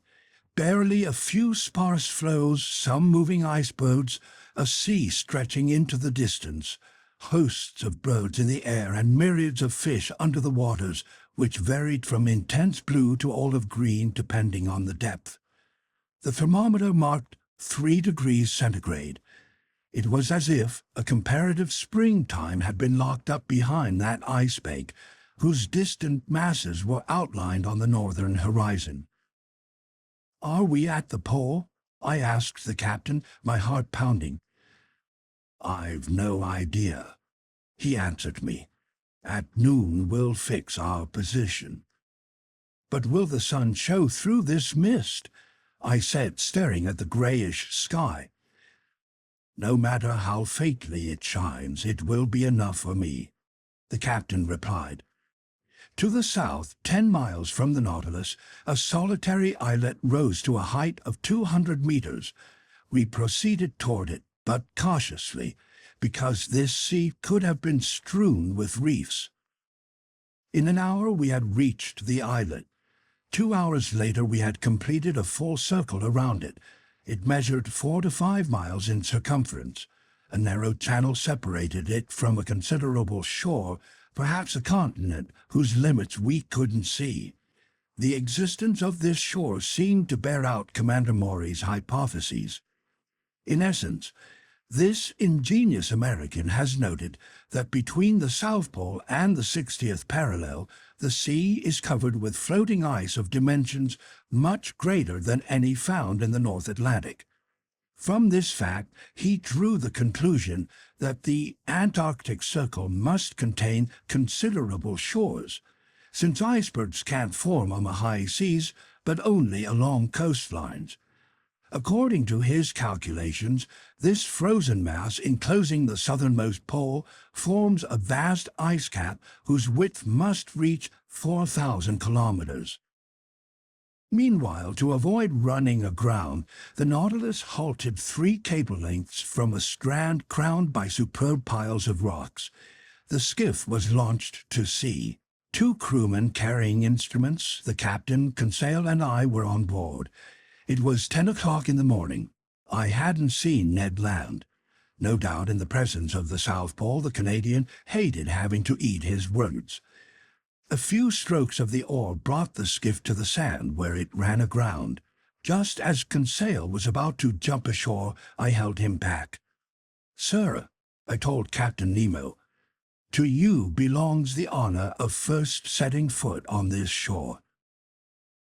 "Yes, sir," the captain replied, "and if I have no hesitation in treading this polar soil, it's because no human being until now has left a footprint here." So saying, he leapt lightly onto the sand. His heart must have been throbbing with intense excitement. He scaled an overhanging rock that ended in a small promontory, and there, mute and motionless, with crossed arms and blazing eyes, he seemed to be laying claim to these southernmost regions. After spending 5 minutes in this trance, he turned to us. "Whenever you're ready, sir," he called to me. I got out, Conseil at my heels, leaving the 2 men in the skiff. Over an extensive area, the soil consisted of that igneous gravel called tuff, reddish in color as if made from crushed bricks. The ground was covered with slag, lava flows, and pumice stones. Its volcanic origin was unmistakable. In certain localities, thin smoke holes gave off a sulphurous odor, showing that the inner fires still kept their wide-ranging power. Nevertheless, when I scaled a high escarpment, I could see no volcanoes within a radius of several miles. In these Antarctic districts, as is well known, Sir James Clark Ross had found the craters of Mount Erebus and Mount Terra in fully active condition on the 167th meridian at latitude 77 degrees 32 minutes.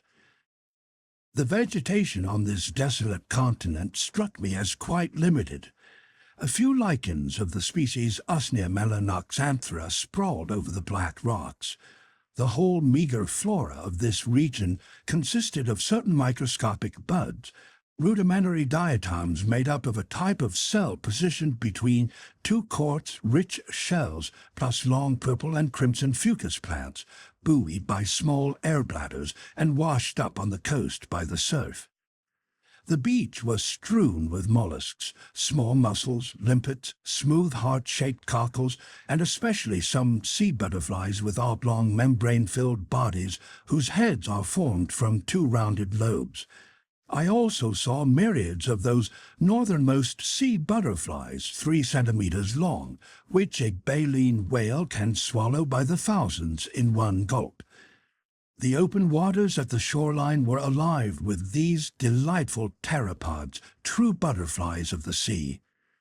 Among other zoophytes present in these shallows, there were a few coral tree forms that, according to Sir James Clark Ross, live in these Antarctic seas at depths as great as 1,000 meters. Then small Alcyon coral belonging to the species Procelaria pelagica. Also a large number of starfish unique to these climes, plus some feather stars spangling the sand. But it was in the air that life was superabundant.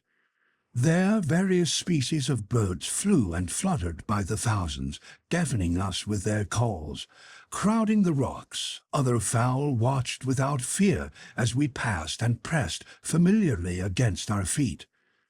These were auks, as agile and supple in water, where they are sometimes mistaken for fast bonito, as they are clumsy and heavy on land. They uttered outlandish calls and participated in numerous public assemblies that featured much noise but little action. Among other fowl, I noted some sheathbills from the wading bird family, the size of pigeons, white in color, the beak short and conical, the eyes framed by red circles. Conseil laid in a supply of them because, when they're properly cooked, these winged creatures make a pleasant dish. In the air there passed sooty albatross with 4-meter wingspans, birds aptly dubbed vultures of the ocean, also gigantic petrels, including several with arching wings. Enthusiastic eaters of seal that are known as geobrantuesos, Spanish for ospreys, and Cape pigeons, a sort of small duck, the tops of their bodies black and white. In short, a whole series of petrels, some whitish with wings trimmed in brown, others blue and exclusive to these Antarctic seas, the former so oily, I told Conseil, that inhabitants of the Faroe Islands simply fit the bird with a wick, then light it up. With that minor addition, Conseil replied, these fowl would make perfect lamps. After this, we should insist that nature equip them with wicks in advance. Half a mile farther on, the ground was completely riddled with penguin nests, egg-laying burrows from which numerous birds emerged. Later, Captain Nemo had hundreds of them hunted because their black flesh is highly edible. They brayed like donkeys, the size of a goose with slate-colored bodies, white undersides, and lemon-colored neckbands. These animals let themselves be stoned to death without making any effort to get away. Meanwhile, the mists didn't clear, and by 11 o'clock the sun still hadn't made an appearance. Its absence disturbed me. Without it, no sights were possible. Then how could we tell whether we had reached the pole? When I rejoined Captain Nemo, I found him leaning silently against a piece of rock and staring at the sky. He seemed impatient, baffled. But what could we do? This daring and powerful man couldn't control the sun as he did the sea. Noon arrived without the orb of day appearing for a single instant. You couldn't even find its hiding place behind the curtain of mist. And soon this mist began to condense into snow. "Until tomorrow," the captain said simply. And we went back to the Nautilus amid flurries in the air. During our absence, the nets had been spread, and I observed with fascination the fish just hauled on board. The Antarctic seas serve as a refuge for an extremely large number of migratory fish that flee from storms in the subpolar zones, in truth only to slide down the gullets of porpoises and seals. I noted some 1 decimeter southern bullhead, a species of whitish cartilaginous fish overrun with bluish-gray stripes and armed with stings. Then some Antarctic rabbitfish 3 feet long, the body very slender, the skin a smooth silver white, the head rounded, the top side furnished with 3 fins, the snout ending in a trunk that curved back toward the mouth.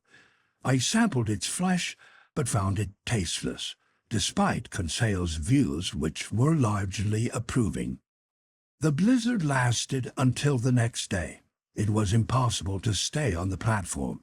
From the lounge where I was writing up the incidents of this excursion to the polar continent, I could hear the calls of petrel and albatross cavorting in the midst of the turmoil. The Nautilus didn't stay idle, and cruising along the coast, it advanced some 10 miles farther south amid the half-light left by the sun as it skimmed the edge of the horizon.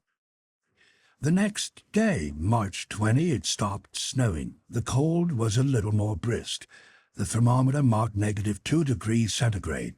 The mist had cleared, and on that day I hoped our noon sights could be accomplished. Since Captain Nemo hadn't yet appeared, only Conseil and I were taken ashore by the skiff. The soil's nature was still the same, volcanic. Traces of lava, slag, and basaltic rock were everywhere, but I couldn't find the crater that had vomited them up. There as yonder, myriads of birds enlivened this part of the polar continent. But they had to share their dominion with huge herds of marine mammals that looked at us with gentle eyes. These were seals of various species, some outstretched on the ground, others lying on drifting ice floes, several leaving or re-entering the sea. Having never dealt with man, they didn't run off at our approach, and I counted enough of them thereabouts to provision a couple hundred ships. "Ecart," Conseil said. "It's fortunate that Ned Land didn't come with us." "Why so, Conseil?" Because that madcap hunter would kill every animal here. Every animal may be overstating it, but in truth I doubt we could keep our Canadian friend from harpooning some of these magnificent cetaceans, which would be an affront to Captain Nemo, since he hates to slay harmless beasts needlessly. He's right. Certainly, Conseil. But tell me, haven't you finished classifying these superb specimens of marine fauna? Master is well aware, Conseil replied, that I'm not seasoned in practical application. When Master has told me these animals' names, they're seals and walruses. Two genera, our scholarly Conseil hastened to say, that belong to the family Pinnipedia, order Carnivora, group Unguiculata, subclass Monodelphia, class Mammalia, branch Vertebrata. Very nice, Conseil, I replied. But these two genera of seals and walruses are each divided into species, and if I'm not mistaken, we now have a chance to actually look at them. Let's. It was 8 o'clock in the morning. We had 4 hours to ourselves before the sun could be productively observed. I guided our steps toward a huge bay that made a crescent-shaped incision in the granite cliffs along the beach. There, all about us, I swear that the shores and ice floes were crowded with marine mammals as far as the eye could see, and I involuntarily looked around for old Proteus, that mythological shepherd who guarded King Neptune's immense flocks. To be specific, these were seals. They formed distinct male and female groups, the father watching over his family, the mother suckling her little ones. The stronger youngsters emancipated a few paces away. When these mammals wanted to relocate, they moved in little jumps made by contracting their bodies, clumsily helped by their imperfectly developed flippers, which, as with their manatee relatives, form actual forearms. In the water, their ideal element, I must say these animals swim wonderfully thanks to their flexible backbones, narrow pelvises, close-cropped hair, and webbed feet. Resting on shore, they assumed extremely graceful positions. Consequently, their gentle features, their sensitive expressions equal to those of the loveliest woman, their soft, limpid eyes, their charming poses, led the ancients to glorify them by metamorphosing the males into sea gods and the females into mermaids. I drew Conseil's attention to the considerable growth of the cerebral lobes found in these intelligent cetaceans. No mammal except man has more abundant cerebral matter. Accordingly, seals are quite capable of being educated. They make good pets, and together with certain other naturalists, I think these animals can be properly trained to perform yeoman service as hunting dogs for fishermen. Most of these seals were sleeping on the rocks or the sand. Among those properly termed seals, which have no external ears, unlike sea lions whose ears protrude, I observed several varieties of the species Stenorhynchus, 3 meters long with white-haired bulldog heads and armed with 10 teeth in each jaw, 4 incisors in both the upper and lower, plus 2 big canines shaped like the fleur-de-lis. Among them slithered some sea elephants, a type of seal with a short, flexible trunk. These are the giants of the species, with a circumference of 20 feet and a length of 10 meters. They didn't move as we approached. "Are these animals dangerous?" Conseil asked me. "Only if they're attacked," I replied. "But when these giant seals defend their little ones, their fury is dreadful, and it isn't rare for them to smash a fisherman's longboat to bits." "They're within their rights," Conseil answered. "I don't say nay." 2 miles farther on we were stopped by a promontory that screened the bay from southerly winds. It dropped straight down to the sea, and surf foamed against it. From beyond this ridge there came fearsome bellows, such as a herd of cattle might produce. "Gracious," Conseil put in, "a choir of bulls?" "No," I said, "a choir of walruses." "Are they fighting with each other? either fighting or playing. With all due respect to Master, this we must see. Then see it we must, Conseil. And there we were, climbing these blackish rocks amid sudden landslides and over stones slippery with ice. More than once I took a tumble at the expense of my backside. Conseil, more cautious or more stable, barely faltered and would help me up, saying, "If Master's legs would kindly adopt a wider stance, Master will keep his balance." Arriving at the topmost ridge of this promontory, I could see vast white plains covered with walruses. These animals were playing among themselves. They were howling not in anger, but in glee. Walruses resemble seals in the shape of their bodies and the arrangement of their limbs, but their lower jaws lack canines and incisors, and as for their upper canines, they consist of two tusks 80 centimeters long, with a circumference of 33 centimeters at the socket. Made of solid ivory without striations, harder than elephant tusks, and less prone to yellowing, these teeth are in great demand.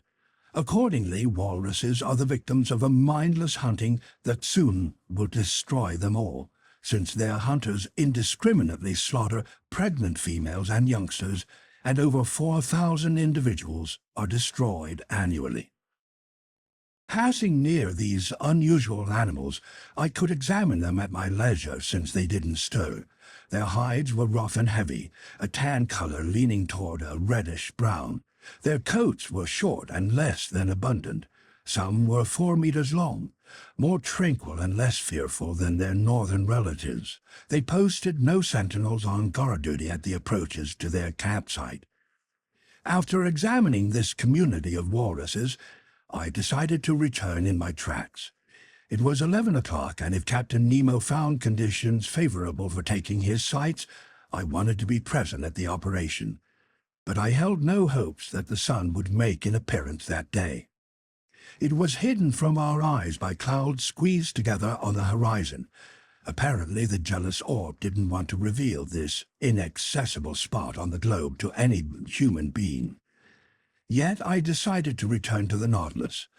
We went along a steep, narrow path that ran over the cliff's summit. By 11:30 we had arrived at our landing place. The beached skiff had brought the captain ashore. I spotted him standing on a chunk of basalt. His instruments were beside him. His eyes were focused on the northern horizon, along which the sun was sweeping in its extended arc. I found a place near him and waited without speaking.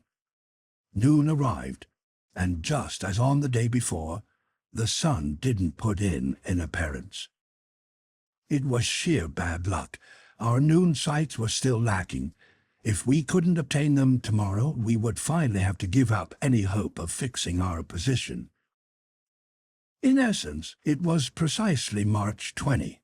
Tomorrow, the 21st, was the day of the equinox. The sun would disappear below the horizon for 6 months, not counting refraction, and after its disappearance, the long polar night would begin. Following the September equinox, the sun had emerged above the northerly horizon, rising in long spirals until December 21st. At that time, the summer solstice of these southernmost districts, the sun had started back down, and tomorrow it would cast its last rays. I shared my thoughts and fears with Captain Nemo. "You're right, Professor Aronnax," he told me. "If I can't take the sun's altitude tomorrow, I won't be able to try again for another 6 months. But precisely because sailor's luck has led me into these seas on March 21, it will be easy to get our bearings if the noonday sun does appear before our eyes." "Why easy, Captain?" "Because when the orb of day sweeps in such long spirals, it's difficult to measure its exact altitude above the horizon, and our instruments are open to committing serious errors." "Then what can you do?" "I use only my chronometer," Captain Nemo answered me. "At noon tomorrow, March 21, if, after accounting for refraction, the sun's disk is cut exactly in half by the northern horizon, that will mean I'm at the South Pole." "Right," I said. Nevertheless, it isn't mathematically exact proof, because the equinox needn't fall precisely at noon. No doubt, sir, but the error will be under 100 meters, and that's close enough for us. Until tomorrow, then. Captain Nemo went back on board. Conseil and I stayed behind until 5 o'clock, surveying the beach, observing and studying. The only unusual object I picked up was an ox egg of remarkable size, for which a collector would have paid more than 1,000 francs. Its cream-colored tint, plus the streaks and markings that decorated it like so many hieroglyphics, made it a rare trinket. I placed it in Conseil's hands, and holding it like precious porcelain from China, that cautious, sure-footed lad got it back to the Nautilus in one piece. There I put this rare egg inside one of the glass cases in the museum.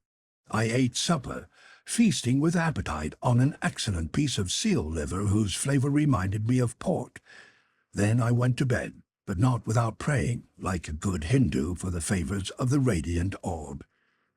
The next day, March 21, bright and early at 5 o'clock in the morning, I climbed onto the platform. I found Captain Nemo there. "The weather is clearing a bit," he told me. "I have high hopes. After breakfast, we'll make our way ashore and choose an observation post." This issue settled, I went to find Ned Land.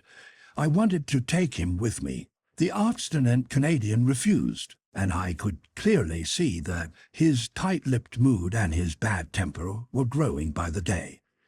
Under the circumstances, I ultimately wasn't sorry that he refused. In truth, there were too many seals ashore, and it would never do to expose this impulsive fisherman to such temptations. Breakfast over, I made my way ashore. The Nautilus had gone a few more miles during the night. It lay well out, a good league from the coast, which was crowned by a sharp peak 400 to 500 meters high. In addition to me, the skiff carried Captain Nemo, 2 crewmen, and the instruments, in other words, a chronometer, a spyglass, and a barometer. During our crossing, I saw numerous baleen whales belonging to the 3 species unique to the southernmost seas. The bowhead whale, or right whale according to the English, which has no dorsal fin, the humpback whale from the genus Balænoptera, in other words winged whales, beasts with wrinkled bellies and huge whitish fins that, genus name regardless, do not yet form wings, and the finback whale, yellowish-brown, the swiftest of all cetaceans. This powerful animal is audible from far away when it sends up towering spouts of air and steam that resemble swirls of smoke. Herds of these different mammals were playing about in the tranquil waters, and I could easily see that this Antarctic polar basin now served as a refuge for those cetaceans too relentlessly pursued by hunters. I also noted long, whitish strings of salps, a type of mollusk found in clusters, and some jellyfish of large size that swayed in the eddies of the billows. By 9 o'clock we had pulled up to shore. The sky was growing brighter, clouds were fleeing to the south, mists were rising from the cold surface of the water. Captain Nemo headed toward the peak, which he no doubt planned to make his observatory. It was an arduous climb over sharp lava and pumice stones in the midst of air often reeking with sulphurous fumes from the smoke holes. For a man out of practice at treading land, the captain scaled the steepest slopes with a supple agility I couldn't equal, and which would have been envied by hunters of Pyrenees mountain goats. It took us 2 hours to reach the summit of this half-crystal, half-basalt peak. From there our eyes scanned a vast sea, which scrawled its boundary line firmly against the background of the northern sky. At our feet, dazzling tracts of white. Over our heads, a pale azure clear of mists. North of us, the sun's disk, like a ball of fire already cut into by the edge of the horizon. From the heart of the waters, jets of liquid rising like hundreds of magnificent bouquets. Far off, like a sleeping cetacean, the Nautilus. Behind us, to the south and east, an immense shore, a chaotic heap of rocks and ice whose limits we couldn't see. Arriving at the summit of this peak, Captain Nemo carefully determined its elevation by means of his barometer, since he had to take this factor into account in his noon sights. At 11:45, the sun, by then seen only by refraction, looked like a golden disk, dispersing its last rays over this deserted continent and down to these seas not yet plowed by the ships of man.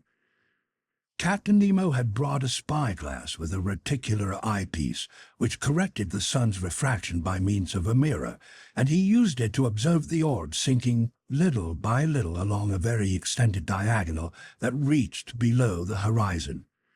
I held the chronometer. My heart was pounding mightily. If the lower half of the sun's disk disappeared just as the chronometer said noon, we were right at the pole. "Noon," I called.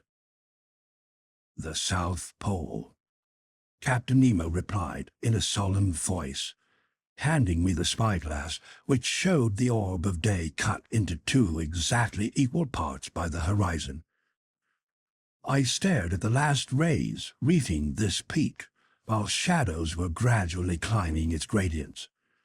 Just then, resting his hand on my shoulder, Captain Nemo said to me, "In 1600, sir, the Dutchman Gerrittic was swept by storms and currents reaching latitude 64 degrees south and discovering the South Shetland Islands.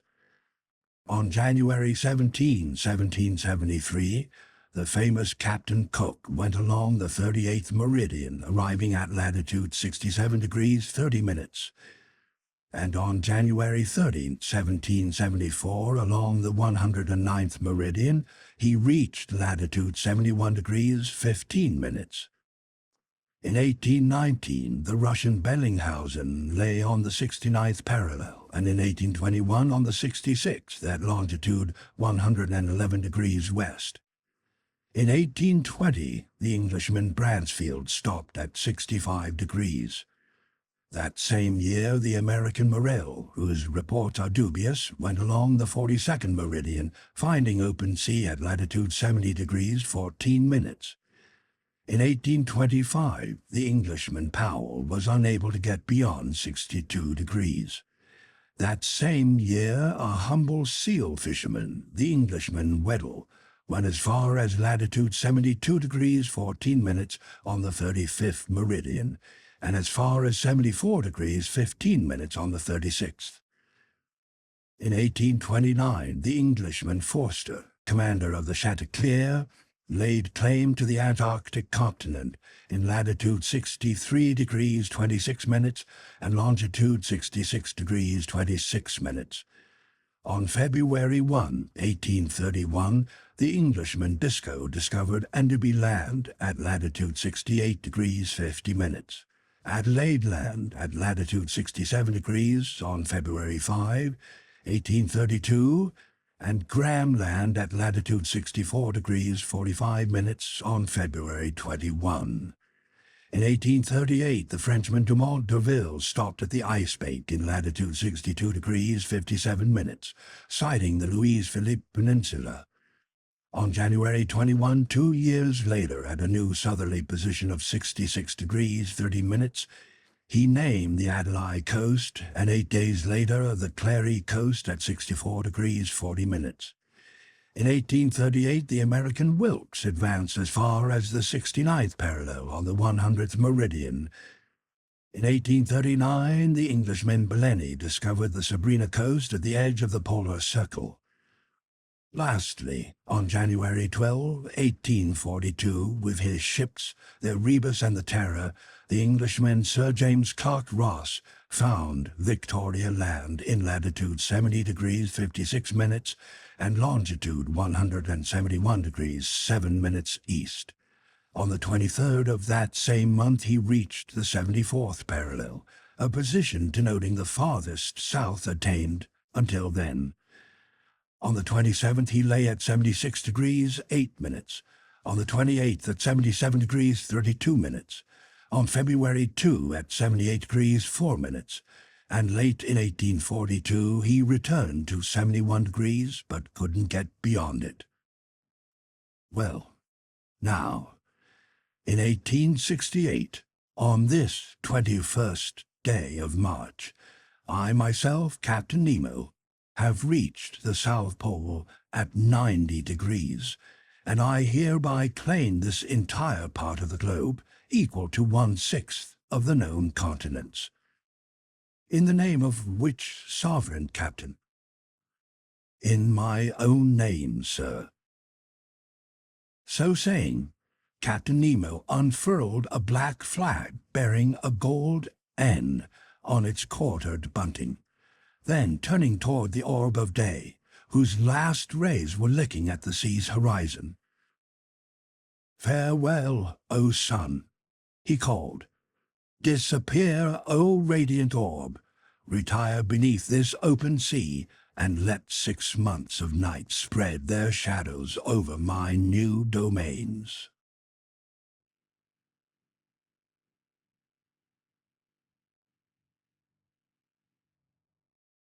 Chapter 19. The Gulf Stream. This dreadful scene on April 20 none of us will ever be able to forget. I wrote it up in a state of intense excitement. Later I reviewed my narrative. I read it to Conseil and the Canadian. They found it accurate in detail but deficient in impact. To convey such sights, it would take the pen of our most famous poet, Victor Hugo, author of The Toilers of the Sea.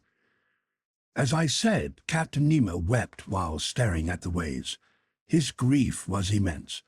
This was the second companion he had lost since we had come aboard. And what a way to die! Smashed, strangled, crushed by the fearsome arms of a devilfish, ground between its iron mandibles, this friend would never rest with his companions in the placid waters of their coral cemetery. As for me, what had harrowed my heart in the thick of this struggle was the despairing yell given by this unfortunate man. Forgetting his regulation language, this poor Frenchman had reverted to speaking his own mother tongue to fling out one supreme plea. Among the Nautilus's crew, allied body and soul with Captain Nemo and likewise fleeing from human contact, I had found a fellow countryman. Was he the only representative of France in this mysterious alliance, obviously made up of individuals from different nationalities? This was just one more of those insoluble problems that kept welling up in my mind. Captain Nemo re-entered his stateroom, and I saw no more of him for a good while. But how sad, despairing, and irresolute he must have felt, to judge from this ship whose soul he was, which reflected his every mood. The Nautilus no longer kept to a fixed heading. It drifted back and forth, riding with the waves like a corpse. Its propeller had been disentangled but was barely put to use. It was navigating at random. It couldn't tear itself away from the setting of this last struggle, from this sea that had devoured one of its own. 10 days went by in this way. It was only on May 1 that the Nautilus openly resumed its northbound course after raising the Bahamas at the mouth of Old Bahama Channel. We then went with the current of the sea's greatest river, which has its own bakes, fish, and temperature. I mean the Gulf Stream. It is indeed a river that runs independently through the middle of the Atlantic, its waters never mixing with the ocean's waters. It's a salty river, saltier than the sea surrounding it. Its average depth is 3,000 feet, its average width 60 miles. In certain localities, its current moves at a speed of 4 kilometers per hour. The unchanging volume of its waters is greater than that of all the world's rivers combined.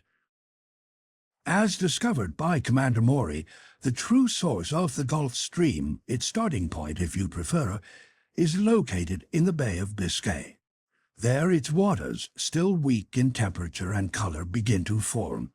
It goes down south, skirts equatorial Africa, warms its waves in the rays of the torrid zone, crosses the Atlantic, reaches Cape São Roque on the coast of Brazil, and forks into two branches, one going to the Caribbean Sea for further saturation with heat particles. Then, entrusted with restoring the balance between hot and cold temperatures and with mixing tropical and northern waters, the Gulf Stream begins to play its stabilizing role. Attaining a white heat in the Gulf of Mexico, it heads north up the American coast, advances as far as Newfoundland, swerves away under the thrust of a cold current from the Davis Strait, and resumes its ocean course by going along a great circle of the Earth on a rhumb line. It then divides into two arms near the 43rd parallel. One, helped by the northeast trade winds, returns to the Bay of Biscay and the Azores. The other washes the shores of Ireland and Norway with lukewarm water, goes beyond Spitsbergen, where its temperature falls to 4 degrees centigrade, and fashions the open sea at the pole. It was on this oceanic river that the Nautilus was then navigating. Leaving Old Bahama Channel, which is 14 leagues wide by 350 meters deep, the Gulf Stream moves at the rate of 8 kilometers per hour. Its speed steadily decreases as it advances northward, and we must pray that this steadiness continues because, as experts agree, if its speed and direction were to change, the climates of Europe would undergo disturbances whose consequences are incalculable. Near noon I was on the platform with Conseil. I shared with him the relevant details on the Gulf Stream. When my explanation was over, I invited him to dip his hands into its current. Conseil did so, and he was quite astonished to experience no sensation of either hot or cold. That comes, I told him, from the water temperature of the Gulf Stream, which, as it leaves the Gulf of Mexico, is barely different from your blood temperature. This Gulf Stream is a huge heat generator that enables the coasts of Europe to be decked in eternal greenery. And if Commander Maury is correct, were one to harness the full warmth of this current, it would supply enough heat to keep molten a river of iron soda as big as the Amazon or the Missouri.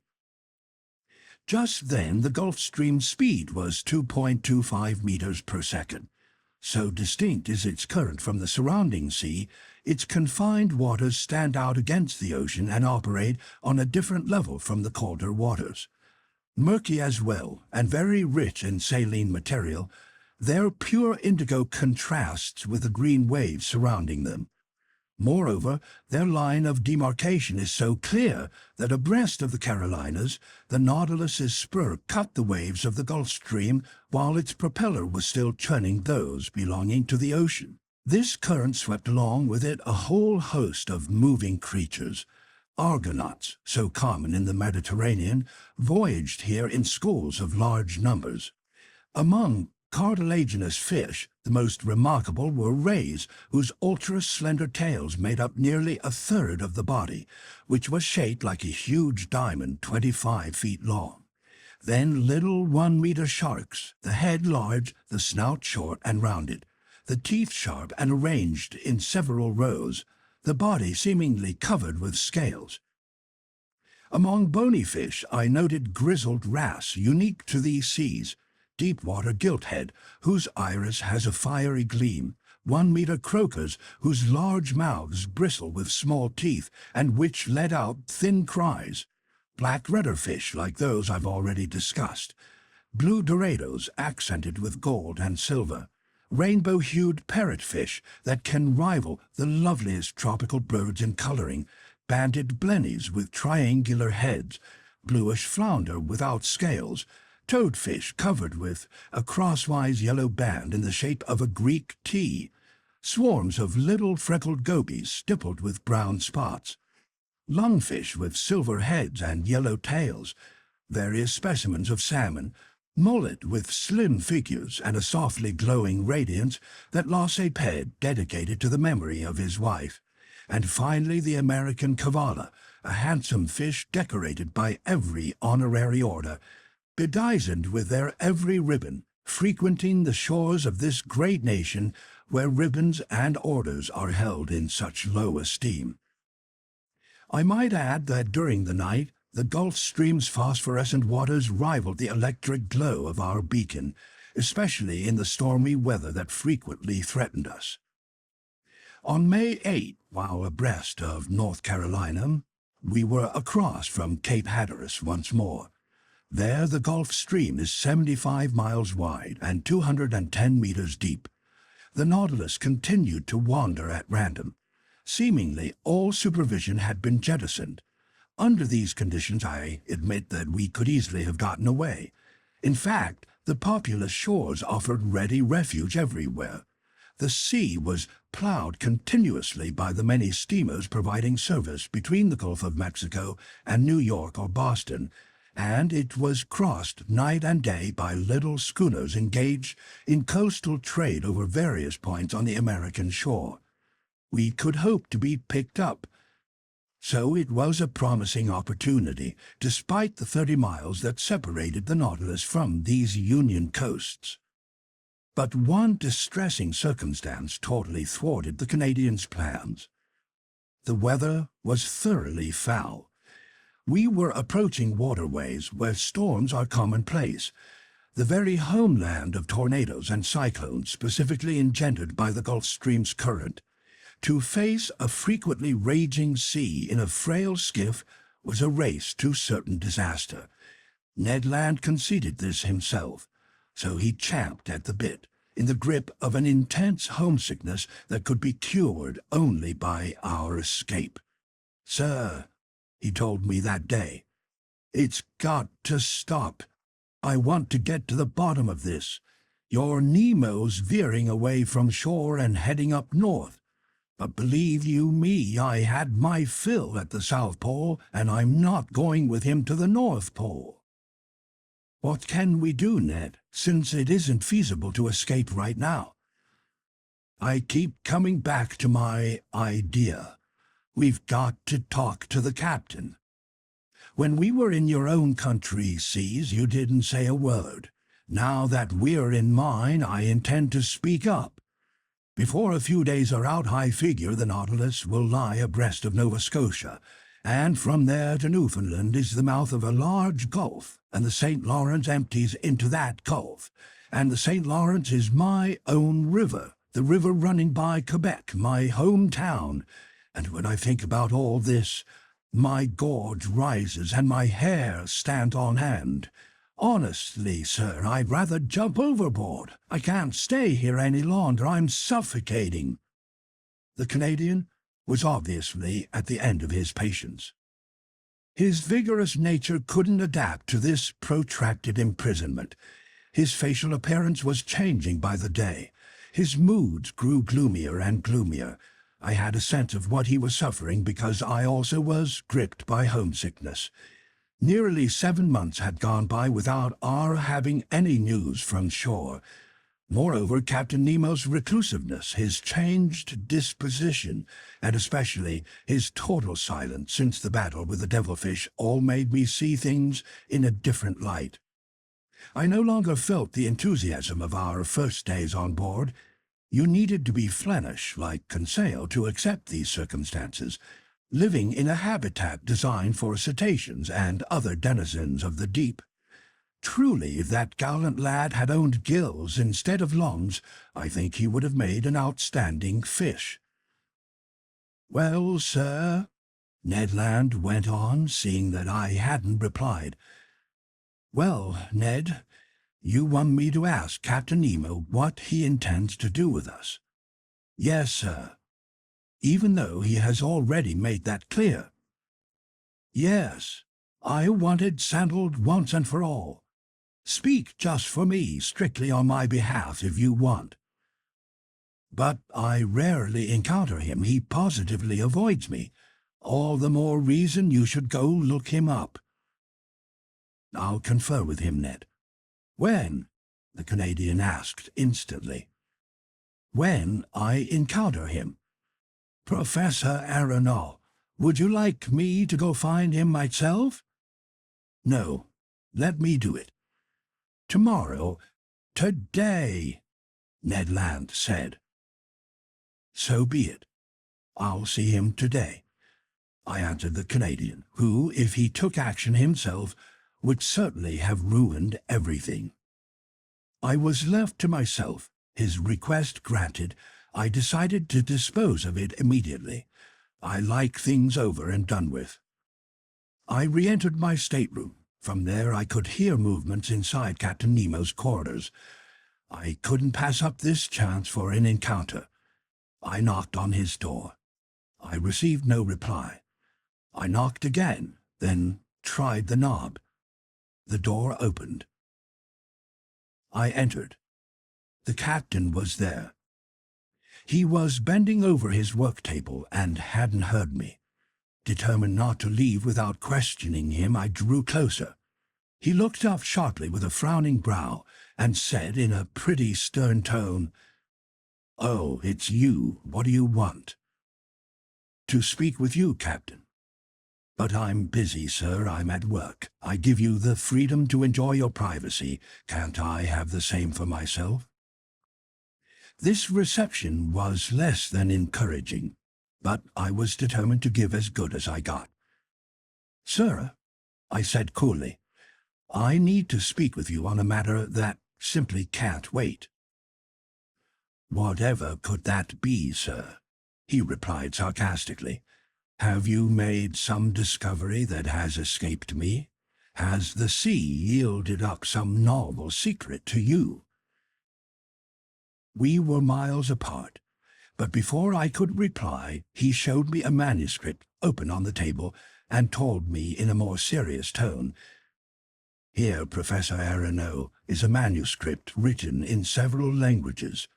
It contains a summary of my research under the sea, and God willing, it won't perish with me.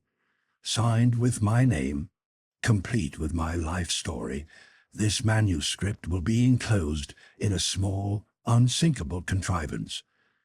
The last surviving man on the Nautilus will throw this contrivance into the sea, and it will go wherever the waves carry it. The man's name, his life story written by himself. So the secret of his existence might someday be unveiled. But just then I saw this announcement only as a lead-in to my topic. "Captain," I replied, "I'm all praise for this idea you're putting into effect. The fruits of your research must not be lost. But the method you're using strikes me as primitive. Who knows where the winds will take that contrivance, into whose hands it may fall? Can't you find something better? Can't you or one of your men—" "Never, sir," the captain said swiftly, interrupting me. "But my companions and I would be willing to safeguard this manuscript, and if you give us back our freedom—" "Your freedom?" Captain Nemo put in, standing up. "Yes, sir. And that's the subject on which I wanted to confer with you. For 7 months we've been aboard your vessel, and I ask you today, in the name of my companions as well as myself, if you intend to keep us here forever." "Professor Aronnax," Captain Nemo said, "I'll answer you today just as I did 7 months ago. Whoever boards the Nautilus must never leave it. What you're inflicting on us is outright slavery. Call it anything you like. But every slave has the right to recover his freedom by any worthwhile available means." "Who has denied you that right?" Captain Nemo replied. "Did I ever try to bind you with your word of honor?" The captain stared at me, crossing his arms. "Sir," I told him, "to take up this subject a second time would be distasteful to both of us. So let's finish what we've started. I repeat, it isn't just for myself that I raised this issue.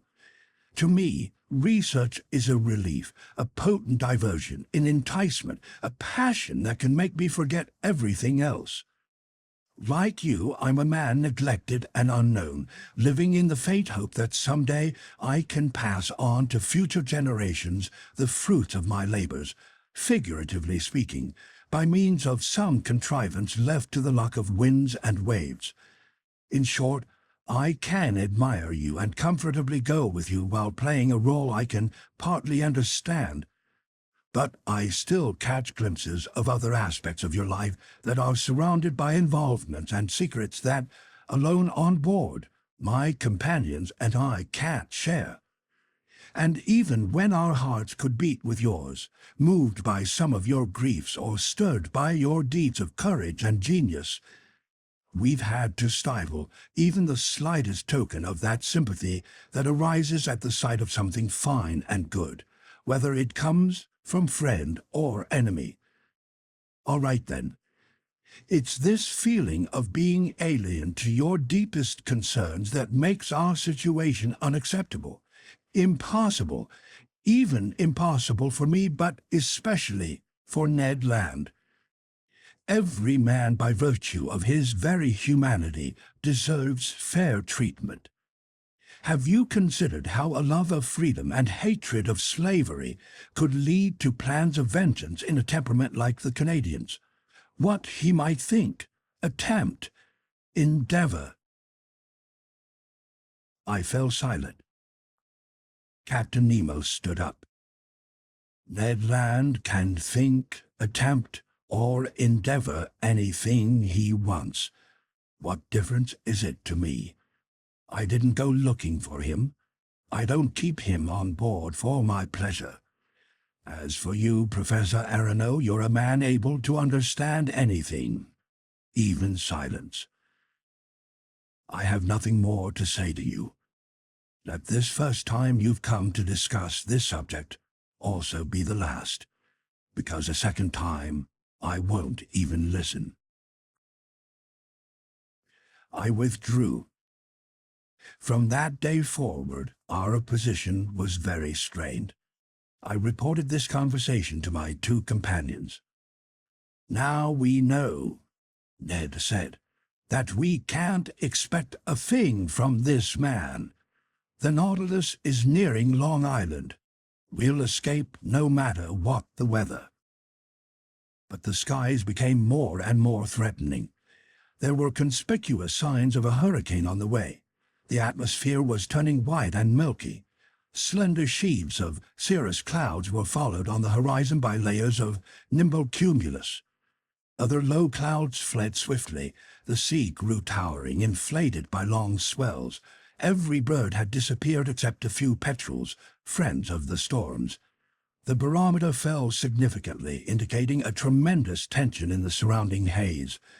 The mixture in our storm class decomposed under the influence of the electricity charging the air.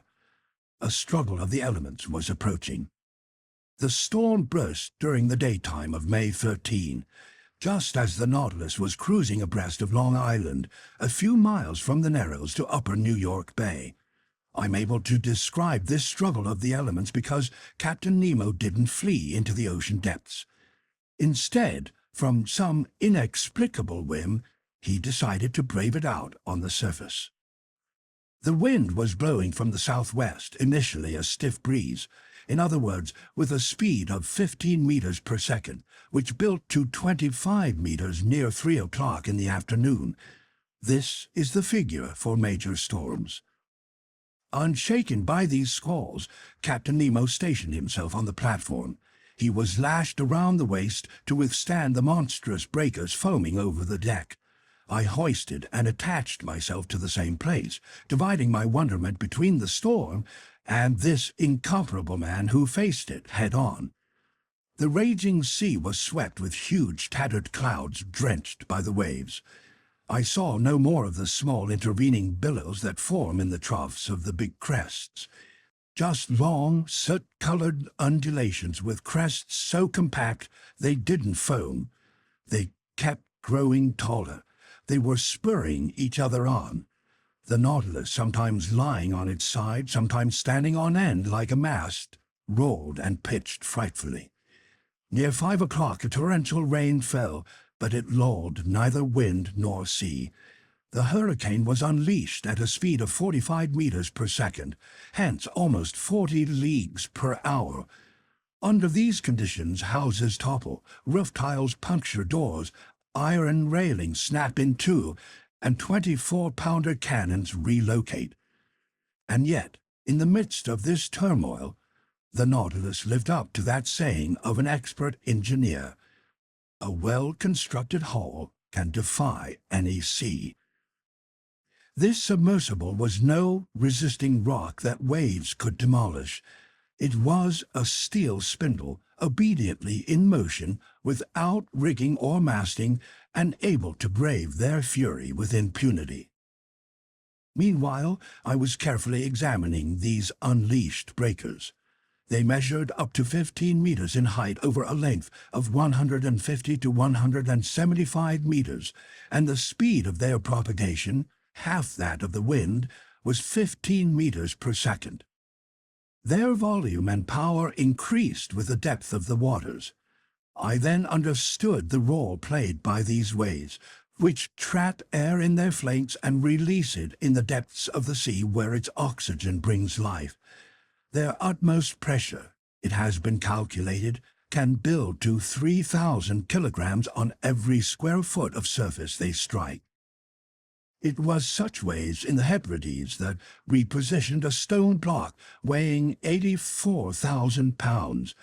It was their relatives in the tidal wave on December 23, 1854, that toppled part of the Japanese city of Tokyo, that went that same day at 700 kilometers per hour to break on the beaches of America.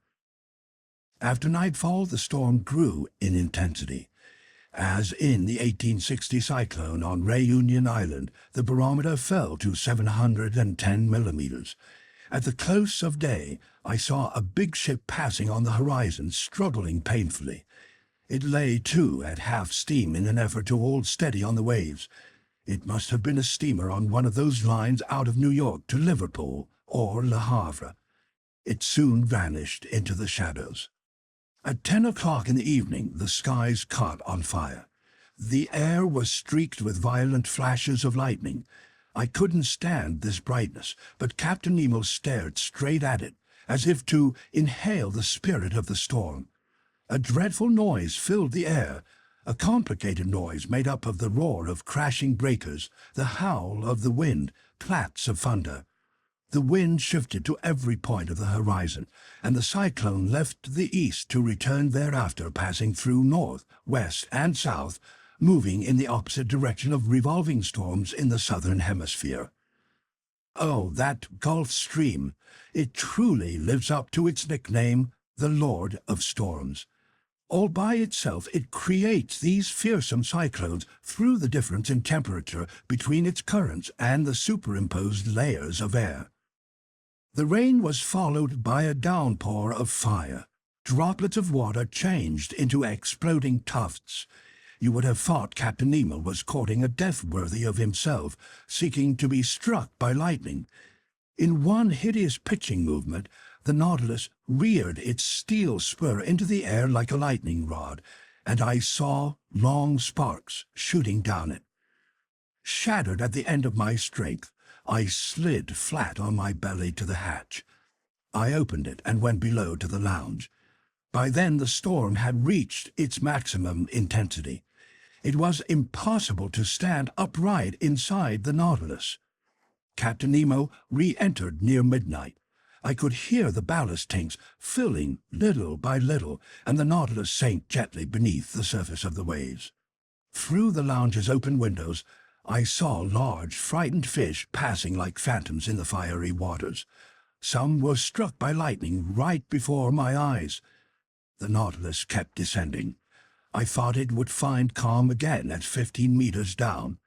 No, the upper strata were too violently agitated. It needed to sink to 50 meters, searching for a resting place in the bowels of the sea. But once there, what tranquility we found! What silence, what peace all around us!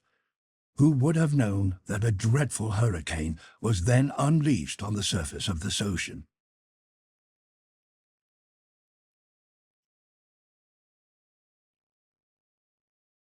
Chapter 15. Accident or Incident?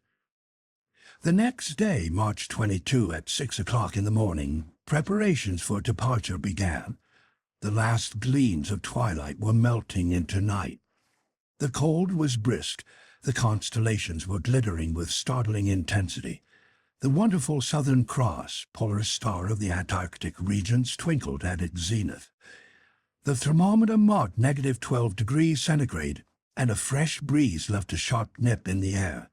Ice floes were increasing over the open water. The sea was starting to congeal everywhere. Numerous blackish patches were spreading over its surface, announcing the imminent formation of fresh ice. Obviously, this southernmost basin froze over during its 6-month winter and became utterly inaccessible. What happened to the whales during this period? No doubt they went beneath the ice bank to find more feasible seas. As for seals and walruses, they were accustomed to living in the harshest climates and stayed on in these icy waterways. These animals know by instinct how to gouge holes in the ice fields and keep them continually open. They go to these holes to breathe. Once the birds have migrated northward to escape the cold, these marine animals remain as sole lords of the polar continent. Meanwhile, the ballast tanks filled with water and the Nautilus sank slowly. At a depth of 1,000 feet, it stopped. Its propeller churned the waves and it headed due north at a speed of 15 miles per hour. Near the afternoon, it was already cruising under the immense frozen carapace of the ice bank. As a precaution, the panels in the lounge stayed closed because the Nautilus's hull could run afoul some submerged block of ice. So I spent the day putting my notes into final form. My mind was completely wrapped up in my memories of the pole. We had reached that inaccessible spot without facing exhaustion or danger, as if our seagoing passenger carriage had glided there on railroad tracks. And now we had actually started our return journey. Did it still have comparable surprises in store for me? I felt sure it did. So inexhaustible is this series of underwater wonders.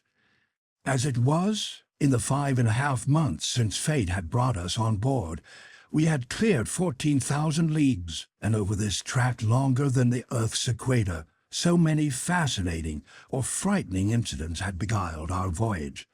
That hunting trip in the Crespo forests, our running aground in the Torres Strait, the coral cemetery, the pearl fisheries of Ceylon, the Arabic Tunnel, the fires of Santorini, those millions in the Bay of Vigo, Atlantis, the South Pole. During the night, all these memories crossed over from one dream to the next, not giving my brain a moment's rest. At 3 o'clock in the morning, I was awakened by a violent collision. I sat up in bed, listening in the darkness, and then was suddenly hurled into the middle of my stateroom. Apparently, the Nautilus had gone aground, then heeled over sharply. Leaning against the walls, I dragged myself down the gangways to the lounge, whose ceiling lights were on. The furniture had been knocked over. Fortunately, the glass cases were solidly secured at the base and had stood fast. Since we were no longer vertical, the starboard pictures were glued to the tapestries, while those to port had their lower edges hanging a foot away from the wall. So the Nautilus was lying on its starboard side, completely stationary to boot. In its interior I heard the sound of footsteps and muffled voices, but Captain Nemo didn't appear. Just as I was about to leave the lounge, Ned Land and Conseil entered. "What happened?" I instantly said to them. "I came to ask Master that," Conseil replied. "Damnation!" the Canadian exclaimed. "I know full well what happened. The Nautilus has gone aground, and judging from the way it's listing, I don't think it'll pull through like that first time in the Torres Strait." "But," I asked, "are we at least back on the surface of the sea?" "We have no idea," Conseil replied. "It's easy to find out," I answered. I consulted the pressure gauge. Much to my surprise, it indicated a depth of 360 meters. "What's the meaning of this?" I exclaimed. "We must confer with Captain Nemo," Conseil said. "But where do we find him?" Ned Land asked. "Follow me," I told my two companions. We left the lounge, nobody in the library, nobody by the central companionway or the crew's quarters. I assumed that Captain Nemo was stationed in the pilot house. Best to wait. The three of us returned to the lounge. I'll skip over the Canadian's complaints. He had good grounds for an outburst. I didn't answer him back, letting him blow off all the steam he wanted. We had been left to ourselves for 20 minutes trying to detect the tiniest noises inside the Nautilus when Captain Nemo entered. He didn't seem to see us. His facial features, usually so emotionless, revealed a certain uneasiness. He studied the compass and pressure gauge in silence, then went and put his finger on the world map at a spot in the sector depicting the southernmost seas.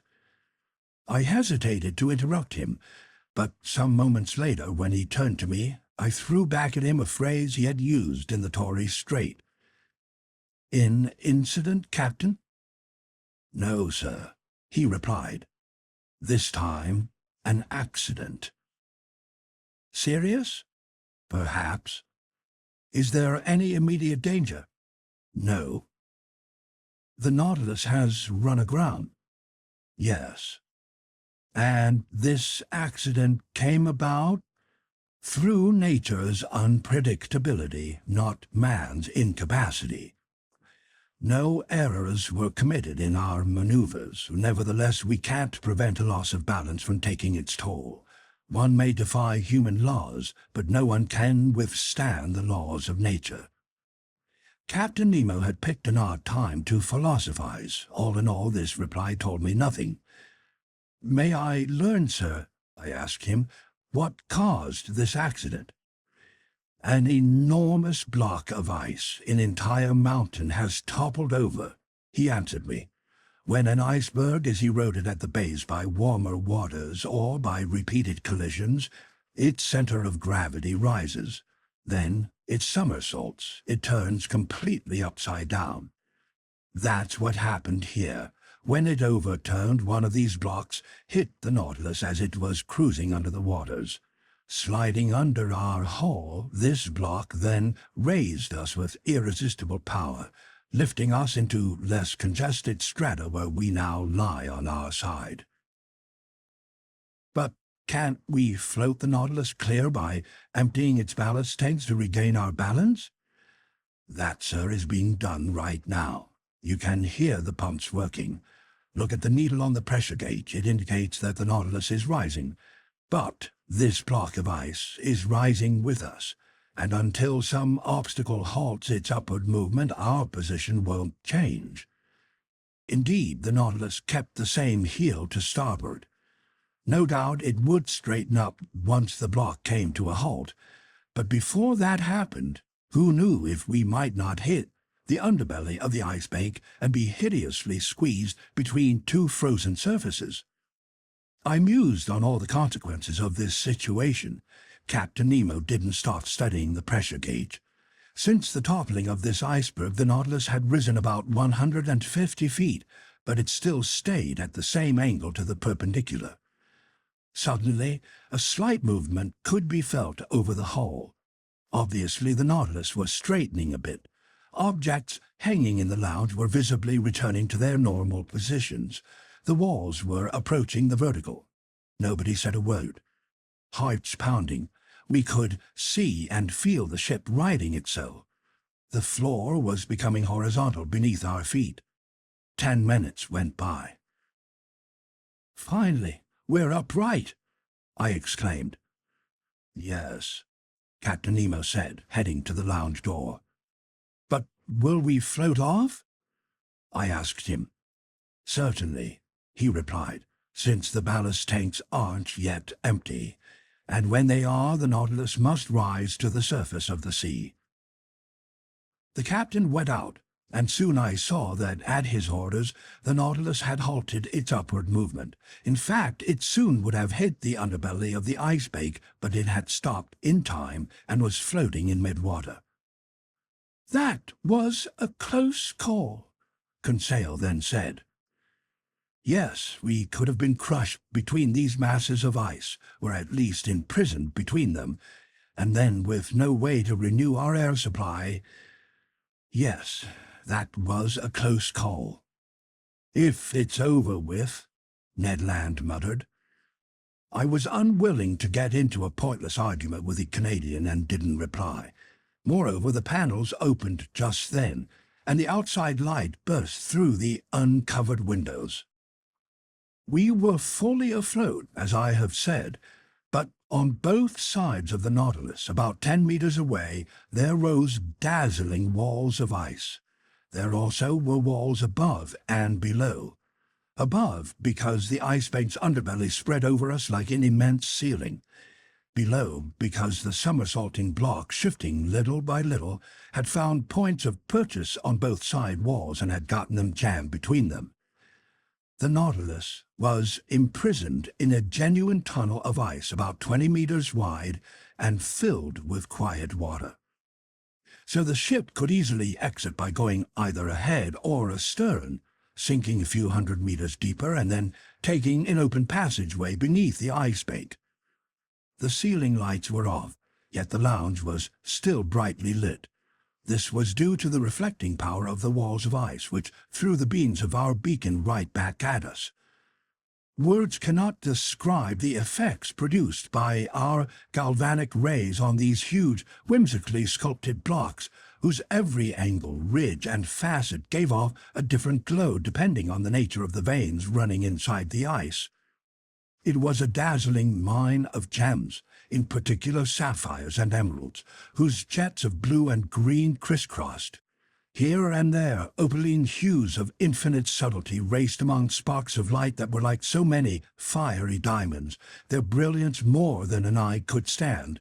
The power of our beacon was increased 100-fold, like a lamp shining through the biconvex lenses of a world-class lighthouse. "How beautiful!" Conseil exclaimed. "Yes," I said. "It's a wonderful sight, isn't it, Ned?" "No, damnation, yes," Ned Land shot back. "It's superb. I'm furious that I have to admit it. Nobody has ever seen the like. But this sight could cost us dearly, and in all honesty, I think we're looking at things God never intended for human eyes." Ned was right. It was too beautiful. All at once, a yell from Conseil made me turn around. "What is it?" I asked. "Master must close his eyes. Master mustn't look." With that, Conseil clapped his hands over his eyes. "But what's wrong, my boy?" "I've been dazzled, struck blind." Involuntarily, my eyes flew to the window, but I couldn't stand the fire devouring it. I realized what had happened. The Nautilus had just started off at great speed. All the tranquil glimmers of the ice walls had then changed into blazing streaks. The sparkles from these myriads of diamonds were merging with each other. Swept along by its propeller, the Nautilus was traveling through a sheath of flashing light. Then the panels in the lounge closed. We kept our hands over our eyes, which were utterly saturated with those concentric gleams that swirl before the retina when sunlight strikes it too intensely. It took some time to calm our troubled vision. Finally, we lowered our hands. "Ye gods! I never would have believed it," Conseil said. "And I still don't believe it," the Canadian shot back. "When we return to shore, jaded from all these natural wonders," Conseil added, "think how we'll look down on those pitiful land masses, those puny works of man. No, the civilized world won't be good enough for us." Such words from the lips of this emotionless Flemish boy showed that our enthusiasm was near the boiling point. But the Canadian didn't fail to throw his dram of cold water over us. "The civilized world," he said, shaking his head. Don't worry, Conseil, my friend. We're never going back to that world. By this point, it was 5 o'clock in the morning. Just then, there was a collision in the Nautilus's bow. I realized that its spur had just bumped a block of ice. It must have been a faulty maneuver because this underwater tunnel was obstructed by such blocks and didn't make for easy navigating. So I had assumed that Captain Nemo, in adjusting his course, would go around each obstacle or would hug the walls and follow the windings of the tunnel. In either case, our forward motion wouldn't receive an absolute check. Nevertheless, contrary to my expectations, the Nautilus definitely began to move backward. "We're going astern?" Conseil said. "Yes," I replied. "Apparently the tunnel has no way out at this end." "And so?" "So," I said, "our maneuvers are quite simple. We'll return in our tracks and go out the southern opening. That's all." As I spoke, I tried to sound more confident than I really felt. Meanwhile, the Nautilus accelerated its backward movement, and, running with propeller in reverse, it swept us along at great speed. "This'll mean a delay," Ned said. "What are a few hours more or less, so long as we get out?" "Yes," Ned Land repeated, "so long as we get out." I strolled for a little while from the lounge into the library. My companions kept their seats and didn't move. Soon I threw myself down on a couch and picked up a book which my eyes skimmed mechanically. A quarter of an hour later, Conseil approached me, saying, "Is it deeply fascinating this volume Master is reading?" "Tremendously fascinating," I replied. "I believe it. Master is reading his own book." "My own book?" "Indeed. My hands were holding my own work on the great ocean depths. I hadn't even suspected." I closed the book and resumed my strolling. Ned and Conseil stood up to leave. "Stay here, my friends," I said, stopping them. "Let's stay together until we're out of this blind alley." "As Master wishes," Conseil replied. The hours passed. I often studied the instruments hanging on the lounge wall. The pressure gauge indicated that the Nautilus stayed at a constant depth of 300 meters, the compass that it kept heading south, the log that it was traveling at a speed of 20 miles per hour, an excessive speed in such a cramped area. But Captain Nemo knew that by this point there was no such thing as too fast, since minutes were now worth centuries. At 8:25, a second collision took place, this time astern. I grew pale. My companions came over. I clutched Conseil's hand. Our eyes questioned each other, and more directly than if our thoughts had been translated into words. Just then, the captain entered the lounge. I went to him. "Our path is barred to the south?" I asked him. "Yes, sir. When it overturned, that iceberg closed off every exit." "We're boxed in?" "Yes."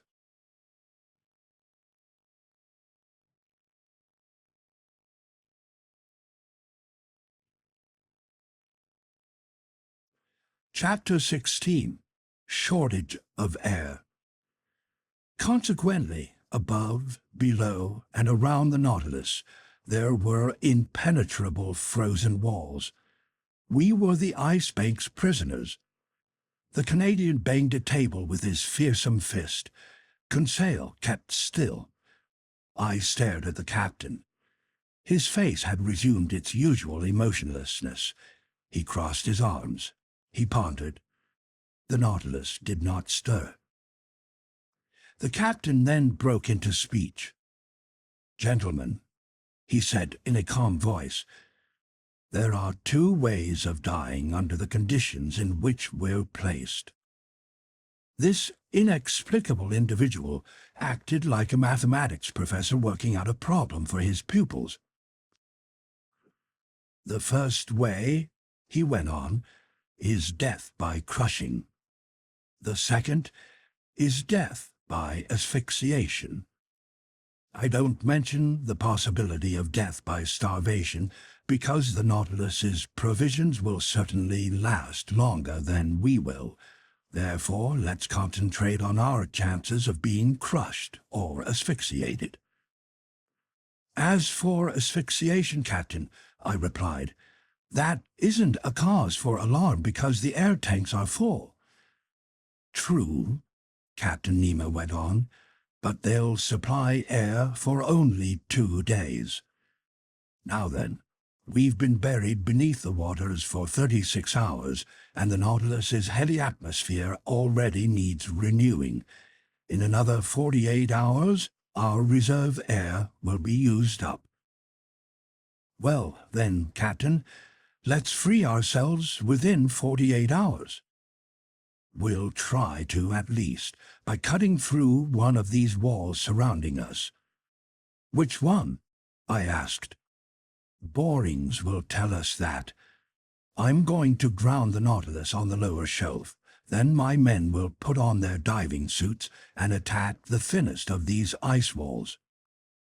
Can the panels in the lounge be left open? Without ill effect. We're no longer in motion. Captain Nemo went out. Hissing sounds soon told me that water was being admitted into the ballast tanks. The Nautilus slowly settled and rested on the icy bottom at a depth of 350 meters, the depth at which the lower shelf of ice lay submerged. My friends, I said, we're in a serious predicament, but I'm counting on your courage and energy. Sir, the Canadian replied, this is no time to bore you with my complaints. I'm ready to do anything I can for the common good. Excellent, Ned, I said, extending my hand to the Canadian. I might add, he went on, that I'm as handy with a pick as a harpoon. If I can be helpful to the captain, he can use me any way he wants. He won't turn down your assistance. Come along, Ned. I led the Canadian to the room where the Nautilus's men were putting on their diving suits. I informed the captain of Ned's proposition, which was promptly accepted. The Canadian got into his underwater costume and was ready as soon as his fellow workers. Each of them carried on his back a roll device that the air tanks had supplied with a generous allowance of fresh oxygen, a considerable but necessary drain on the Nautilus's reserves. As for the Ruhmkorff lamps, they were unnecessary in the midst of these brilliant waters saturated with our electric rays. After Ned was dressed, I re-entered the lounge, whose windows had been uncovered. Stationed next to Conseil, I examined the strata surrounding and supporting the Nautilus. Some moments later, we saw a dozen crewmen set foot on the shelf of ice, among them Ned Land, easily recognized by his tall figure. Captain Nemo was with them. Before digging into the ice, the captain had to obtain borings to ensure working in the best direction. Long bores were driven into the sidewalls, but after 15 meters, the instruments were still impeded by the thickness of those walls. It was futile to attack the ceiling since that surface was the ice bank itself, more than 400 meters high. Captain Nemo then bored into the lower surface. There we were separated from the sea by a 10-meter barrier. That's how thick the iceberg was. From this point on, it was an issue of cutting out a piece equal in surface area to the Nautilus's waterline. This meant detaching about 6,500 cubic meters to dig a hole through which the ship could descend below this tract of ice. Work began immediately and was carried on with tireless tenacity. Instead of digging all around the Nautilus, which would have entailed even greater difficulties, Captain Nemo had an immense trench outlined on the ice, 8 meters from our port quarter.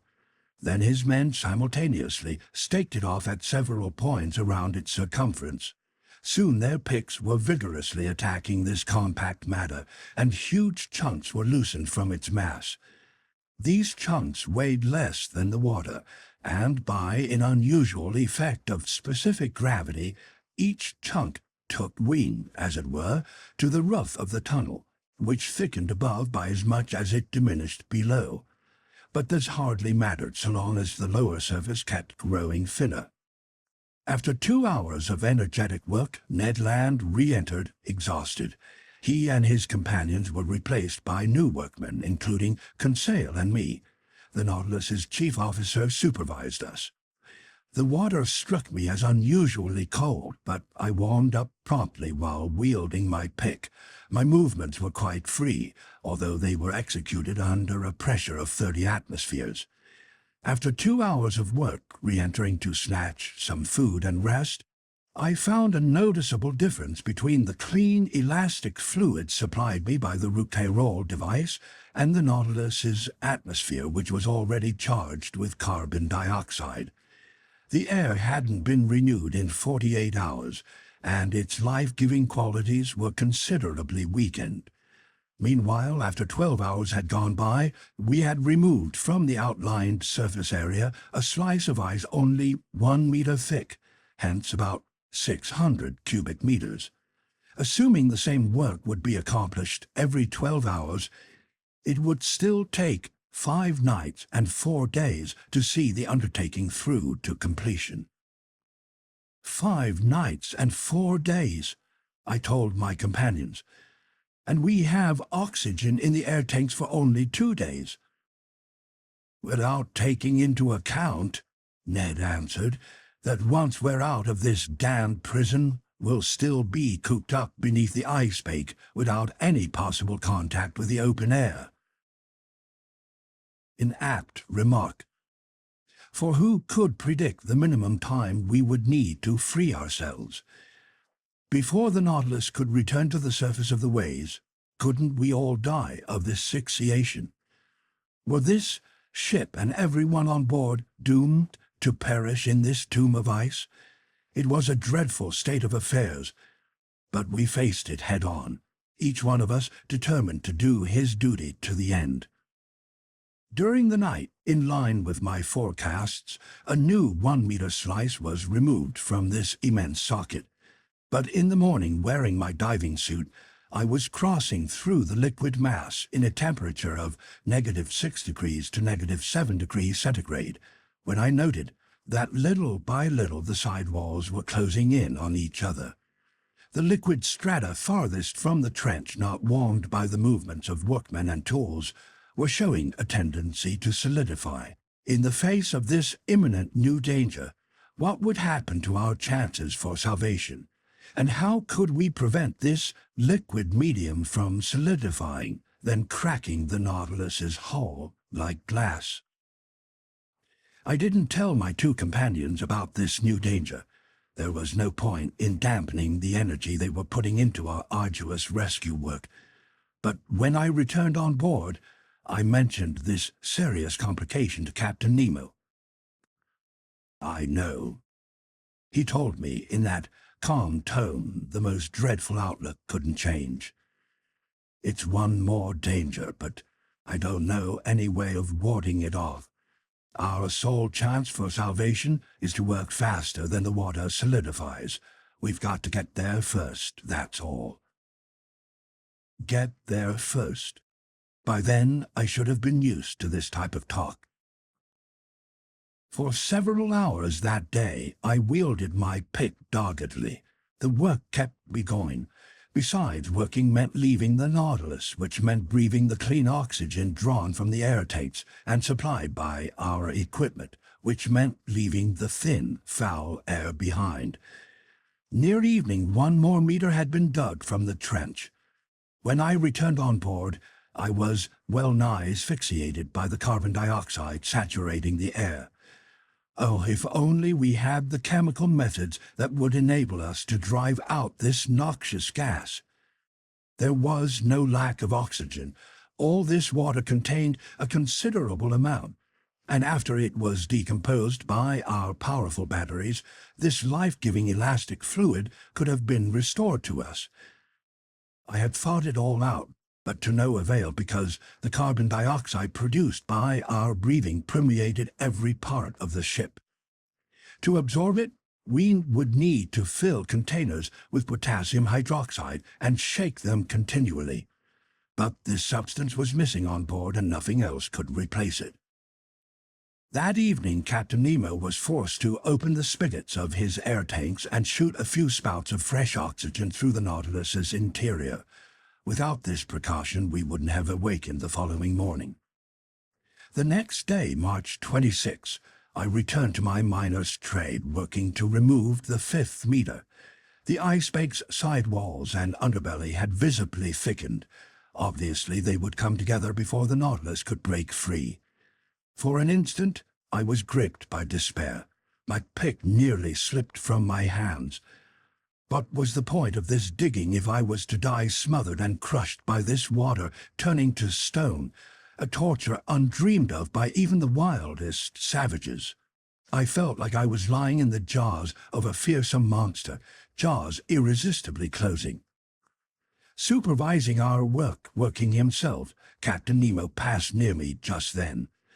I touched him with my hand and pointed to the walls of our prison.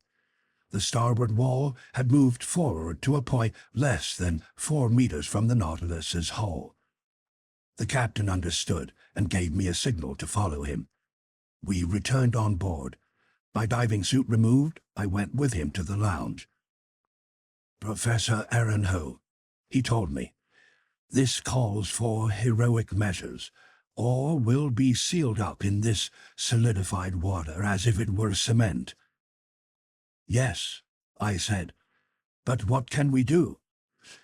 "Oh," he exclaimed, "if only my Nautilus was strong enough to stand that much pressure without being crushed."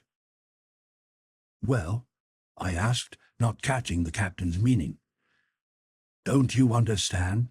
he went on, "that the congealing of this water could come to our rescue? Don't you see that by solidifying it could burst these tracts of ice imprisoning us, just as its freezing can burst the hardest stones? Aren't you aware that this force could be the instrument of our salvation rather than our destruction?" "Yes, Captain, maybe so. But whatever resistance to crushing the Nautilus may have, it still couldn't stand such dreadful pressures, and it would be squashed as flat as a piece of sheet iron." "I know it, sir. So we can't rely on nature to rescue us, only our own efforts. We must counteract this solidification. We must hold it in check. Not only are the side walls closing in, but there aren't 10 feet of water ahead or astern of the Nautilus. All around us, this freeze is gaining fast." "How long," I asked, "will the oxygen in the air tanks enable us to breathe on board?" The captain looked me straight in the eye. "After tomorrow," he said, "the air tanks will be empty." I broke out in a cold sweat. But why should I have been startled by this reply? On March 22, the Nautilus had dived under the open waters at the pole. It was now the 26th. We had lived off the ship's stores for 5 days, and all remaining breathable air had to be saved for the workmen. Even today, as I write these lines, my sensations are so intense that an involuntary terror sweeps over me, and my lungs still seem short of air. Meanwhile, motionless and silent, Captain Nemo stood lost in thought. An idea visibly crossed his mind, but he seemed to brush it aside. He told himself no. At least these words escaped his lips. "Boiling water," he muttered. "Boiling water?" I exclaimed. "Yes, sir. We're shut up in a relatively confined area. If the Nautilus's pumps continually injected streams of boiling water into this space, wouldn't that raise its temperature and delay its freezing?" "It's worth trying," I said resolutely. "So let's try it, Professor." By then, the thermometer gave -7 degrees centigrade outside. Captain Nemo led me to the galley where a huge distilling mechanism was at work, supplying drinking water via evaporation.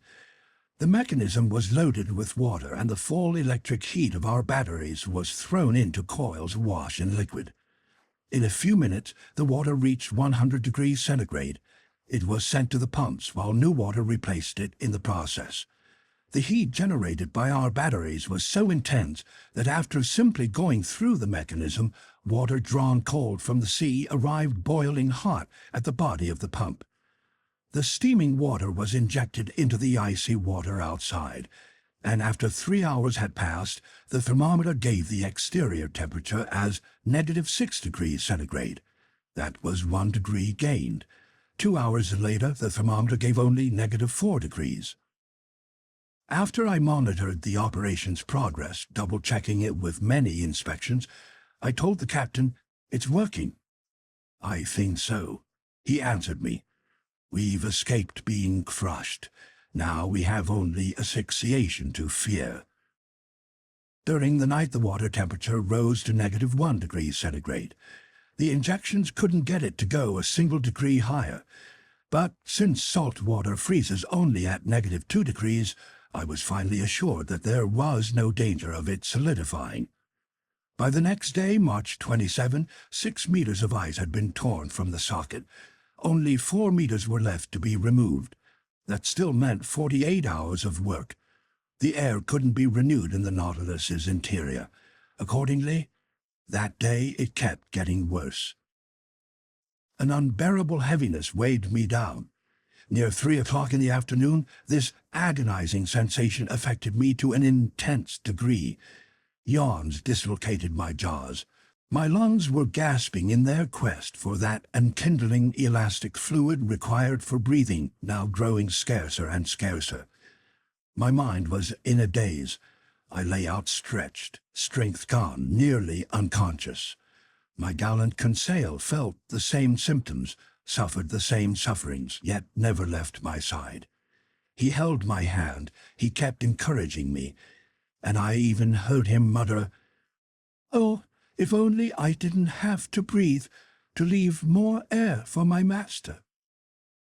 It brought tears to my eyes to hear him say these words. Since conditions inside were universally unbearable, how eagerly, how happily we put on our diving suits to take our turns working. Picks rang out on that bed of ice, arms grew weary, hands were rubbed raw, but who cared about exhaustion? What difference were wounds? Life-sustaining air reached our lungs. We could breathe. We could breathe. And yet nobody prolonged his underwater work beyond the time allotted him.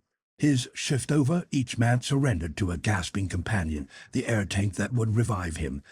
Captain Nemo set the example and was foremost in submitting to this strict discipline. When his time was up, he yielded his equipment to another and re-entered the foul air on board, always calm, unflinching, and uncomplaining. That day the usual work was accomplished with even greater energy.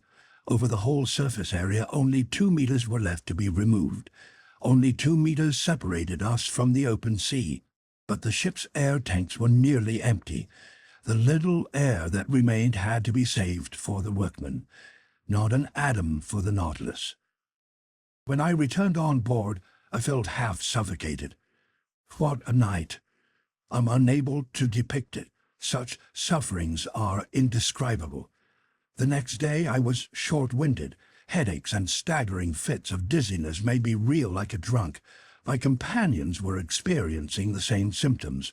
Some crewmen were at their last gasp. That day, the 6th of our imprisonment, Captain Nemo concluded that picks and mattocks were too slow to deal with the ice layer still separating us from open water, and he decided to crush this layer. The man had kept his energy and composure. He had subdued physical pain with moral strength. He could still think, plan, and act. At his orders, the craft was eased off. In other words, it was raised from its icy bed by a change in its specific gravity.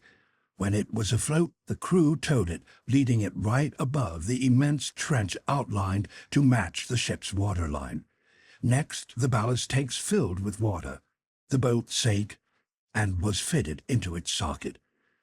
Just then, the whole crew returned on board, and the double outside door was closed. By this point, the Nautilus was resting on a bed of ice only 1 meter thick and drilled by bores in 1,000 places. The stopcocks of the ballast tanks were then opened wide, and 100 cubic meters of water rushed in, increasing the Nautilus's weight by 100,000 kilograms. We waited. We listened. We forgot our sufferings. We hoped once more. We had staked our salvation on this one last gamble. Despite the buzzing in my head, I soon could hear vibrations under the Nautilus's hull. We tilted.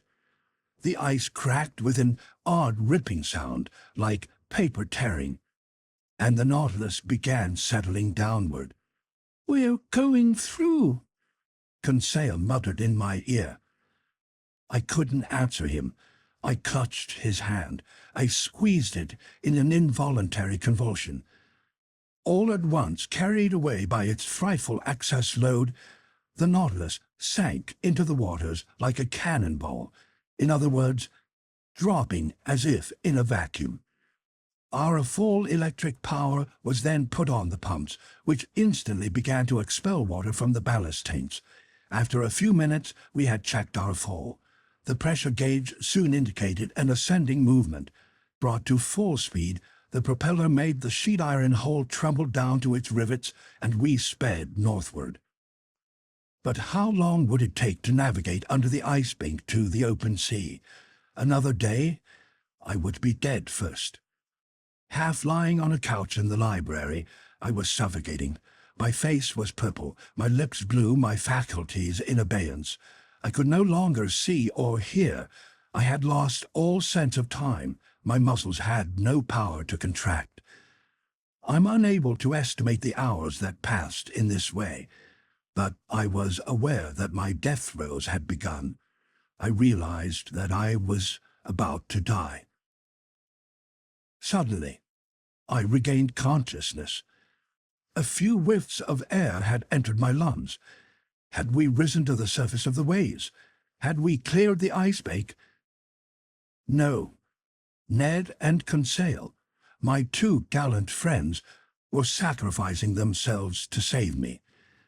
A few atoms of air were still left in the depths of one roll device. Instead of breathing it themselves, they had saved it for me, and while they were suffocating, they poured life into me drop by drop. I tried to push the device away. They held my hands, and for a few moments I could breathe luxuriously. My eyes flew toward the clock. It was 11 in the morning. It had to be March 28. The Nautilus was traveling at the frightful speed of 40 miles per hour. It was writhing in the waters. Where was Captain Nemo? Had he perished? Had his companions died with him? Just then, the pressure gauge indicated we were no more than 20 feet from the surface. Separating us from the open air was a mere tract of ice. Could we break through it? Perhaps. In any event, the Nautilus was going to try. In fact, I could feel it assuming an oblique position, lowering its stern and raising its spur. The admission of additional water was enough to shift its balance. Then, driven by its powerful propeller, it attacked this ice field from below like a fearsome battering ram. It split the barrier little by little, backing up, then putting on full speed against the punctured track device. And finally, carried away by its supreme momentum, it lunged through and onto this frozen surface, crushing the ice beneath its weight. The hatches were opened, or torn off if you prefer, and waves of clean air were admitted into every part of the Nautilus.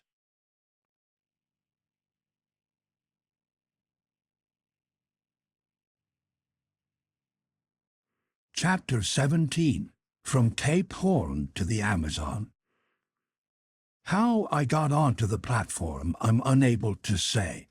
Perhaps the Canadian transferred me there, but I could breathe. I could inhale the life-giving sea air. Next to me, my two companions were getting tipsy on the fresh oxygen particles. Poor souls who have suffered from long starvation mustn't pounce heedlessly on the first food given them. We, on the other hand, didn't have to practice such moderation. We could suck the atoms from the air by the lungful, and it was the breeze itself, that poured into us this luxurious intoxication. "Ah," Conseil was putting in, "what fine oxygen! Let master have no fears about breathing. There's enough for everyone."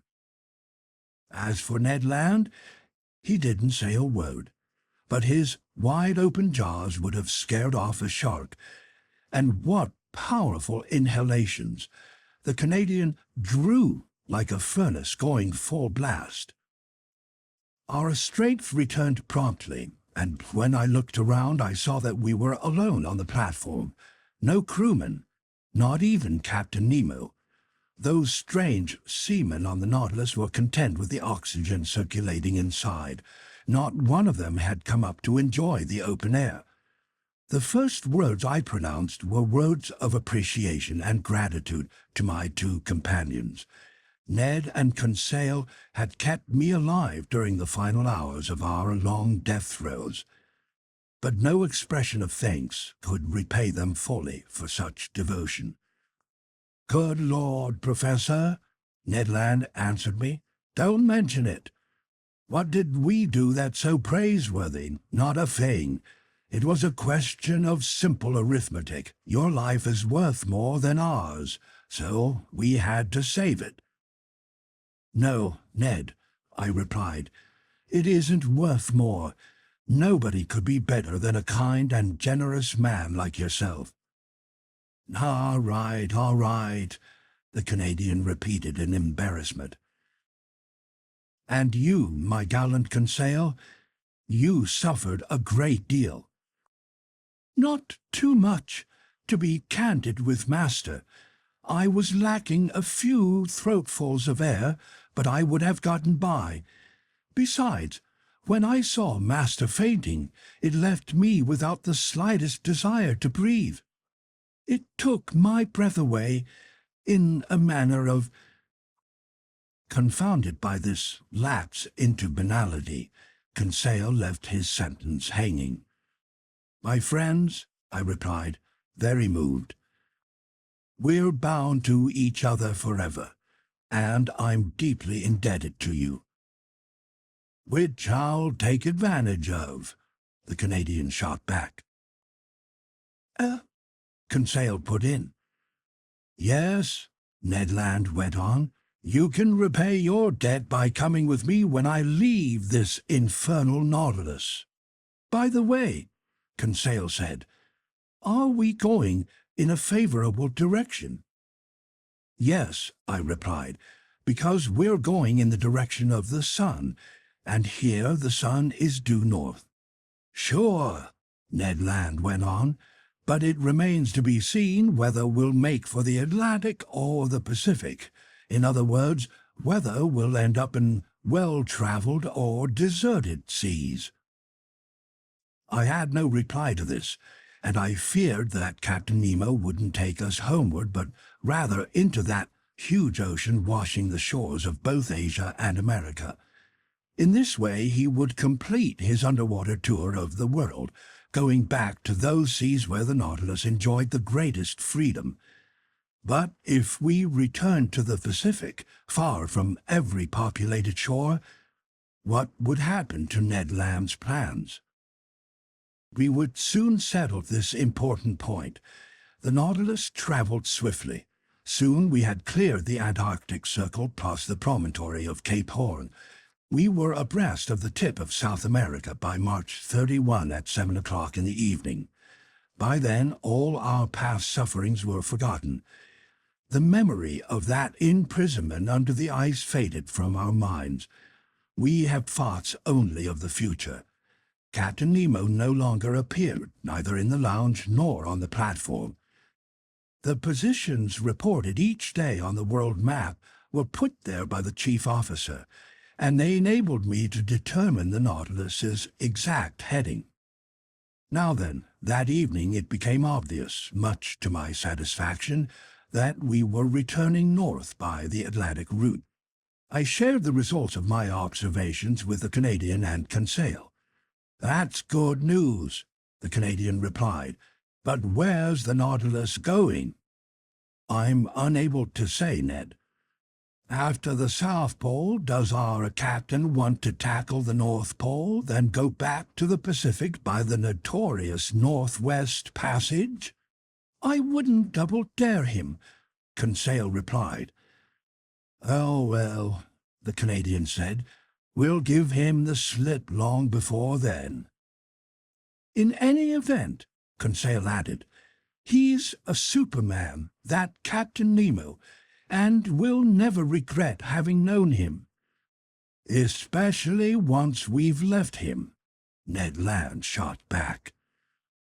The next day, April 1, when the Nautilus rose to the surface of the waves a few minutes before noon, we raised land to the west. It was Tierra del Fuego, the land of fire, a name given it by early navigators after they saw numerous coals of smoke rising from the natives' huts. This land of fire forms a huge cluster of islands, over 30 leagues long and 80 leagues wide, extending between latitude 53 degrees and 56 degrees south, and between longitude 67 degrees 50 minutes and 77 degrees 15 minutes west. Its coastline looked flat, but high mountains rose in the distance.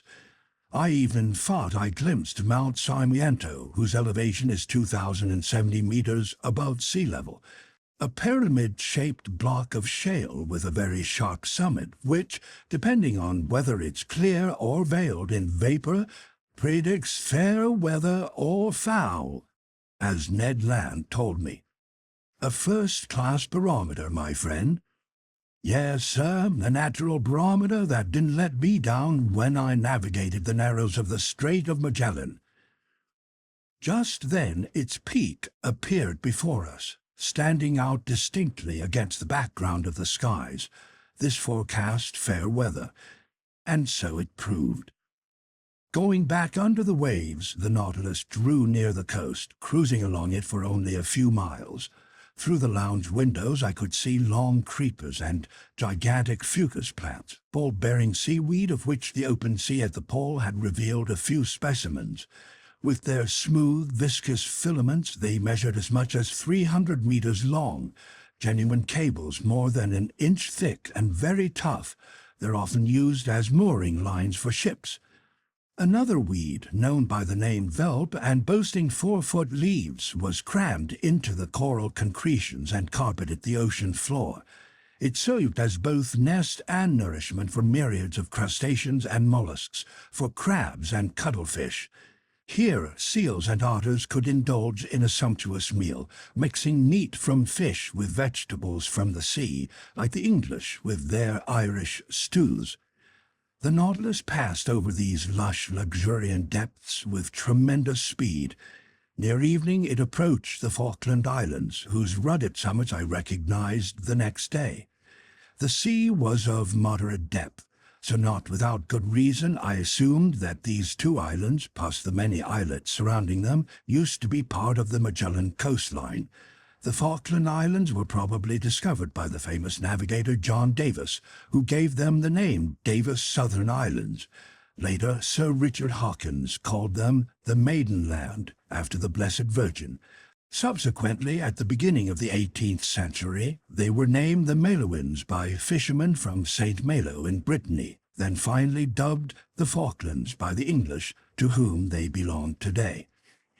In these waterways, our nets brought up fine samples of algae, in particular certain fucus plants whose roots were laden with the world's best mussels.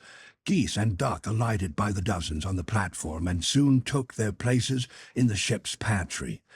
As for fish, I specifically observed some bony fish belonging to the goby genus, especially some gudgeon 2 decimeters long, sprinkled with whitish and yellow spots.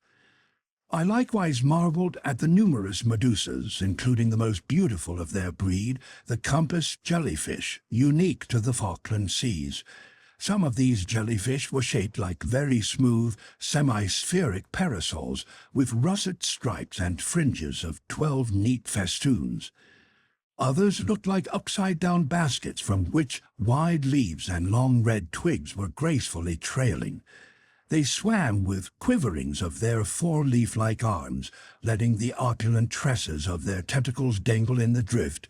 I wanted to preserve a few specimens of these delicate zoophytes, but they were merely clouds, shadows, illusions, melting and evaporating outside their native element. When the last tips of the Falkland Islands had disappeared below the horizon, the Nautilus submerged to a depth between 20 and 25 meters and went along the South American coast. Captain Nemo didn't put in an appearance. We didn't leave these Patagonian waterways until April 3rd, sometimes cruising under the ocean, sometimes on its surface. The Nautilus passed the wide estuary formed by the mouth of the Rio de la Plata, and on April 4, we lay abreast of Uruguay, albeit 50 miles out. Keeping to its northerly heading, it followed the long windings of South America. By then we had fared 16,000 leagues since coming on board in the seas of Japan. Near 11 o'clock in the morning we cut the Tropic of Capricorn on the 37th meridian, passing well out from Cape Frio. Much to Ned Land's displeasure, Captain Nemo had no liking for the neighborhood of Brazil's populous shores because he shot by with dizzying speed. Not even the swiftest fish or birds could keep up with us, and the natural curiosities in these seas completely eluded our observation. This speed was maintained for several days, and on the evening of April 9 we raised South America's easternmost tip, Cape São Roque. But then the Nautilus veered away again and went looking for the lowest depths of an underwater valley gouged between this cape and Sierra Leone on the coast of Africa. Abreast of the West Indies, this valley forks into 2 arms, and to the north it ends in an enormous depression 9,000 meters deep. From this locality to the Lesser Antilles, the ocean's geologic profile features a steeply cut cliff 6 kilometers high, and abreast of the Cape Verde Islands there's another wall just as imposing. Together these 2 barricades confine the whole submerged continent of Atlantis. The floor of this immense valley is made picturesque by mountains that furnish these underwater depths with scenic views. This description is based mostly on certain hand-drawn charts kept in the Nautilus's library, charts obviously rendered by Captain Nemo himself from his own personal observations. For 2 days we visited these deep and deserted waters by means of our slanting fins. The Nautilus would do long diagonal dives that took us to every level, but on April 11 it rose suddenly, and the shore reappeared at the mouth of the Amazon River, a huge estuary whose outflow is so considerable it desalts the sea over an area of several leagues. We cut the equator. 20 miles to the west lay Guiana, French territory, where we could easily have taken refuge. But the wind was blowing a strong gust, and the furious billows would not allow us to face them in a mere skiff. No doubt Ned Land understood this because he said nothing to me. For my part, I made no allusion to his escape plans because I didn't want to push him into an attempt that was certain to misfire. I was readily compensated for this delay by fascinating research. During those 2 days of April 11 through 12, the Nautilus didn't leave the surface of the sea, and its trawl brought up a simply miraculous catch of zoophytes, fish, and reptiles. Some zoophytes were dredged up by the chain of our trawl. Most were lovely sea anemone belonging to the family Actinidia, including, among other species, the Fictalis protexta, native to this part of the ocean, a small cylindrical trunk adorned with vertical lines, mottled with red spots, and crowned by a wondrous blossoming of tentacles. As for mollusks, they consisted of exhibits I had already observed.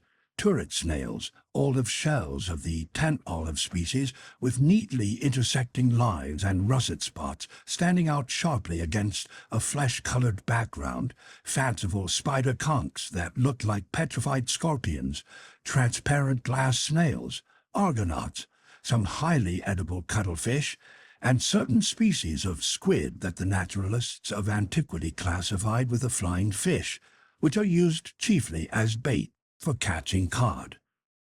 As for the fish in these waterways, I noted various species that I hadn't yet had the opportunity to study. Among cartilaginous fish, some brook lamprey, a type of eel 15 inches long, head greenish, fins violet, back bluish-gray, belly a silvery brown strewn with bright spots, iris of the eye encircled in gold, unusual animals that the Amazon's current must have swept out to sea because their natural habitat is fresh water.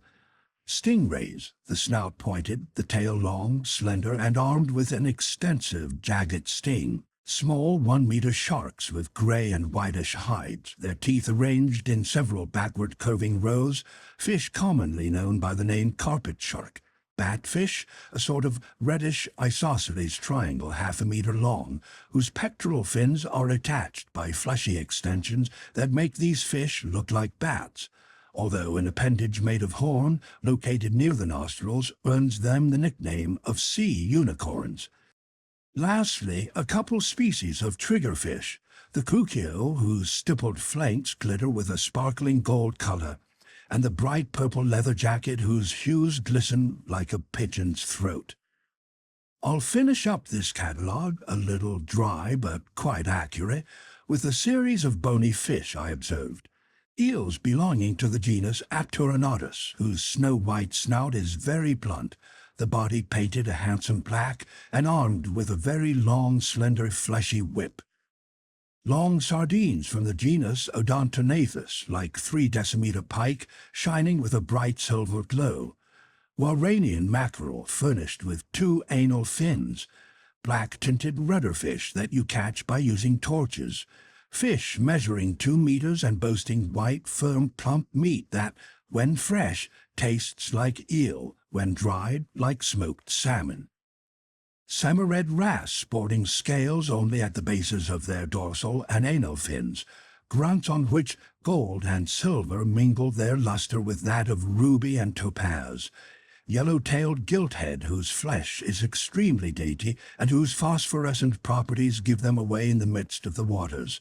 Porgies, tinted orange with slender tongues, croakers with gold caudal fins, black surgeonfish, four-eyed fish from Suriname, etc. This etc. won't keep me from mentioning one more fish that Conseil, with good reason, will long remember. One of our nets had hauled up a type of very flat ray that weighed some 20 kilograms. With its tail cut off, it would have formed a perfect disc.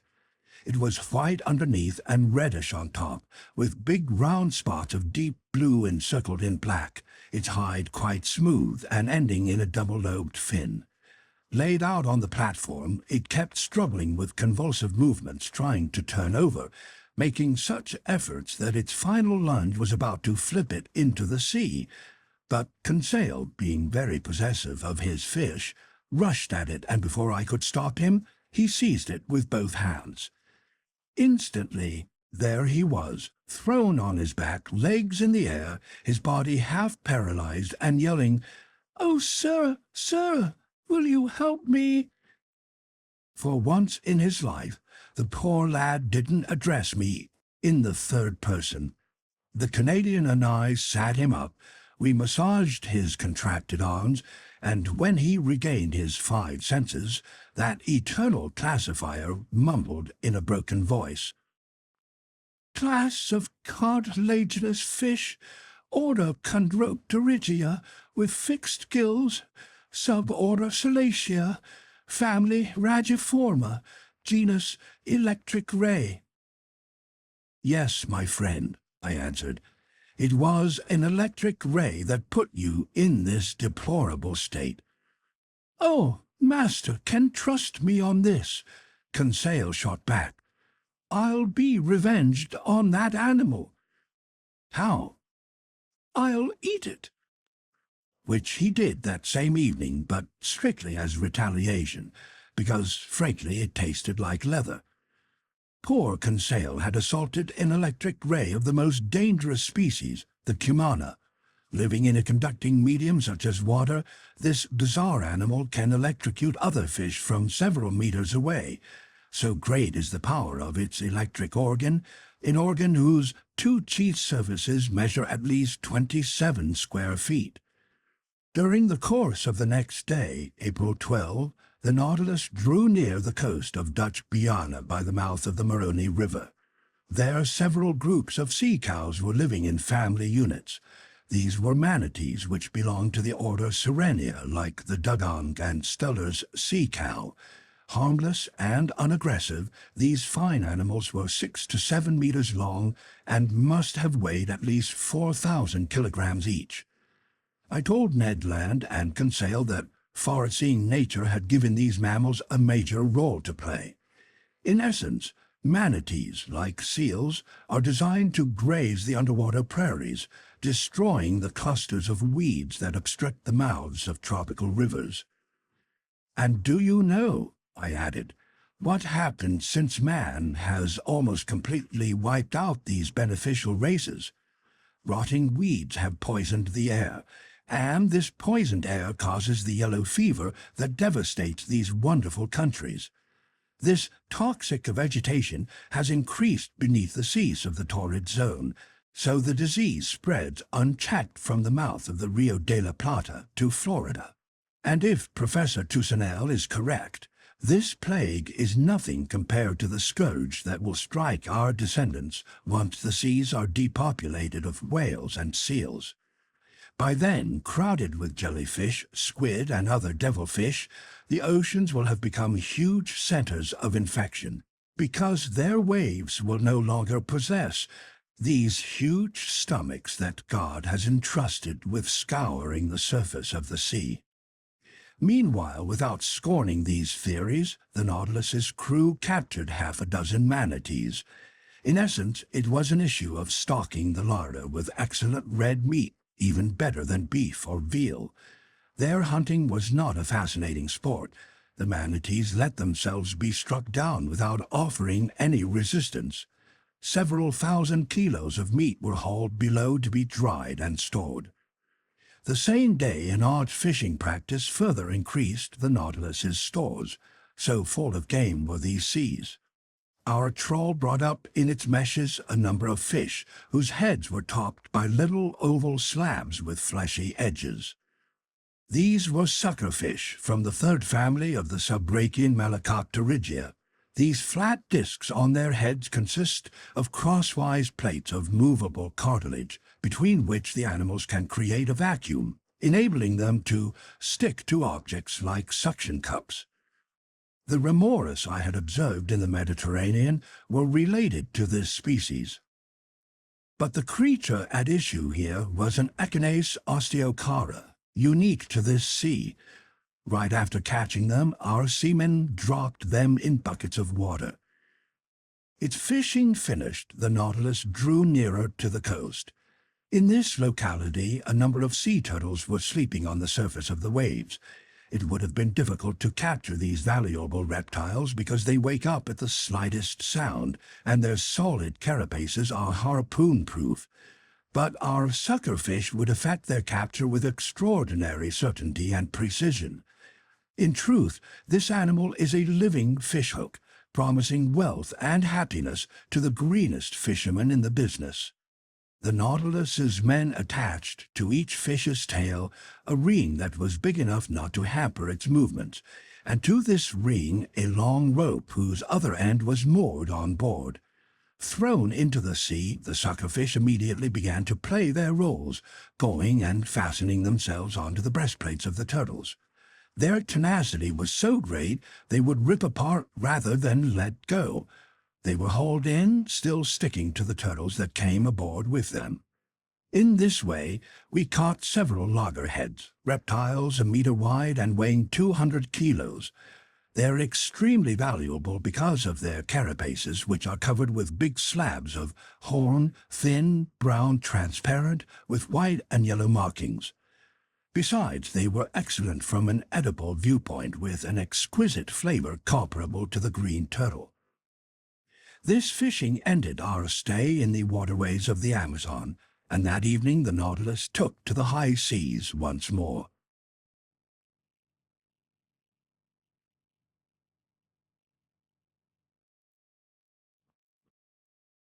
Chapter 18. The Devilfish. For some days the Nautilus kept veering away from the American coast. It obviously didn't want to frequent the waves of the Gulf of Mexico or the Caribbean Sea. Yet there was no shortage of water under its keel, since the average depth of these seas is 1,800 meters. But these waterways, strewn with islands and plowed by steamers, probably didn't agree with Captain Nemo. On April 16, we raised Martinique and Guadeloupe from a distance of about 30 miles. For one instant I could see their lofty peaks. The Canadian was quite disheartened, having counted on putting his plans into execution in the Gulf, either by reaching shore or by pulling alongside one of the many boats plying a coastal trade from one island to another. An escape attempt would have been quite feasible, assuming Ned Land managed to seize the skiff without the captain's knowledge, but in mid-ocean it was unthinkable.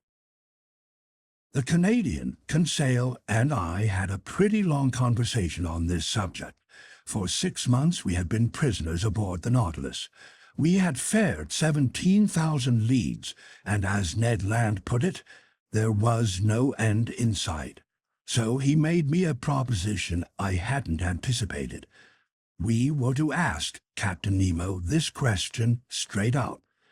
Did the captain mean to keep us on board his vessel permanently? This measure was distasteful to me.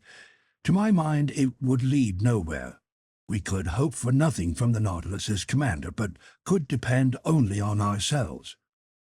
Besides, for some time now the man had been gloomier, more withdrawn, less sociable. He seemed to be avoiding me. I encountered him only at rare intervals. He used to take pleasure in explaining the underwater wonders to me. Now he left me to my research and no longer entered the lounge. What changes had come over him? From what cause? I had no reason to blame myself. Was our presence on board perhaps a burden to him? Even so, I cherished no hopes that the man would set us free. So I begged Ned to let me think about it before taking action. If this measure proved fruitless, it could arouse the captain's suspicions, make our circumstances even more arduous, and jeopardize the Canadian's plans. I might add that I could hardly use our state of health as an argument.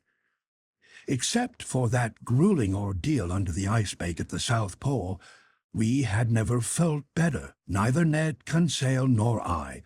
The nutritious food, life-giving air, regular routine, and uniform temperature kept illness at bay.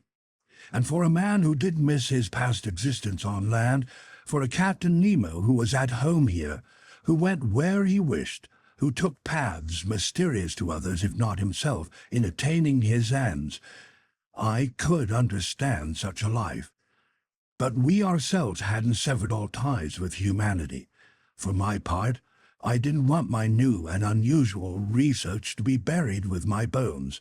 I had now earned the right to pen the definitive book on the sea, and sooner or later I wanted that book to see the light of day.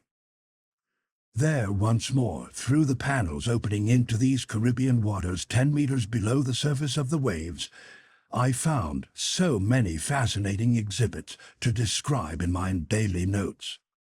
Among other zoophytes, there were Portuguese men of war, known by the name Physalia pelagica, like big oblong bladders with a pearly sheen, spreading their membranes to the wind, letting their blue tentacles drift like silken threads. To the eye, delightful jellyfish. To the touch, actual nettles that ooze a corrosive liquid.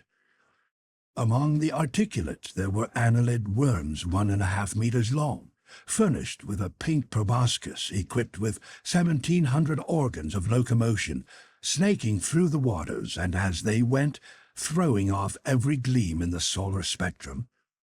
From the fish branch there were manta rays, enormous cartilaginous fish, 10 feet long and weighing 600 pounds, their pectoral fin triangular, their mid-back slightly arched, their eyes attached to the edges of the face at the front of the head. They floated like wreckage from a ship, sometimes fastening onto our windows like opaque shutters. There were American triggerfish, for which nature has ground only black and white pigments, feather-shaped gobies that were long and plump with yellow fins and jutting jaws, 16-decimeter mackerel with short, sharp teeth covered with small scales and related to the albacore species. Next came swarms of red mullet, corseted in gold stripes from head to tail, their shining fins all a-quiver, genuine masterpieces of jewelry formerly sacred to the goddess Diana, much in demand by rich Romans, and about which the old saying goes, "He who catches them doesn't eat them."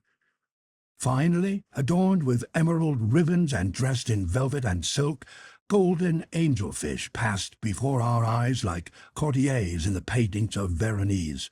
Spurred gilt heads stole by with their swift thoracic fins. Thread herring 15 inches long were racked in their phosphorescent glimmers. Grey mullet thrashed the sea with their big fleshy tails. Red salmon seemed to mow the waves with their slicing pectorals, and silver moonfish, worthy of their name, rose on the horizon of the waters like the whitish reflections of many moons. How many other marvelous new specimens I still could have observed if, little by little, the Nautilus hadn't settled to the lower strata. Its slanting fins drew it to depths of 2,000 and 3,500 meters. Their animal life was represented by nothing more than sea lilies, starfish, delightful crinoids with bell-shaped heads like little chalices on straight stems, talk-shell snails, blood-red tooth shells, and fissurella snails, a large species of coastal mollusk. By April 20, we had risen to an average level of 1,500 meters. The nearest land was the island group of the Bahamas, scattered like a batch of cobblestones over the surface of the water. There high underwater cliffs reared up, straight walls made of craggy chunks arranged like big stone foundations, among which there gaped black caves so deep our electric rays couldn't light them to the far ends. These rocks were hung with huge weeds, immense sea tangle, gigantic fucus, a genuine trellis of water plants fit for a world of giants. In discussing these colossal plants, Conseil, Ned, and I were naturally led into mentioning the sea's gigantic animals. The former were obviously meant to feed the latter. However, through the windows of our almost motionless Nautilus, I could see nothing among these long filaments other than the chief articulates of the division Brachyura, long-legged spider crabs, violet crabs, and sponge crabs unique to the waters of the Caribbean. It was about 11 o'clock when Ned Land drew my attention to a fearsome commotion out in this huge seaweed. "Well," I said, "these are real devilfish caverns, and I wouldn't be surprised to see some of those monsters hereabouts." "What?" Conseil put in. "Squid, ordinary squid from the class Cephalopoda?" "No," I said, "devilfish of large dimensions. But friend Land is no doubt mistaken because I don't see a thing." "That's regrettable," Conseil answered. "I'd like to come face to face with one of those devilfish I've heard so much about, which can drag ships down into the depths. Those beasts go by the name of "Fake is more like it," the Canadian replied sarcastically. "Krakens," Conseil shot back. finishing his word without wincing at his companion's witticism. "Nobody will ever make me believe," Ned Land said, "that such animals exist." "Why not?" Conseil replied. "We sincerely believed in Master's narwhale." "We were wrong, Conseil." "No doubt, but there are others with no doubts who believe to this day." "Probably, Conseil. But as for me, I'm bound and determined not to accept the existence of any such monster till I've dissected it with my own 2 hands." "Yet," Conseil asked me, "doesn't Master believe in gigantic devilfish?" "Yikes! Who in Hades ever believed in them?" the Canadian exclaimed. "Many people, Ned, my friend," I said. "No fishermen, scientists, maybe." "Pardon me, Ned. Fishermen and scientists." "Why, I, to whom you speak," Conseil said with the world's straightest face. "I recall perfectly seeing a large boat dragged under the waves by the arms of a cephalopod." "You saw that?" the Canadian asked. "Yes, Ned." "With your own 2 eyes?" "With my own 2 eyes." "Where, may I ask?" "In St. Malo," Conseil returned unflappably. "In the harbour?" Ned Land said sarcastically. "No, in a church," Conseil replied. "In a church?" the Canadian exclaimed. "Yes, Ned, my friend. It had a picture that portrayed the devilfish in question." "Oh, Cord!" Ned Land exclaimed with a burst of laughter. "Mr. Conseil put one over on me! Ha, ha, ha!" "Actually, he's right," I said. "I've heard about that picture, but the subject it portrays is taken from a legend, and you know how to rate legends in matters of natural history. Besides, when it's an issue of monsters, the human imagination always tends to run wild. People not only claimed these devilfish could drag ships under, but a certain Olas Magnus tells of a cephalopod a mile long that looked more like an island than an animal. There's also the story of how the Bishop of Trondheim set up an altar one day on an immense rock. After he finished saying Mass, this rock started moving and went back into the sea. The rock was a devilfish. "And that's everything we know?" the Canadian asked. "No," I replied. "Another bishop, Pontoppidan of Bergen, also tells of a devilfish so large a whole cavalry regiment could maneuver on it." "They sure did go on, those old-time bishops," Ned Land said. Finally, the naturalists of antiquity mentioned some monsters with mouths as big as a gulf, which were too huge to get through the Strait of Gibraltar. "Good work, man," the Canadian put in. "But in all these stories, is there any truth?" Conseil asked. "None at all, my friends, at least in those that go beyond the bounds of credibility and fly off into fable or legend. Yet, for the imaginings of these storytellers, there had to be, if not a cause, at least an excuse. It can't be denied that some species of squid and other devilfish are quite large, though still smaller than cetaceans. Aristotle put the dimensions of one squid at 5 cubits, or 3.1 meters. Our fishermen frequently see specimens over 1.8 meters long. The museums in Trist and Montpellier have preserved some devilfish carcasses measuring 2 meters. Besides, according to the calculations of naturalists, one of these animals only 6 feet long would have tentacles as long as 27, which is enough to make a fearsome monster. "Does anybody fish for 'em nowadays?" the Canadian asked. "If they don't fish for them, sailors at least sight them." A friend of mine, Captain Paul Bars of Le Havre, has often sworn to me that he encountered one of these monsters of colossal size in the seas of the East Indies. But the most astonishing event which proves that these gigantic animals undeniably exist took place a few years ago in 1861. "What event was that?" Ned Land asked. "Just this. In 1861, to the northeast of Tenerife and fairly near the latitude where we are right now, the crew of the gunboat Alecto spotted a monstrous squid swimming in their waters. Commander Bouquet approached the animal and attacked it with blows from harpoons and blasts from rifles, but without much success, because bullets and harpoons crossed its soft flesh as if it was semi-liquid jelly. After several fruitless attempts, the crew managed to slip a noose around the mollusk's body.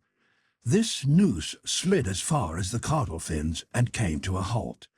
Then they tried to haul the monster on board, but its weight was so considerable that when they tugged on the rope, the animal parted company with its tail, and deprived of this adornment, it disappeared beneath the waters.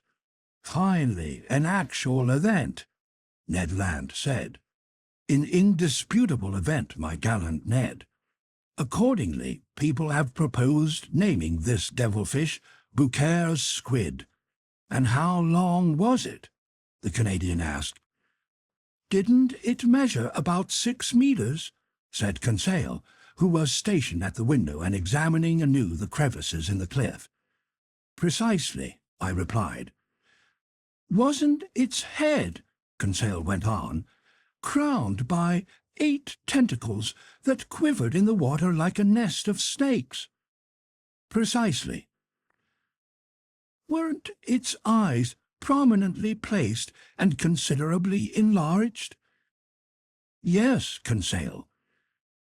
"And wasn't its mouth a real parrot's beak, but of fearsome size?" "Correct, Conseil." "Well, with all due respect to master," Conseil replied serenely, "if this isn't Bouquet's squid, it's at least one of his close relatives." I stared at Conseil. Ned Land rushed to the window. "What an awful animal!" he exclaimed. I stared in my turn and couldn't keep back a movement of revulsion. Before my eyes there quivered a horrible monster worthy of a place among the most far-fetched teratological legends. It was a squid of colossal dimensions, fully 8 meters long. It was traveling backward with tremendous speed in the same direction as the Nautilus. It gazed with enormous staring eyes that were tinted sea green. Its 8 arms, or more accurately, feet, were rooted in its head, which has earned these animals the name cephalopod. Its arms stretched a distance twice the length of its body and were writhing like the serpentine hair of the Furies. You could plainly see its 250 suckers arranged over the inner sides of its tentacles and shaped like semispheric capsules. Sometimes these suckers fastened onto the lounge window by creating vacuums against it. The monster's mouth, a beak made of horn and shaped like that of a parrot, opened and closed vertically. Its tongue, also of horn substance and armed with several rows of sharp teeth, would flicker out from between these genuine shears. What a freak of nature! A bird's beak on a mollusk. Its body was spindle-shaped and swollen in the middle, a fleshy mass that must have weighed 20,000 to 25,000 kilograms. Its unstable color would change with tremendous speed as the animal grew irritated, passing successively from bluish-gray to reddish-brown. What was irritating this mollusk? No doubt the presence of the Nautilus, even more fearsome than itself, and which it couldn't grip with its mandibles or the suckers on its arms. And yet, what monsters these devilfish are! What vitality our Creator has given them! What vigor in their movements, thanks to their owning a triple heart! Sheer chance had placed us in the presence of this squid, and I didn't want to lose this opportunity to meticulously study such a cephalopod specimen. I overcame the horror that its appearance inspired in me, picked up a pencil, and began to sketch it. "Perhaps this is the same as the Electos," Conseil said. "Can't be," the Canadian replied, "because this one's complete while the other one lost its tail." "That doesn't necessarily follow," I said. "The arms and tails of these animals grow back through regeneration, and in 7 years the tail on Bougier's squid has surely had time to sprout again." "Anyhow," Ned shot back, "if it isn't this fellow, maybe it's one of those." Indeed, other devilfish had appeared at the starboard window. I counted 7 of them. They provided the Nautilus with an escort, and I could hear their beaks gnashing on the sheet iron hull. We couldn't have asked for a more devoted following. I continued sketching. These monsters kept pace in our waters with such precision they seemed to be standing still, and I could have traced their outlines in miniature on the window, but we were moving at a moderate speed. All at once, the Nautilus stopped. A jolt made it tremble through its entire framework. "Did we strike bottom?" I asked. "In any event, we're already clear," the Canadian replied, "because we're afloat." The Nautilus was certainly afloat, but it was no longer in motion. The blades of its propeller weren't churning the waves. A minute passed, followed by his chief officer, Captain Nemo, entered the lounge. I hadn't seen him for a good while. He looked gloomy to me. Without speaking to us, without even seeing us perhaps, he went to the panel, stared at the devilfish, and said a few words to his chief officer. The latter went out. Soon the panels closed. The ceiling lit up. I went over to the captain. "An unusual assortment of devilfish," I told him, as carefree as a collector in front of an aquarium. "Correct, Mr. Naturalist," he answered me, "and we're going to fight them at close quarters." I gaped at the captain. I thought my hearing had gone bad. "At close quarters?" I repeated. "Yes, sir. Our propeller is jammed. I think the horn-covered mandibles of one of these squid are entangled in the blades. That's why we aren't moving." "And what are you going to do?" "Rise to the surface and slaughter the vermin." "A difficult undertaking." "Correct. Our electric bullets are ineffective against such soft flesh where they don't meet enough resistance to go off, but we'll attack the beasts with axes." "And harpoons, sir," the Canadian said, "if you don't turn down my help." "I accept it, Mr. Land. We'll go with you," I said, and we followed Captain Nemo heading to the central companionway. There, some 10 men were standing by for the assault, armed with boarding axes. Conseil and I picked up 2 more axes. Ned Land seized a harpoon. By then the Nautilus had returned to the surface of the waves.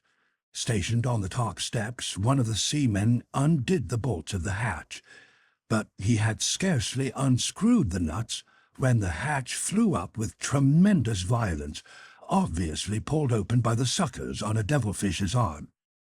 Instantly, one of those long arms glided like a snake into the opening, and 20 others were quivering about. With a sweep of the axe, Captain Nemo chopped off this fearsome tentacle which slid writhing down the steps. Just as we were crowding each other to reach the platform, 2 more arms lashed the air, swooped on the seaman stationed in front of Captain Nemo, and carried the fellow away with irresistible violence. Captain Nemo gave a shout and leaped outside. We rushed after him.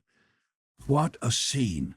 Seized by the tentacle and glued to its suckers, the unfortunate man was swinging in the air at the mercy of this enormous appendage. He gasped, he choked. He yelled, "Help! Help!" These words, pronounced in French, left me deeply stunned. So I had a fellow countryman on board, perhaps several. I'll hear his harrowing plea the rest of my life.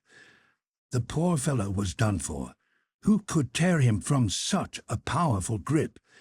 Even so, Captain Nemo rushed at the devilfish, and with a sweep of the axe hewed one more of its arms. His chief officer struggled furiously with other monsters crawling up the Nautilus's sides. The crew battled with flailing axes. The Canadian, Conseil, and I sank our weapons into these fleshy masses. An intense musky odor filled the air. It was horrible. For an instant I thought the poor man, entwined by the devilfish, might be torn loose from its powerful suction. 7 arms out of 8 had been chopped off. Brandishing its victim like a feather, one lone tentacle was writhing in the air. But just as Captain Nemo and his chief officer rushed at it, the animal shot off a spout of blackish liquid, secreted by a pouch located in its abdomen. It blinded us. When this cloud had dispersed, the squid was gone, and so was my poor fellow countryman. What rage then drove us against these monsters? We lost all self-control. 10 or 12 devilfish had overrun the Nautilus's platform and sides. We piled helter-skelter into the thick of these sawed-off snakes, which darted over the platform amid waves of blood and sepia ink. It seemed as if these viscous tentacles grew back like the many heads of Hydra. At every thrust, Ned Land's harpoon would plunge into a squid's sea-green eye and burst it. But my daring companion was suddenly toppled by the tentacles of a monster he could not avoid. Oh, my heart nearly exploded with excitement and horror. The squid's fearsome beak was wide open over Ned Land. The poor man was about to be cut in half. I ran to his rescue, but Captain Nemo got there first. His axe disappeared between the 2 enormous mandibles, and the Canadian, miraculously saved, stood and plunged his harpoon all the way into the devilfish's triple heart. "Tit for tat," Captain Nemo told the Canadian. "I owed it to myself." Ned bowed without answering him. This struggle had lasted a quarter of an hour. Defeated, mutilated, battered to death, the monsters finally yielded to us and disappeared beneath the waves. Red with blood, motionless by the beacon, Captain Nemo stared at the sea that had swallowed one of his companions, and large tears streamed from his eyes.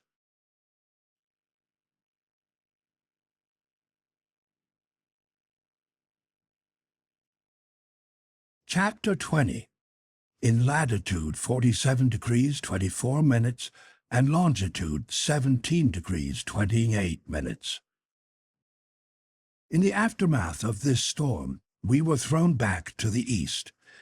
Away went any hope of escaping to the landing places of New York or the St. Lawrence.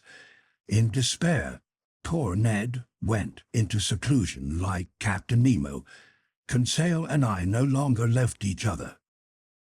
As I said, the Nautilus veered to the east. To be more accurate, I should have said to the northeast. Sometimes on the surface of the waves, sometimes beneath them, the ship wandered for days amid these mists so feared by navigators. These are caused chiefly by melting ice, which keeps the air extremely damp. How many ships have perished in these waterways as they tried to get directions from the hazy light on the coast? How many casualties have been caused by these opaque mists? How many collisions have occurred with these reefs, where the breaking surf is covered by the noise of the wind? How many vessels have rammed each other despite their running lights, despite the warnings given by their boatswain's pipes and alarm bells? So the floor of this sea had the appearance of a battlefield where every ship defeated by the ocean still lay, some already old and encrusted, others newer and reflecting our beacon light on their ironwork and copper undersides. Among these vessels, how many went down with all hands, with their crews and hosts of immigrants, at these trouble spots so prominent in the statistics? Cape Race, St. Paul Island, the Strait of Belle Isle, the St. Lawrence Estuary. And in only a few years, how many victims have been furnished to the obituary notices by the Royal Mail, Inman, and Montreal Lines, by vessels named the Solway, the Isis, the Parramatta, the Hungarian, the Canadian, the Anglo-Saxon, the Humboldt, and the United States, all run aground. By the Arctic and the Lyonnaise, sunk in collisions. By the President, the Pacific, and the city of Glasgow, lost for reasons unknown. In the midst of their gloomy rubble, the Nautilus navigated, as if passing the dead in review. By May 15, we were off the southern tip of the Grand Banks of Newfoundland. These banks are the result of marine sedimentation, an extensive accumulation of organic waste brought either from the equator by the Gulf Stream's current or from the North Pole by the counter-current of cold water that skirts the American coast. Here, too, erratically drifting chunks collect from the ice breakup. Here, a huge boneyard forms from fish, mollusks, and zoophytes, dying over it by the billions. The sea is of no great depth at the Grand Banks, a few hundred fathoms at best. But to the south there is a deep, suddenly occurring depression, a 3,000-meter pit. Here the Gulf Stream widens. Its waters come to full bloom. It loses its speed and temperature, but it turns into a sea. Among the fish that the Nautilus startled on its way, I'll mention a 1-meter lumpfish, blackish on top, with orange on the belly, and rare among its brethren in that it practices monogamy. A good-sized eelpout, a type of emerald moray whose flavor is excellent, wolfish with big eyes and a head somewhat resembling a canine's. Viviparous blennies, whose eggs hatch inside their bodies like those of snakes. Bloated gobio, or black gudgeon, measuring 2 decimeters. Grenadiers with long tails and gleaming with a silvery glow. Speedy fish venturing far from their high Arctic seas. Our nets also hauled in a bold, daring, vigorous, and muscular fish armed with prickles on its head and stings on its fins, a real scorpion measuring 2 to 3 meters, the ruthless enemy of cod, blennies, and salmon. It was the bullhead of the northerly seas, a fish with red fins and a brown body covered with nodules. The Nautilus's fishermen had some trouble getting a grip on this animal, which, thanks to the formation of its gill covers, can protect its respiratory organs from any parching contact with the air and can live out of water for a good while. And I'll mention for the record some little banded blennies that follow ships into the northernmost seas, sharp-snouted carp exclusive to the North Atlantic, scorpionfish, and lastly the gadoid family, chiefly the cod species, which I detected in their waters of choice over these inexhaustible Grand Banks. Because Newfoundland is simply an underwater peak, you could call these cod mountain fish. While the Nautilus was clearing a path through their tight ranks, Conseil couldn't refrain from making this comment. "Mercy, look at these cod," he said. "Why, I thought cod were flat, like dab or sole." "Innocent boy," I exclaimed. "Cod are flat only at the grocery store, where they're cut open and spread out on display. But in the water they're like mullet, spindle-shaped and perfectly built for speed." "I can easily believe, master," Conseil replied. "But what crowds of them, what swarms!" "Bah, my friend, there'd be many more without their enemies, scorpionfish and human beings. Do you know how many eggs have been counted in a single female?" "I'll go all out," Conseil replied. 500,000. 11 million, my friend. 11 million! I refuse to accept that until I count them myself." "So count them, Conseil, but it would be less work to believe me. Besides, Frenchmen, Englishmen, Americans, Danes, and Norwegians catch these cod by the thousands. They're eaten in prodigious quantities, and without the astonishing fertility of these fish, the seas would soon be depopulated of them. Accordingly, in England and America alone, 5,000 ships manned by 75,000 seamen go after cod. Each ship brings back an average catch of 4,400 fish, making 22 million. Off the coast of Norway, the total is the same." "Fine," Conseil replied. "I'll take master's word for it. I won't count them." "Count what?" "Those 11 million eggs. But I'll make one comment." "What's that?" "If all their eggs hatched, just 4 codfish could feed England, America, and Norway." As we skinned the depths of the Grand Banks, I could see perfectly those long fishing lines, each armed with 200 hooks that every boat dangled by the dozens. The lower end of each line dragged the bottom by means of a small grappling iron, and at the surface it was secured to the buoy rope of a cork float. The Nautilus had to maneuver shrewdly in the midst of this underwater spiderweb. But the ship didn't stay long in these heavily traveled waterways. It went up to about latitude 42 degrees.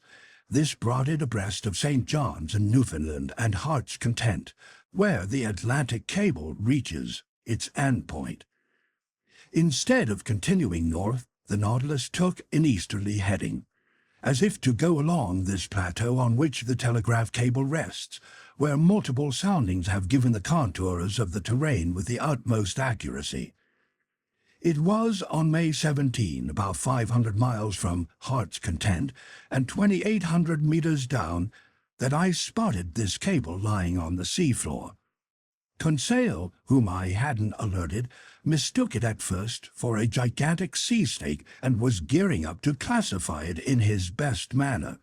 But I enlightened the fine lad and let him down gently by giving him various details on the laying of this cable. The first cable was put down during the years 1857 to 1858, but after transmitting about 400 telegrams, it went dead. In 1863, engineers built a new cable that measured 3,400 kilometers, weighed 4,500 metric tons, and was shipped aboard the Great Eastern. This attempt also failed. Now then, on May 25, while submerged to a depth of 3,836 meters, the Nautilus lay in precisely the locality where this second cable suffered the rupture that ruined the undertaking. It happened 638 miles from the coast of Ireland. At around 2 o'clock in the afternoon, all contact with Europe broke off. The electricians on board decided to cut the cable before fishing it up, and by 11 o'clock that evening they had retrieved the damaged part. They repaired the joint and its splice. Then the cable was resubmerged. But a few days later it snapped again and couldn't be recovered from the ocean depths. These Americans refused to give up. The daring Cyrus Field, who had risked his whole fortune to promote this undertaking, called for a new bond issue. It sold out immediately. Another cable was put down under better conditions. Its sheaves of conducting wire were insulated within a gutta-percha covering, which was protected by a padding of textile material enclosed in a metal sheath. The Great Eastern put back to sea on July 13, 1866. The operation proceeded apace, yet there was one hitch. As they gradually unrolled this third cable, the electricians observed on several occasions that someone had recently driven nails into it, trying to damage its core. Captain Anderson, his officers, and the engineers put their heads together. then posted a warning that if the culprit were detected, he would be thrown overboard without a trial. After that, these villainous attempts were not repeated. By July 23, the Great Eastern was lying no farther than 800 kilometers from Newfoundland when it received telegraphed news from Ireland of an armistice signed between Prussia and Austria after the Battle of Sadova. Through the mists on the 27th, it sighted the port of Heart's Content. The undertaking had ended happily, and in its first dispatch, young America addressed old Europe with these wise words so rarely understood: "Glory to God in the highest, and peace on earth to men of good will." I didn't expect to find this electric cable in mint condition as it looked on leaving its place of manufacture. The long snake was covered with seashell rubble and bristling with foraminifera. A crust of caked gravel protected it from any mollusks that might bore into it. It rested serenely, sheltered from the sea's motions, under a pressure favorable to the transmission of that electric spark that goes from America to Europe in 32/100ths of a second. This cable will no doubt last indefinitely because, as observers note, its gutta-percha casing is improved by a stay in salt water.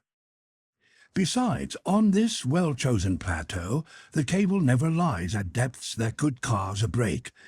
The Nautilus followed it to its lowest reaches, located 4,431 meters down, and even there it rested without any stress or strain. Then we returned to the locality where the 1863 accident had taken place. There the ocean floor formed a valley 120 kilometers wide, into which you could fit Mount Blanc without its summit poking above the surface of the waves. This valley is closed off to the east by a sheer wall 2,000 meters high. We arrived there on May 28, and the Nautilus lay no farther than 150 kilometers from Ireland. Would Captain Nemo head up north and beach us on the British Isles? No. Much to my surprise, he went back down south and returned to European seas. As we swung around the Emerald Isle, I spotted Cape Clear for an instant, plus the lighthouse on Fastnet Rock that guides all those thousands of ships setting out from Glasgow or Liverpool. An important question that popped into my head: would the Nautilus dare to tackle the English Channel? Ned Land, who promptly reappeared after we hugged shore, never stopped questioning me. What could I answer him? Captain Nemo remained invisible. After giving the Canadian a glimpse of American shores, was he about to show me the coast of France? But the Nautilus kept gravitating southward. On May 30, in sight of Land's End, it passed between the lowermost tip of England and the Scilly Islands, which it left behind to starboard. If it was going to enter the English Channel, it clearly needed to head east. It did not. All day long on May 31, the Nautilus swept around the sea in a series of circles that had me deeply puzzled. It seemed to be searching for a locality that it had some trouble finding. At noon, Captain Nemo himself came to take our bearings. He didn't address a word to me. He looked gloomier than ever. What was filling him with such sadness? Was it our proximity to these European shores? Was he reliving his memories of that country he had left behind? If so, what did he feel? Remorse or regret?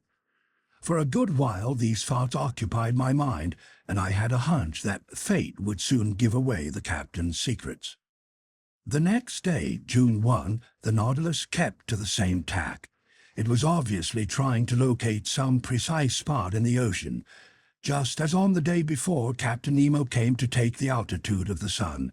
The sea was smooth, the skies clear. 8 miles to the east, a big steamship was visible on the horizon line. No flag was flapping from the gaff of its fore and aft sail, and I couldn't tell its nationality. A few minutes before the sun passed its zenith, Captain Nemo raised his sextant and took his sights with the utmost precision. The absolute calm of the waves facilitated this operation. The Nautilus lay motionless, neither rolling nor pitching. I was on the platform just then. After determining our position, the captain pronounced only these words: "It's right here." He went down the hatch. Had he seen that vessel change course and seemingly head toward us? I'm unable to say. I returned to the lounge. The hatch closed, and I heard water hissing in the ballast tanks. The Nautilus began to sink on a vertical line because its propeller was in check and no longer furnished any forward motion. Some minutes later it stopped at a depth of 833 meters and came to rest on the sea floor. The ceiling lights in the lounge then went out. The panels opened, and through the windows I saw, for a half-mile radius, the sea brightly lit by the beacon's rays. I looked to port and saw nothing but the immenseness of these tranquil waters. To starboard, a prominent bulge on the sea bottom caught my attention. You would have thought it was some ruin enshrouded in a crust of whitened seashells, as if under a mantle of snow. Carefully examining this mass, I could identify the swollen outlines of a ship short of its masts, which must have sunk bow first. This casualty certainly dated from some far-off time. To be so caked with the limestone of these waters, this wreckage must have spent many a year on the ocean floor. What ship was this? Why had the Nautilus come to visit its grave? Was it something other than a maritime accident that had dragged this craft under the waters? I wasn't sure what to think, but next to me I heard Captain Nemo's voice slowly say, "Originally this ship was christened the Marseillais. It carried 74 cannons and was launched in 1762. On August 13, 1778, commanded by La Berthieu, it fought valiantly against the Preston. On July 4, 1779, as a member of the squadron under Admiral d'Estaing, it assisted in the capture of the island of Grenada. On September 5, 1781, under the Count de Grasse, it took part in the Battle of Chesapeake Bay. In 1794, the new Republic of France changed the name of this ship. On April 16 of that same year, it joined the squadron at Brest under Rear Admiral Villaret de Joyeux, who was entrusted with escorting a convoy of wheat coming from America under the command of Admiral Van Stabel. In this second year of the French Revolutionary calendar, on the 11th and 12th days in the month of Pasteur, this squadron fought an encounter with English vessels. Sir, today is June 1, 1868, or the 13th day in the month of Pasteur. 74 years ago to the day, at this very spot, in latitude 47 degrees 24 minutes and longitude 17 degrees 28 minutes, this ship sank after a heroic battle. Its 3 masts gone, water in its hold, a third of its crew out of action, it preferred to go to the bottom with its 356 seamen rather than surrender. And with its flag nailed up on the afterdeck, it disappeared beneath the waves to shouts of "Long live the Republic!" "This is the Avenger!" I exclaimed. "Yes, sir. The Avenger. A splendid name," Captain Nemo murmured, crossing his arms.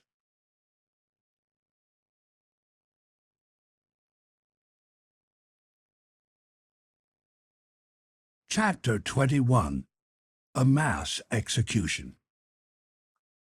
The way he said this, the unexpectedness of this scene, first the biography of this patriotic ship, then the excitement with which this eccentric individual pronounced these last words, the name Avenger, whose significance could not escape me. All this, taken together, had a profound impact on my mind. My eyes never left the captain. Hands outstretched toward the sea, he contemplated the proud wreck with blazing eyes. Perhaps I would never learn who he was, where he came from, or where he was heading, but more and more I could see a distinction between the man and the scientist. It was no ordinary misanthropy that kept Captain Nemo and his companions sequestered inside the Nautilus's plating, but a hate so monstrous or so sublime that the passing years could never weaken it. Did this hate also hunger for vengeance? Time would soon tell. Meanwhile, the Nautilus rose slowly to the surface of the sea, and I watched the Avenger's murky shape disappearing little by little. Soon a gentle rolling told me that we were afloat in the open air.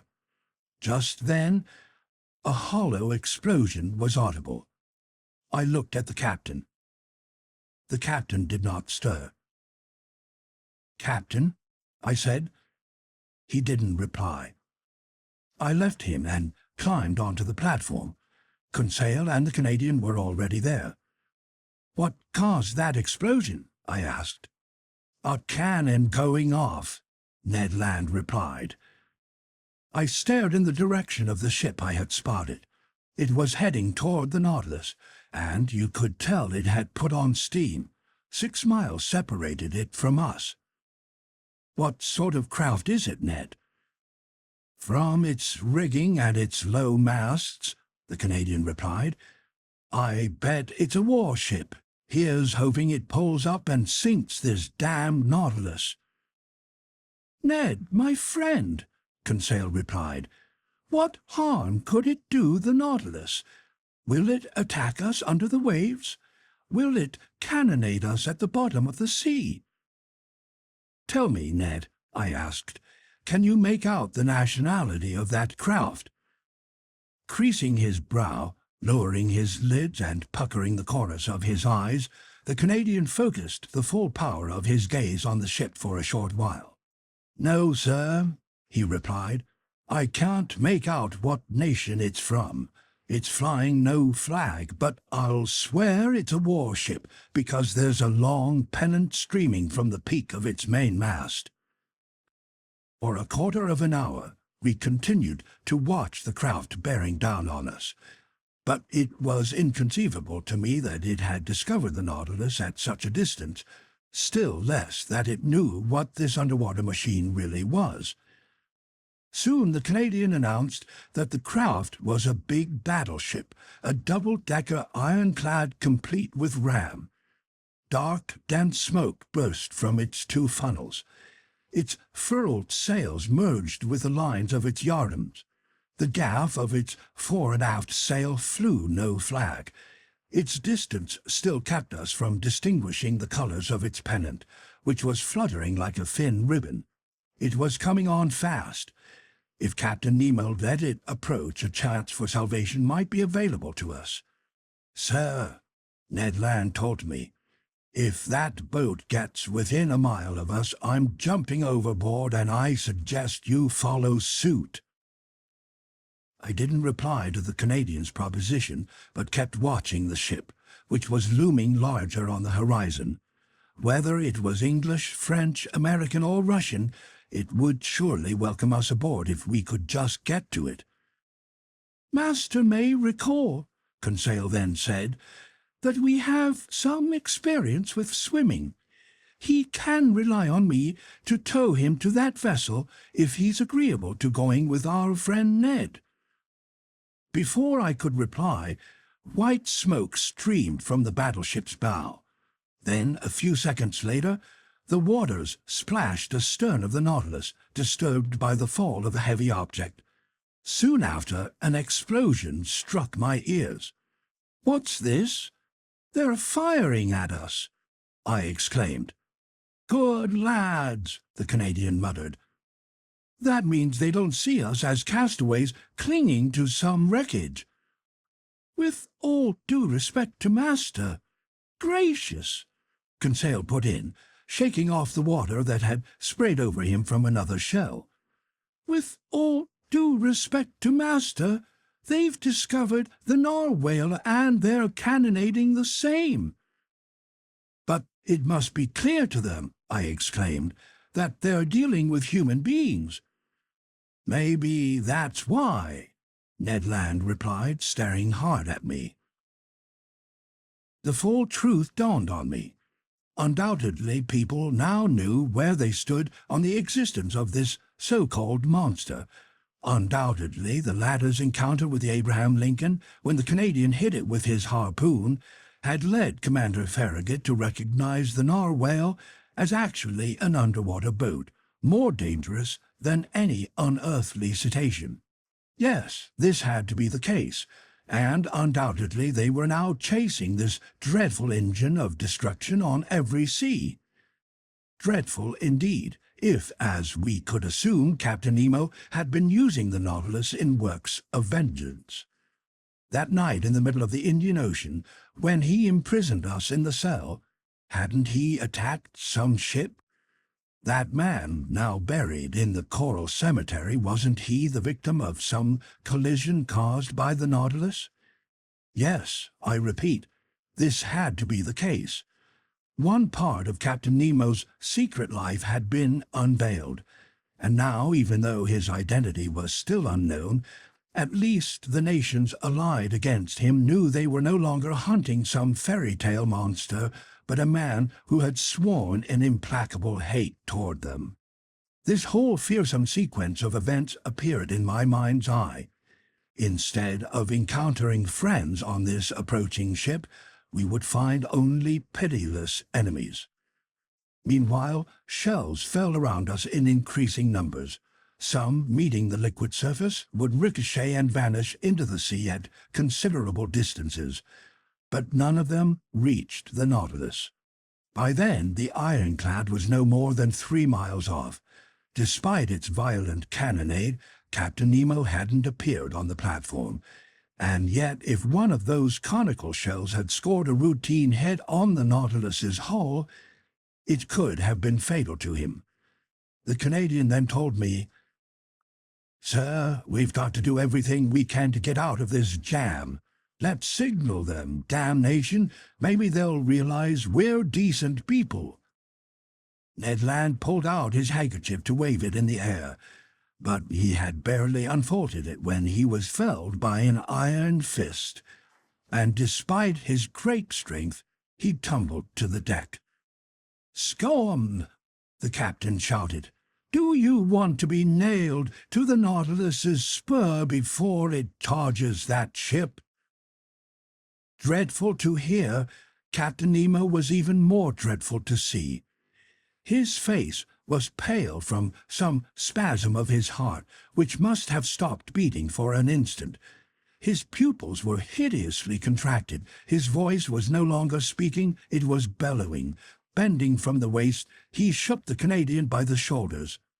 Then, dropping Ned and turning to the battleship, whose shells were showering around him, "O ship of an accursed nation, you know who I am," he shouted in his powerful voice, "and I don't need your colors to recognize you. Look, I'll show you mine." And in the bow of the platform, Captain Nemo unfurled a black flag like the one he had left planted at the South Pole. Just then a shell hit the Nautilus's hull obliquely, failed to breach it, ricocheted near the captain, and vanished into the sea. Captain Nemo shrugged his shoulders. Then, addressing me, "Go below," he told me in a curt tone. "You and your companions go below." "Sir," I exclaimed, "are you going to attack this ship?" "Sir, I'm going to sink it." "You wouldn't." "I will," Captain Nemo replied icily. "You're ill-advised to pass judgment on me, sir. Fate has shown you what you weren't meant to see. The attack has come. Our reply will be dreadful. Get back inside." "From what country is that ship?" "You don't know? Fine, so much the better. At least its nationality will remain a secret to you. Go below." The Canadian, Conseil, and I could only obey. Some 15 of the Nautilus's seamen surrounded their captain and stared with a feeling of implacable hate at the ship bearing down on them. You could feel the same spirit of vengeance enkindling their every soul. I went below just as another projectile scraped the Nautilus's hull, and I heard the captain exclaim, "Shoot, you demented vessel, shower your futile shells. You won't escape the Nautilus's spur, but this isn't the place where you'll perish. I don't want your wreckage mingling with that of the Avenger." I repaired to my stateroom. The captain and his chief officer stayed on the platform. The propeller was set in motion. The Nautilus swiftly retreated, putting us outside the range of the vessel's shells. But the chase continued, and Captain Nemo was content to keep his distance. Near 4 o'clock in the afternoon, unable to control the impatience and uneasiness devouring me, I went back to the central companionway. The hatch was open. I ventured onto the platform. The captain was still strolling there, his steps agitated. He stared at the ship, which stayed to his leeward 5 or 6 miles off. He was circling it like a wild beast, drawing it eastward, letting it chase after him, yet he didn't attack. Was he perhaps still undecided? I tried to intervene one last time, but I had barely queried Captain Nemo when the latter silenced me. "I'm the law, I'm the tribunal, I'm the oppressed, and there are my oppressors. Thanks to them, I've witnessed the destruction of everything I loved, cherished, and venerated: homeland, wife, children, father, and mother. There lies everything I hate. Not another word out of you." I took a last look at the battleship, which was putting on steam. Then I rejoined Ned and Conseil. "We'll escape," I exclaimed. "Good," Ned put in. "Where's that ship from?" "I've no idea, but wherever it's from, it will sink before nightfall. In any event, it's better to perish with it than be accomplices in some act of revenge whose merits we can't gauge." "That's my feeling," Ned Land replied coolly. "Let's wait for nightfall." Night fell. A profound silence reigned on board. The compass indicated that the Nautilus hadn't changed direction. I could hear the beat of its propeller, churning the waves with steady speed. Staying on the surface of the water, it rolled gently, sometimes to one side, sometimes to the other. My companions and I had decided to escape as soon as the vessel came close enough for us to be heard or seen, because the moon would wax full in 3 days and was shining brightly. Once we were aboard that ship, if we couldn't ward off the blow that threatened it, at least we could do everything that circumstances permitted. Several times I thought the Nautilus was about to attack, but it was content to let its adversary approach, and then it would quickly resume its retreating ways. Part of the night passed without incident. We kept watch for an opportunity to take action. We talked little, being too keyed up. Ned Land was all for jumping overboard. I forced him to wait. As I saw it, the Nautilus would attack the double-decker on the surface of the waves, and then it would be not only possible, but easy to escape. At 3 o'clock in the morning, full of uneasiness, I climbed onto the platform. Captain Nemo hadn't left it. He stood in the bow next to his flag, which a mild breeze was unfurling above his head. His eyes never left that vessel. The extraordinary intensity of his gaze seemed to attract it, beguile it, and draw it more surely than if he had it in tow. The moon then passed its zenith. Jupiter was rising in the east. In the midst of this placid natural setting, sky and ocean competed with each other in tranquility, and the sea offered the orb of night the loveliest mirror ever to reflect its image. And when I compared this deep calm of the elements with all the fury seething inside the plating of this barely perceptible Nautilus, I shivered all over. The vessel was 2 miles off. It drew nearer. always moving toward the phosphorescent glow that signaled the Nautilus's presence. I saw its green and red running lights, plus the white lantern hanging from the large stay of its foremast. Hazy flickerings were reflected on its rigging and indicated that its furnaces were pushed to the limit. Showers of sparks and cinders of flaming coal escaped from its funnels, spangling the air with stars. I stood there until 6 o'clock in the morning, Captain Nemo never seeming to notice me. The vessel lay a mile and a half off, and with the first glimmers of daylight, it resumed its cannonade. The time couldn't be far away when the Nautilus would attack its adversary, and my companions and I would leave forever this man I dared not judge. I was about to go below to alert them, when the chief officer climbed onto the platform. Several seamen were with him. Captain Nemo didn't see them, or didn't want to see them. They carried out certain procedures that, on the Nautilus, you could call clearing the decks for action. They were quite simple. The man ropes that formed a handrail around the platform were lowered. Likewise, the pilot house and the beacon housing were withdrawn into the hull until they lay exactly flush with it. The surface of this long sheet-iron cigar no longer offered a single protrusion that could hamper its maneuvers. I returned to the lounge. The Nautilus still emerged above the surface. A few morning gleams infiltrated the liquid strata.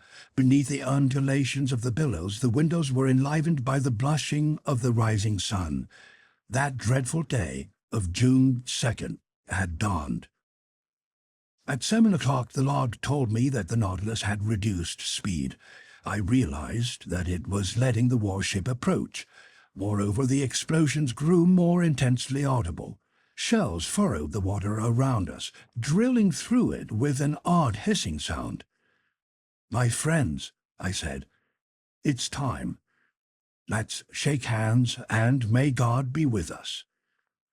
Ned Land was determined, Conseil calm, I myself nervous and barely in control. We went into the library.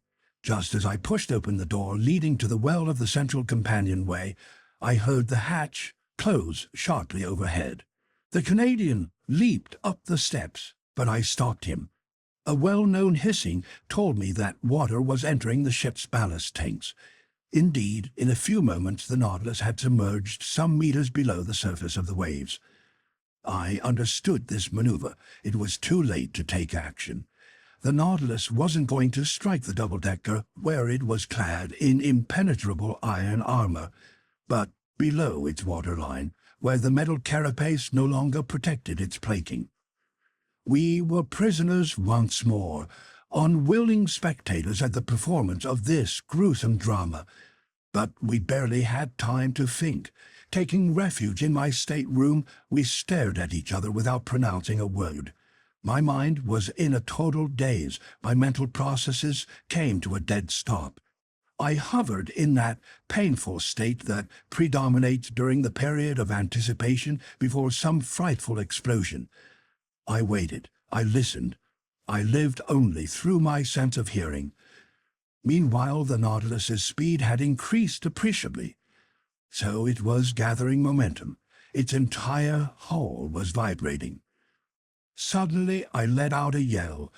There had been a collision, but it was comparatively mild. I could feel the penetrating force of the steel spur. I could hear scratchings and scrapings. Carried away with its driving power, the Nautilus had passed through the vessel's mass like a sailmaker's needle through canvas. I couldn't hold still. Frantic, going insane, I leapt out of my stateroom and rushed into the lounge. Captain Nemo was there. Mute, gloomy, implacable, he was staring through the port panel. An enormous mass was sinking beneath the waters, and the Nautilus, missing none of its death throes, was descending into the depths with it. 10 meters away, I could see its gaping hull, into which water was rushing with a sound of thunder, then its double rows of cannons and railings. Its deck was covered with dark, quivering shadows. The water was rising. Those poor men leapt up into the shrouds, clung to the masts, writhed beneath the waters. It was a human anthill that an invading sea had caught by surprise. Paralyzed, rigid with anguish, my hair standing on end, my eyes popping out of my head, short of breath, suffocating, speechless, I stared. I, too. I was glued to the window by an irresistible allure. The enormous vessel settled slowly, following it down. The Nautilus kept watch on its every movement. Suddenly there was an eruption. The air compressed inside the craft sent its decks flying, as if the powder stores had been ignited. The thrust of the waters was so great the Nautilus swerved away. The poor ship then sank more swiftly. Its mastheads appeared laden with victims, then its crosstrees bending under clusters of men, finally the peak of its mainmast. Then the dark mass disappeared, and with it a crew of corpses dragged under by fearsome eddies. I turned to Captain Nemo. This dreadful executioner, this true archangel of hate, was still staring. When it was all over, Captain Nemo headed to the door of his stateroom, opened it, and entered. I followed him with my eyes. On the rear paneling beneath the portraits of his heroes, I saw the portrait of a still youthful woman with 2 little children. Captain Nemo stared at them for a few moments, stretched out his arms to them, sank to his knees, and melted into sobs.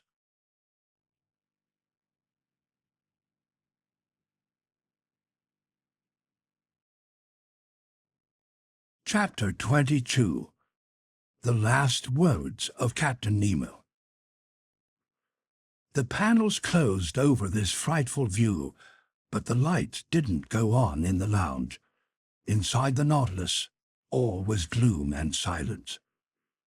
It left this place of devastation with prodigious speed, 100 feet beneath the waters. Where was it going? North or south? Where would the man flee after this horrible act of revenge? I re-entered my stateroom, where Ned and Conseil were waiting silently. Captain Nemo filled me with insurmountable horror. Whatever he had once suffered at the hands of humanity, he had no right to mete out such punishment. He had made me, if not an accomplice, at least an eyewitness to his vengeance. Even this was intolerable. At 11 o'clock the electric lights came back on. I went into the lounge. It was deserted. I consulted the various instruments. The Nautilus was fleeing northward at a speed of 25 miles per hour, sometimes on the surface of the sea, sometimes 30 feet beneath it. After our position had been marked on the chart, I saw that we were passing into the mouth of the English Channel, that our heading would take us to the northernmost seas with incomparable speed. I could barely glimpse the swift passing of long-nosed sharks, hammerhead sharks, spotted dogfish that frequent these waters, big eagle rays, swarms of seahorse looking like knights on a chessboard, eels quivering like fireworks, serpents, armies of crab that fled obliquely by crossing their pincers over their carapaces, finally schools of porpoise that held contests of speed with the Nautilus. But by this point, observing, studying, and classifying were out of the question. By evening we had cleared 200 leagues up the Atlantic. Shadows gathered and gloom overran the sea until the moon came up. I repaired to my stateroom. I couldn't sleep. I was assaulted by nightmares. That horrible scene of destruction kept repeating in my mind's eye. From that day forward, who knows where the Nautilus took us in the North Atlantic basin, always at incalculable speed, always amid the high Arctic mists. Did it call at the capes of Spitzbergen or the shores of Novaya Zemlya? Did it visit such uncharted seas as the White Sea, the Kara Sea, the Gulf of Aab, the Lyakov Islands, or those unknown beaches on the Siberian coast? I'm unable to say. I lost track of the passing hours. Time was in abeyance on the ship's clocks. As happens in the polar regions, it seemed that night and day no longer followed their normal sequence. I felt myself being drawn into that strange domain where the overwrought imagination of Edgar Allan Poe was at home. Like his fabled Arthur Gordon Pym, I expected any moment to see that shrouded human figure, very far larger in its proportions than any dweller among men, thrown across the cataract that protects the outskirts of the pole. I estimate, but perhaps I'm mistaken, that the Nautilus's haphazard course continued for 15 or 20 days, and I'm not sure how long this would have gone on without the catastrophe that ended our voyage. As for Captain Nemo, he was no longer in the picture. As for his chief officer, the same applied. Not one crewman was visible for a single instant. The Nautilus cruised beneath the waters almost continuously. When it rose briefly to the surface to renew our air, the hatches opened and closed as if automated. No more positions were reported on the world map. I didn't know where we were. I'll also mention that the Canadian, at the end of his strength and patience, made no further appearances. Conseil couldn't coax a single word out of him and feared that, in a fit of delirium, while under the sway of a ghastly homesickness, Ned would kill himself. So he kept a devoted watch on his friend every instant. You can appreciate that under these conditions our situation had become untenable. One morning, whose date I'm unable to specify, I was slumbering near the first hours of daylight, a painful, sickly slumber. Waking up, I saw Ned Land leaning over me, and I heard him tell me in a low voice, "We're going to escape." I sat up. "When?" I asked. "Tonight. There doesn't seem to be any supervision left on the Nautilus. You'd think a total daze was reigning on board. Will you be ready, sir?" "Yes." "Where are we?" "In sight of land. I saw it through the mists just this morning, 20 miles to the east." "What land is it?" "I've no idea, but whatever it is, there we'll take refuge." "Yes, Ned. We'll escape tonight, even if the sea swallows us up. The sea's rough, the wind's blowing hard, but a 20-mile run in the Nautilus's nimble longboat doesn't scare me. Unknown to the crew, I've stowed some food and flasks of water inside." "I'm with you. What's more," the Canadian added, "if they catch me, I'll defend myself. I'll fight to the death." "Then we'll die together, Ned, my friend." My mind was made up. The Canadian left me. I went out on the platform where I could barely stand upright against the jolts of the billows. The skies were threatening, but land lay inside those dense mists, and we had to escape. Not a single day or even a single hour could we afford to lose. I returned to the lounge, dreading yet desiring an encounter with Captain Nemo, wanting yet not wanting to see him. What would I say to him? How could I hide the involuntary horror he inspired in me? No, it was best not to meet him face to face, best to try and forget him. And yet, how long that day seemed, the last I would spend aboard the Nautilus. I was left to myself. Ned Land and Conseil avoided speaking to me, afraid they would give themselves away. At 6 o'clock I ate supper, but I had no appetite. Despite my revulsion, I forced it down, wanting to keep my strength up. At 6:30, Ned Land entered my stateroom. He told me, "We won't see each other again before we go. At 10 o'clock the moon won't be up yet. We'll take advantage of the darkness. Come to the skiff. Conseil and I will be inside waiting for you." The Canadian left without giving me time to answer him. I wanted to verify the Nautilus's heading. I made my way to the lounge. We were racing north-northeast with frightful speed, 50 meters down. I took one last look at the natural wonders and artistic treasures amassed in the museum, this unrivaled collection doomed to perish someday in the depths of the seas, together with its curator. I wanted to establish one supreme impression in my mind. I stayed there an hour, basking in the aura of the ceiling lights, passing in review the treasures shining in their glass cases. Then I returned to my stateroom. There I dressed in sturdy seafaring clothes. I gathered my notes and packed them tenderly about my person. My heart was pounding mightily. I couldn't curb its pulsations. My anxiety and agitation would certainly have given me away if Captain Nemo had seen me. What was he doing just then? I listened at the door to his stateroom.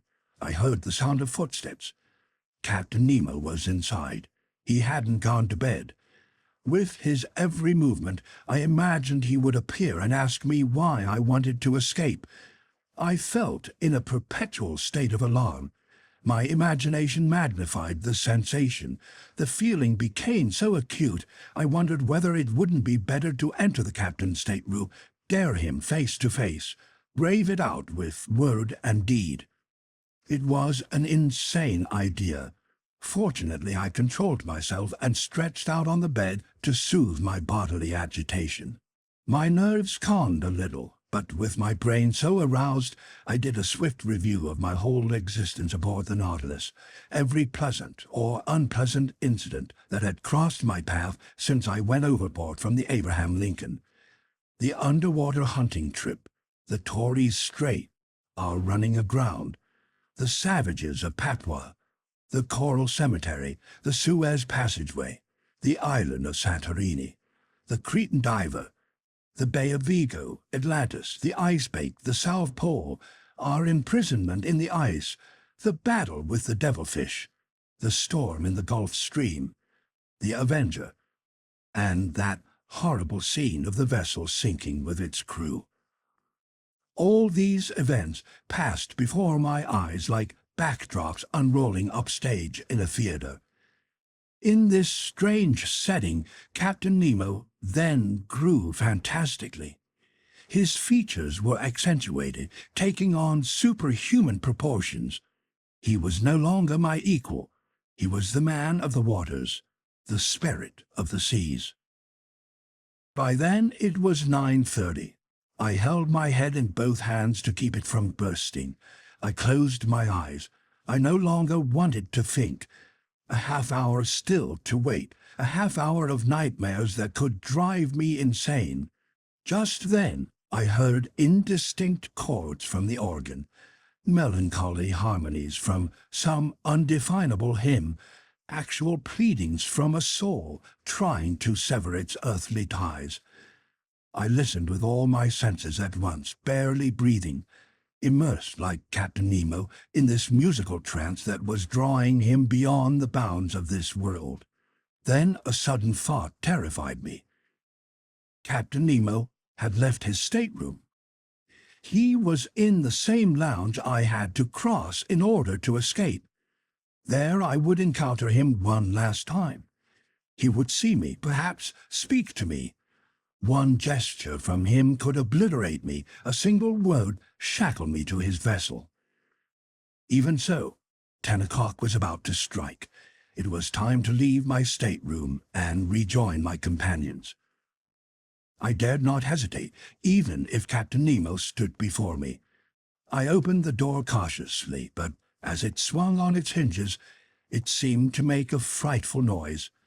This noise existed perhaps only in my imagination. I crept forward through the Nautilus's dark gangways, pausing after each step to curb the pounding of my heart. I arrived at the corner door of the lounge. I opened it gently. The lounge was plunged in profound darkness. Chords from the organ were reverberating faintly. Captain Nemo was there. He didn't see me. Even in broad daylight, I doubt that he would have noticed me, so completely was he immersed in his trance. I inched over the carpet, avoiding the tiniest bump whose noise might give me away. It took me 5 minutes to reach the door at the far end, which led into the library. I was about to open it when a gasp from Captain Nemo nailed me to the spot. I realized that he was standing up. I even got a glimpse of him because some rays of light from the library had filtered into the lounge. He was coming toward me, arms crossed, silent, not walking but gliding like a ghost. His chest was heaving, swelling with sobs. And I heard him murmur these words, the last of his to reach my ears. "Oh, Almighty God, enough, enough." Was it a vow of repentance that had just escaped from this man's conscience? Frantic, I rushed into the library. I climbed the central companionway, and going along the upper gangway, I arrived at the skiff. I went through the opening that had already given access to my 2 companions. Let's go, I exclaimed. "Right away," the Canadian replied. First, Ned Land closed and bolted the opening cut into the Nautilus's sheet iron, using the monkey wrench he had with him. After likewise closing the opening in the skiff, the Canadian began to unscrew the nuts still bolting us to the underwater boat. Suddenly, a noise from the ship's interior became audible. Voices were answering each other hurriedly. What was it? Had they spotted our escape? I felt Ned Land sliding a dagger into my hand. "Yes," I muttered, "we know how to die." The Canadian paused in his work. But one word 20 times repeated, one dreadful word, told me the reason for the agitation spreading aboard the Nautilus. We weren't the cause of the crews concerned. "Maelstrom, maelstrom," they were shouting. The maelstrom. Could a more frightening name have rung in our ears under more frightening circumstances? Were we lying in the dangerous waterways off the Norwegian coast? Was the Nautilus being dragged into this whirlpool just as the skiff was about to detach from its plating?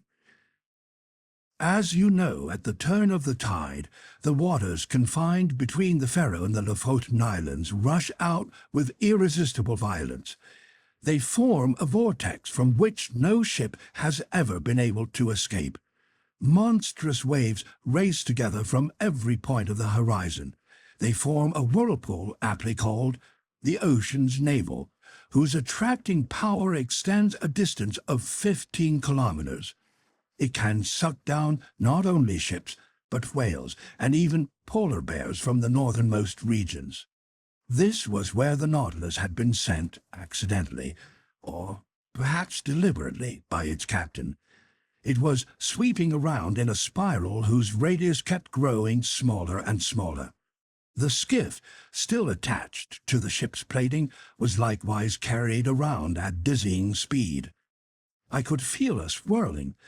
I was experiencing that accompanying nausea that follows such continuous spinning motions.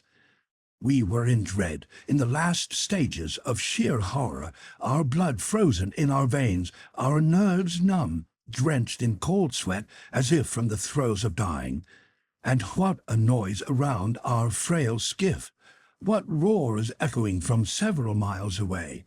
What crashes from the waters breaking against sharp rocks on the sea floor, where the hardest objects are smashed, where tree trunks are worn down and worked into a shaggy fur, as Norwegians express it. What a predicament! We were rocking frightfully. The Nautilus defended itself like a human being. Its steel muscles were cracking. Sometimes it stood on end, the 3 of us along with it. "We've got to hold on tight," Ned said, "and screw the nuts down again. If we can stay attached to the Nautilus, we can still make it." He hadn't finished speaking when a cracking sound occurred. The nuts gave way and ripped out of its socket. The skiff was hurled like a stone from a sling into the midst of the vortex. My head struck against an iron timber, and with this violent shock, I lost consciousness.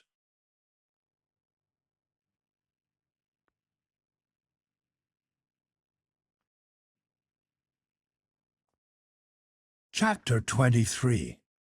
Conclusion.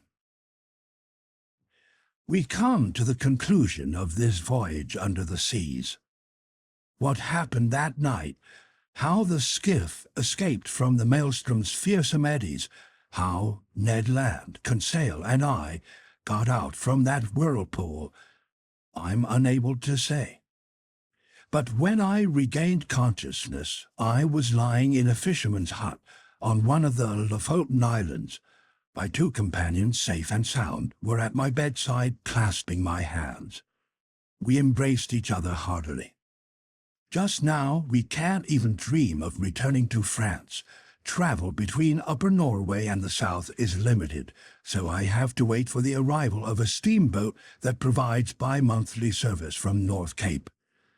So it is here, among these gallant people who have taken us in, that I'm reviewing my narrative of these adventures. It is accurate. Not a fact has been omitted, not a detail has been exaggerated. It's the faithful record of this inconceivable expedition into an element now beyond human reach, but where progress will someday make great inroads.